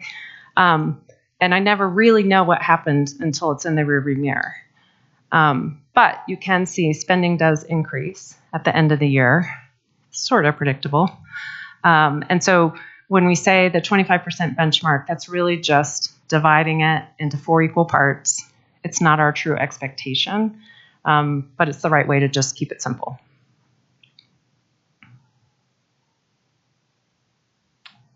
Do this one. So Q1, general fund. Again, orange bar is budget current year, green, actual current year to date, gray, actual prior year to date. So that gives you a little bit of both a current year budget to actual and a current year actual to prior year actual analysis, which is helpful. I think both are. What we see, again, revenue, irrelevant because it just doesn't divide evenly. Local tax receipts are in March and May, and that's about 50% of our revenue. On the expense side, what we see is that expenses are coming at 23% of total budget. From the prior slide, you'll recall that's pretty on trend for Q1 in terms of expenses as a percent of total year expense. So what that tells us is our budgeted total year expense is not far off, right? Should be close-ish. And I may do this one too. I'm just having so much fun. Just keep going. Okay. I'm worse than Ed. Okay. Capital Reserve Fund. When we think about sources into the fund, as you all know, the fund is primarily funded with a transfer from the general fund. There are a few other miscellaneous receipts into the Cap Reserve Fund. So in that context, we see that the actual revenue year to date is pretty darn close to the 25% benchmark, and it's also less than prior year. That is because we intentionally budgeted a smaller transfer this year. We're actually going to be changing that with the revised budget. But anyway, this is Q1 on the actual analysis. So this is not a variance that we're concerned about. It was planned and budgeted. In terms of the actual expenses, what you see is that we're spending quite a bit more out of Cap Reserve Fund. The story there is simply for the 2018 CIP, 6-year program, the last year and a half comes out of Cap Reserve. The first 4.5 years comes out of the 2 bond issuances, and those are in their own funds.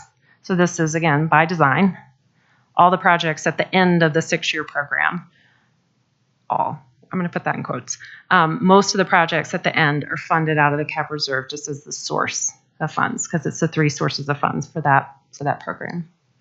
So that's what accounts for the $13 million in comparison to prior year to date of $1.8 million. Okay, now I'm really going to hand it off. You ready? Okay, good.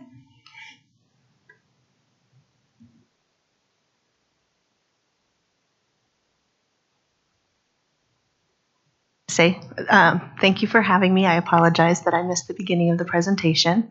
My name is Shawneen Rosario. I am new to the Jeffco School District. I am the Executive Director of Finance, Planning, and Analysis, and I've been here about 2.5 months, so I'm on my way, taking flight. So for grants funds, you can see same bars as what Brenna had explained in the previous slides, where we're showing the orange as the total for the year, the green is the current first quarter, and the gray is prior year. The grant fund is unique because we budget at the higher level of what we think we may be able to achieve through grant funding, but it's generally higher than what we actually spend because we just don't know the timing of the grants and if we're going to get additional awards throughout the year. So when you see that the first quarter is less than the 25% and it's really at 16% of the budget, that's not concerning, and it is anticipated because, again, we're appropriating in the higher amount in case we get additional grants so that we have that built into the budget, but it doesn't always come true. Our, Q1, the revenue is around 2% greater than what it was last year, or $1.6 million, and this is due to higher federal grants that we received for this year. And then our year-over-year expense increase is based on intentional deployment of the ESSER 3 grants. The ESSER 3 grant ends in September of 24, so we are in the process of winding those down. Food services. This one is also a difficult one, especially because food services is reliant on the school year and the start of the school year. So again, you're going to expect that Q1 is going to be less than the benchmark just because of when activities are ramping up. We are seeing at this moment that there's actual revenue of 3.7 greater than it was last year, or 225,000. So when we talk about the percentage in the dollars, there's an example. We do see a difference in activity within the food services fund this year due to the Healthy Meals for All Proposition FF that passed a couple of years ago. We are, I think, later in the presentation going to talk about reappropriating part of this this fund due to the fact that with Healthy Meals for All, we are seeing a higher activity of students getting the free meals. And so we therefore are having increase in costs in food costs, staff costs, and other costs associated with that program. Campus Activity Fund. The Campus Activity Fund is really activities that are happening within the schools and funded through the schools. The actual revenue is 5.5% lower than it was last year, and the actual expense is matching what it is last year. I think both of these are based on a timing for the upcoming school year and the beginning of the school year, and we'll see some of those, both the revenue and expense, ramp up as the school year goes on and activities within the schools increase. Transportation Fund. Transportation Fund is primarily funded from a transfer from the general fund, and it's set to cover the expenses within that fund. The total transfer from the general fund to the transportation fund for this year is budgeted at 5% greater than it was in prior year. We're currently seeing that the actual revenue in the first quarter is 3.7% greater than last year, or 200,000. Looking at the expense side, we see expenses are 7.4% greater than they were a year ago, or 475,000. These can be attributed to wage increases that we see for the staff within the fund, as well as fuel and other supply increases that affect the transportation of the students. One other note I want to provide the board as a preview to the revised budget. So the transportation fund, as well as a portion of the next fund, which is the child care fund, as well as the technology services fund. So the three of them, we are rolling into the general fund as of the end of this fiscal year. And so as we're going through this Q1, most of what Shanine is going to say is things are pretty much on track. And then Brian's going to turn around and say, and we'd like to increase the appropriation on those three funds. It's truly just an accounting maneuver. So to kind of, this is a terrible word, but to cash out the fund, we need to move it, any residual funds, into the general fund. To do that, we need you to give us the authorization to move the funds. So that's part of your appropriation for each of these funds. So the appropriation for transportation, childcare, and technology services, we're asking for an increase as part of the revised budget. The appropriation, not necessarily the budget. The budget is what we think we're going to spend. The appropriation is the authorization. That authorization will enable us to roll them in. Why are we rolling them in? One, CDE told us to. That's true for the ECE portion of the child care fund. We're going to leave SAE still within that fund, so that'll still be separate. Two, for transportation, it's a quote unquote optional fund, and we feel like, honestly, there's not a lot of value at this point to doing that shuffle. I feel like our financial statements will actually be more transparent, more accurate, more clear when more of our employees are in the general fund. When employees show up as a transfer to another fund, it's really hard to explain. And I feel like I'm constantly trying to say, well, that transfer line that looks like an other is a human being who's providing a service to our students. So I'm really excited about this part of the transportation fund. Same exact story for tech services. Not a fund that we need to, by statute or any other reason, carry. Those are our employees primarily, but also some really important technology purchases that we're thankful to voters in the past for supporting our one-to-one devices. And we want them to know that's what we're actually spending it on. It's not some amorphous transfer line. So if that helps, that preview, it's going to sound different between the two presentations, but I just wanted to explain why Shawneen is going to tell you everything's good. Brian's going to tell you up the appropriation. Thank you. I appreciate you clarifying that. I understand the conflict of stories. Child Care Fund. So this is also a fund that had changes that were implemented for FY24. As you're aware, the implementation of universal preschool was rolled out in the state of Colorado, and as a result, that has impacted the activities within this fund, and therefore that's where you're going to see some of these changes between the activity in FY24 compared to FY23. But also know that FY24 budget was adjusted for those activities in anticipation of that expanded preschool program. The actual revenue is 30% greater than the first quarter of prior year, and the actual expense is 94% greater than prior year. A lot of that increased expense is being incurred due to the rollout of the programming, the increased number of sites, and then things we had to do to invest to get those sites up and going at the beginning of the year. Insurance Reserve Fund. This is primarily where we have our insurance for our self-insurance trust and for our risk program. The actual revenue is 29% higher than it was in prior year. A lot of this is due to prediction of what we're transferring from the general fund into that fund to fund the activities that we anticipate in there for this year. The actual expense for the first quarter is lower than it was in prior year, or $400,000, and really it's due to just timing of those expenses and when the insurance costs actually come back to the district for reimbursement. The Technology Service Fund, the other fund that Ms. Copeland talked about, is the actual revenue is really driven by transfers from the general fund. In the first quarter, it was lower than it was prior year, but this is just driven by the activities that are going on within that fund and what's being transferred from the general fund to support it, while the actual expenses are 12% higher, and this is probably, again, due to a timing difference for when those supplies are being purchased at the beginning of the year to get ready for the school year and all the other changes we had going on coming into this school year. Questions?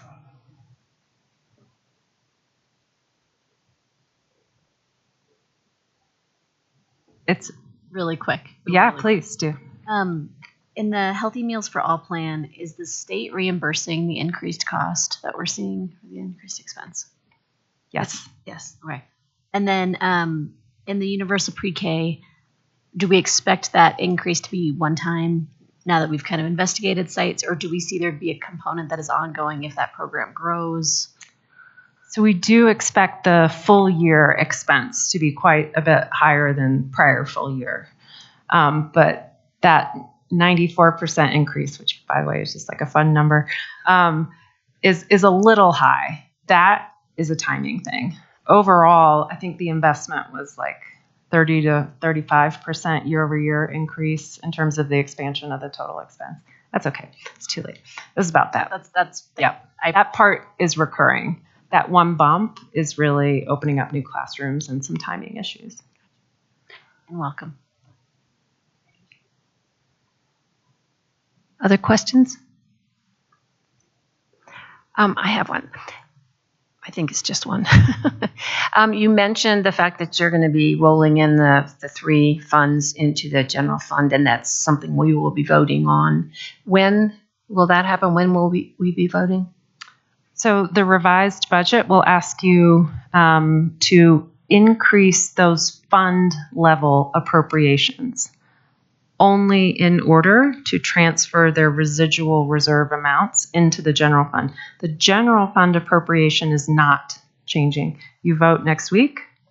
I really hope you vote in support of that part of it because I mentioned CDE has told us to. And we need to do that as of June 30 so that when we start the next fiscal year, we don't have this one day of activity.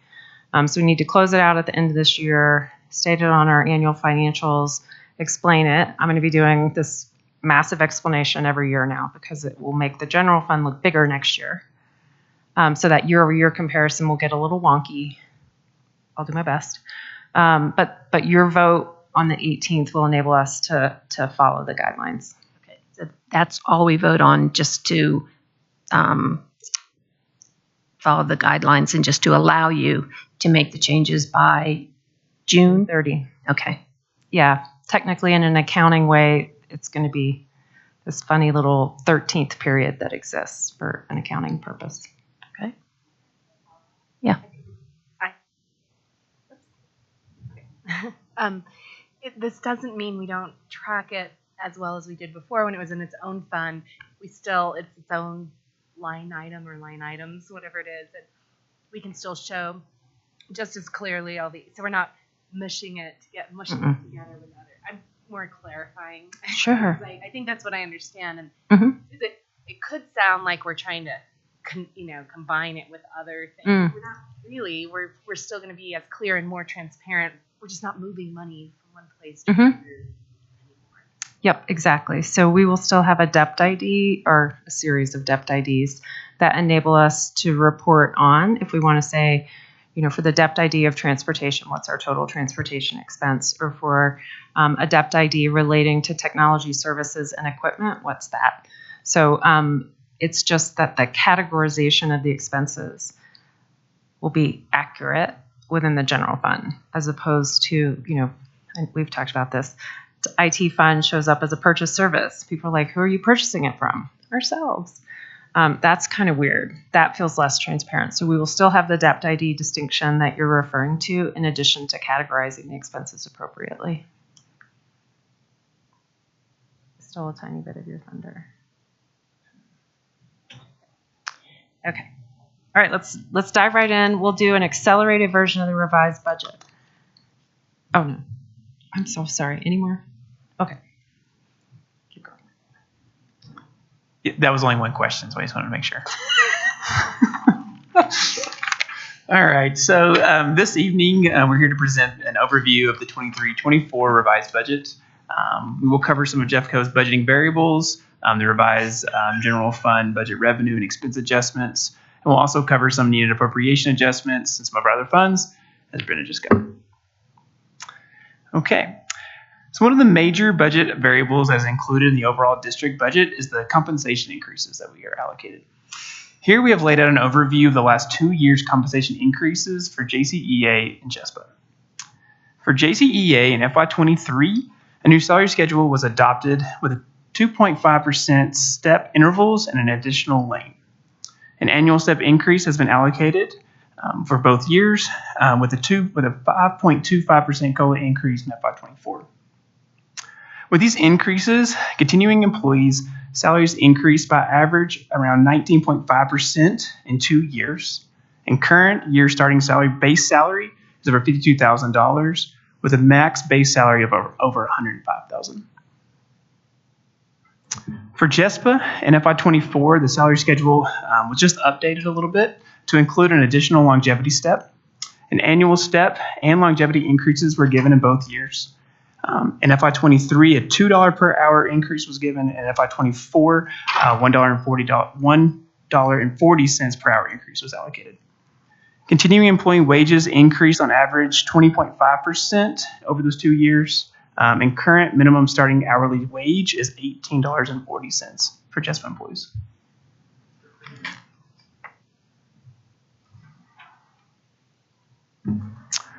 Okay, so we're going to go over a little bit about the budgeting variables and unknowns. Every year, the budget includes an estimate of salary and benefit expenses. These amounts are estimates due to salary turnover and the ever-changing staffing levels given in the limited supply of workers in particular jobs. These staffing shortages cause an increase to contracted services accounts, which is categorized as non-personnel, even though the impact is on a personnel side. The timing and how the 200-plus budget owners decide to spend their budget has a major impact on the bottom line. Also, schools may carry forward up to 4% of their underspend to the following year, which has been an important tool to offset a declining enrollment atmosphere and help maintain staffing. And last but not least, the unpredictable revenue from state and local sources, such as civic ownership tax revenue. This is really hard to estimate how people are going to purchase new vehicles, trucks, and other special mobile machinery in this current economy we have. All right. So speaking of revenue, we're now going to review the revised budget total program updates. I'd like to first point out the district total program is being adjusted up by only 0.2%. But the major feature of the updated total program calculation is the shift of funding from the state share to the local share of over $31 million due to the increase in property tax values in Jefferson and Broomfield County. Also here, I'd like to note that the additional $38 million of district total funding is due to the 5-year average funding count.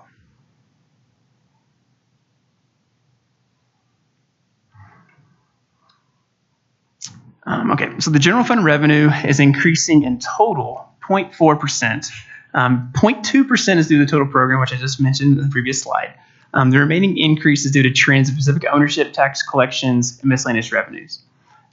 Also, we're anticipating a small decrease in mill levy revenue due to probable growth in uncollectible property taxes. Ben mentioned this earlier also.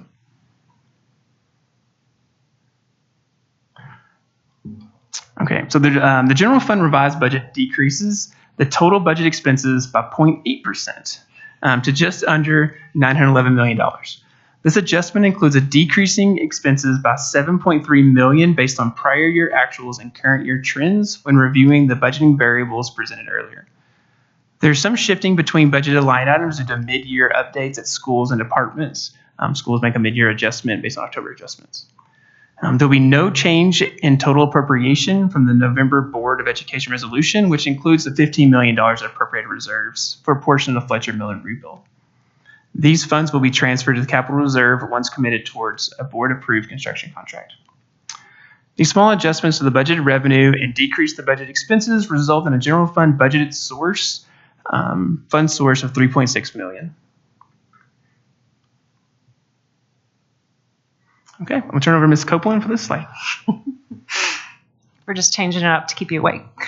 Okay, so we wanted to present a couple scenarios that help manifest those metrics I presented at the beginning, i.e. what if things vary according to the amounts we presented. So scenario one, what if revenue comes in 2% higher than budget at 102% and expense comes in at 98% or 2% lower than budget?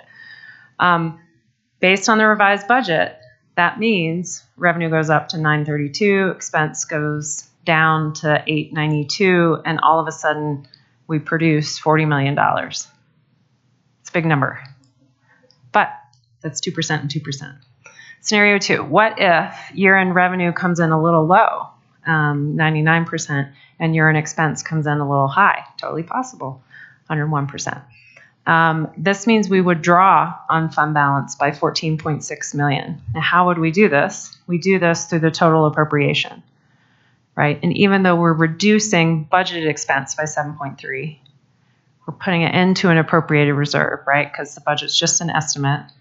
It's not like we want to remove authorization to hire the people or pay the people. I just think, I think you should talk about the difference between the budget and the appropriation. Right on. I think just really specifically because the board makes the appropriation and approves the budget that we put together for you to consider, but the appropriation is different than the budget. And I just think doing that again for our listening public as well as our board would be really helpful.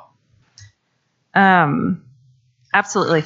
So the appropriation includes everything that we're either required to set aside and or that we may spend.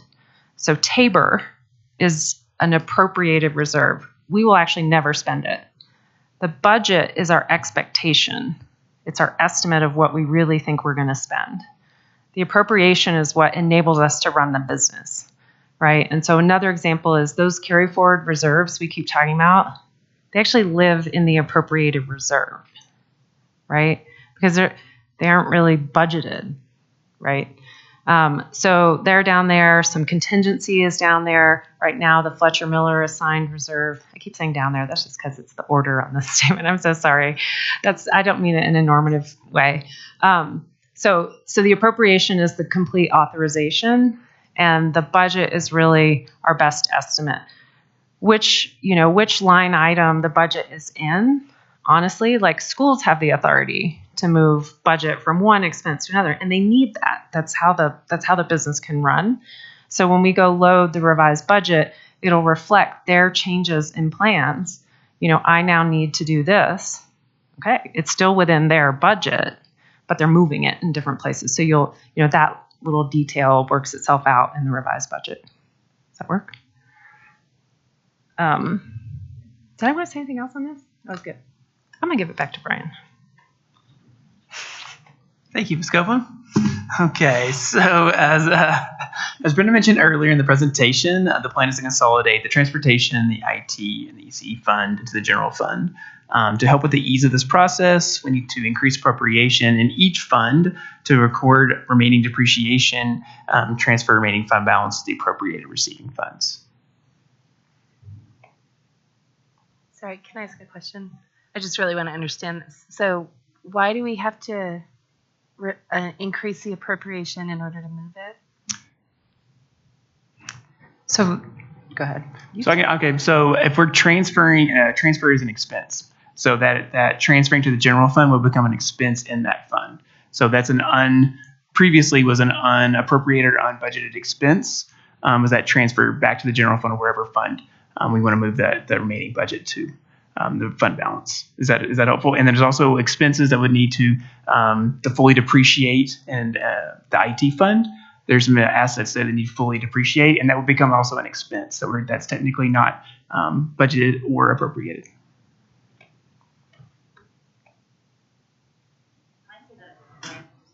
Understand? So, for example, in the Information Technology Fund, we have asked you to appropriate the budgeted amount for the most part, but because we have to move it, we're asking you now to appropriate the fund balance so it can transfer before the end of the year and then restart as part of the general fund. Does that make sense?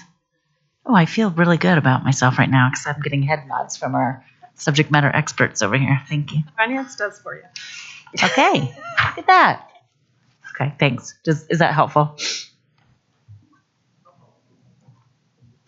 Thank you, Mr. Miller. All right. Okay. So the other funds we will need to request appropriation increases are due to current spending trends. Food service, as Brenda mentioned earlier, is experiencing, that was actually Shawneen, increased daily meals served, which is a result of the Healthy Meals Program for All. And as the question was, the district does receive additional revenue for the increase in meals served. Employee Benefits Fund is in need of additional appropriation due to the current benefit and enrollments, and an operational reserve due to a fluctuation of the large year-end expenses. The Property Management Fund requires an increase of $5 million in appropriation to transfer available fund balances to the cap reserve to help pay for the building repairs and maintenance. Can I make a quick comment on that? So Jeffco created the Property Management Fund probably in 2017, 16. I'd have to go look at all the audits to know for sure. It's what, like when we rent out a school building to another entity, we collect those mini lease. It's like rent the library or rent the gym or rent the athletic field. Goes into this fund. It pays both people who work on that athletic field or in that library or whatever to open it up to the public, and any other related expenses related to this very specific fund. And then whatever's left over has been accruing to the reserves. But per district policy, any proceeds from sale or lease of property is supposed to go towards property maintenance. And so that happens in the Capital Reserve Fund. And so again, this is just a fund that was created and no one gave me a handbook on what to do with it. And I was looking at the fund balance and thought, wait a second, where we actually need these funds to exist is not in the Property Management Fund. We need it in the Capital Reserve Fund so that we invest in the building repairs necessary related to the facilities and consistent with district policy. So this is just sort of a realization in looking at last year's audit where I was like, why do we have this fund balance? And there was no answer to that question. So we're asking now as part of the revised budget to help us fix that and put the money where it belongs so that we can repair our buildings. Thank you. Okay, so we're going to quickly go over the FY 24-25 budget process, which, will include a brief overview of the governor's proposed budget for K-12 statewide education, and also the 24-25 budget planning timeline for Jeffco.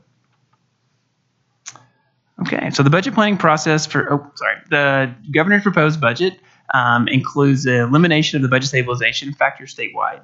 This is an estimate about $12.5 million impact to Jeffco. A total program increase of $564 million statewide, which calculates to a per pupil base funding increase of around 6.6% when you include the budget stabilization buy down. There's also an investment in categorical funding of $25 million, STEM of $8 million, and workforce readiness of $5 million. All of these amounts are statewide investments.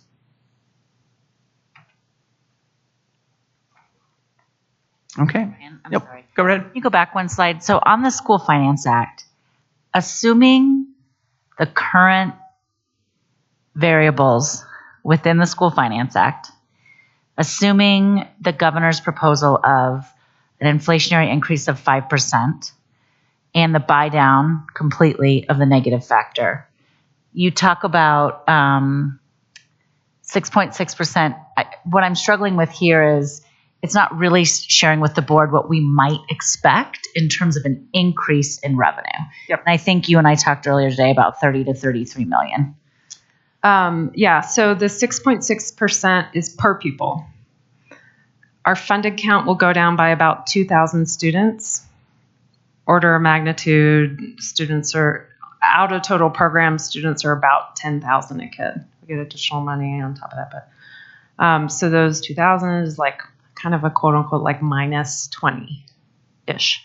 That then offsets what would have been a 6% increase on the total program, but the total program is only a portion of our revenue. So I think that 6.6% comes down to what, 3% when we make it the total rev. Yeah. Total revenue will not increase by 6.6. It'll maybe increase by 3.5. And this is partly also because of what I presented last night around our mill levy overrides don't increase by that inflationary factor. So that's a huge difference. And so whenever the CPI comes out at say 5% or the state doesn't increase at 6%, it's never 6% for us. And so I just want to make that point. And I do think, so I just wanted to sort of talk about the numbers. Thank you, Brenna, for clarifying that. I think it's helpful. And it will change from what we just talked about. Correct. Thank you. All right, so now we're going to go over the Jeffco's 24-25 budget planning process. Pretty excited. The budget planning process for schools and departments is just being kicked off. Schools have received and reviewed enrollment projections for the upcoming school year. And on Friday, they will receive their student-based budgeting budget allocations with access to Anaplan. Over the next month, each school will be meeting with a school budget analyst, community superintendents, and HR partners to help the schools with the budget development process. Schools have until about mid-March to finalize their budgets. Department budget owners received a communication today starting the Stop, Start, Continue budgeting planning process.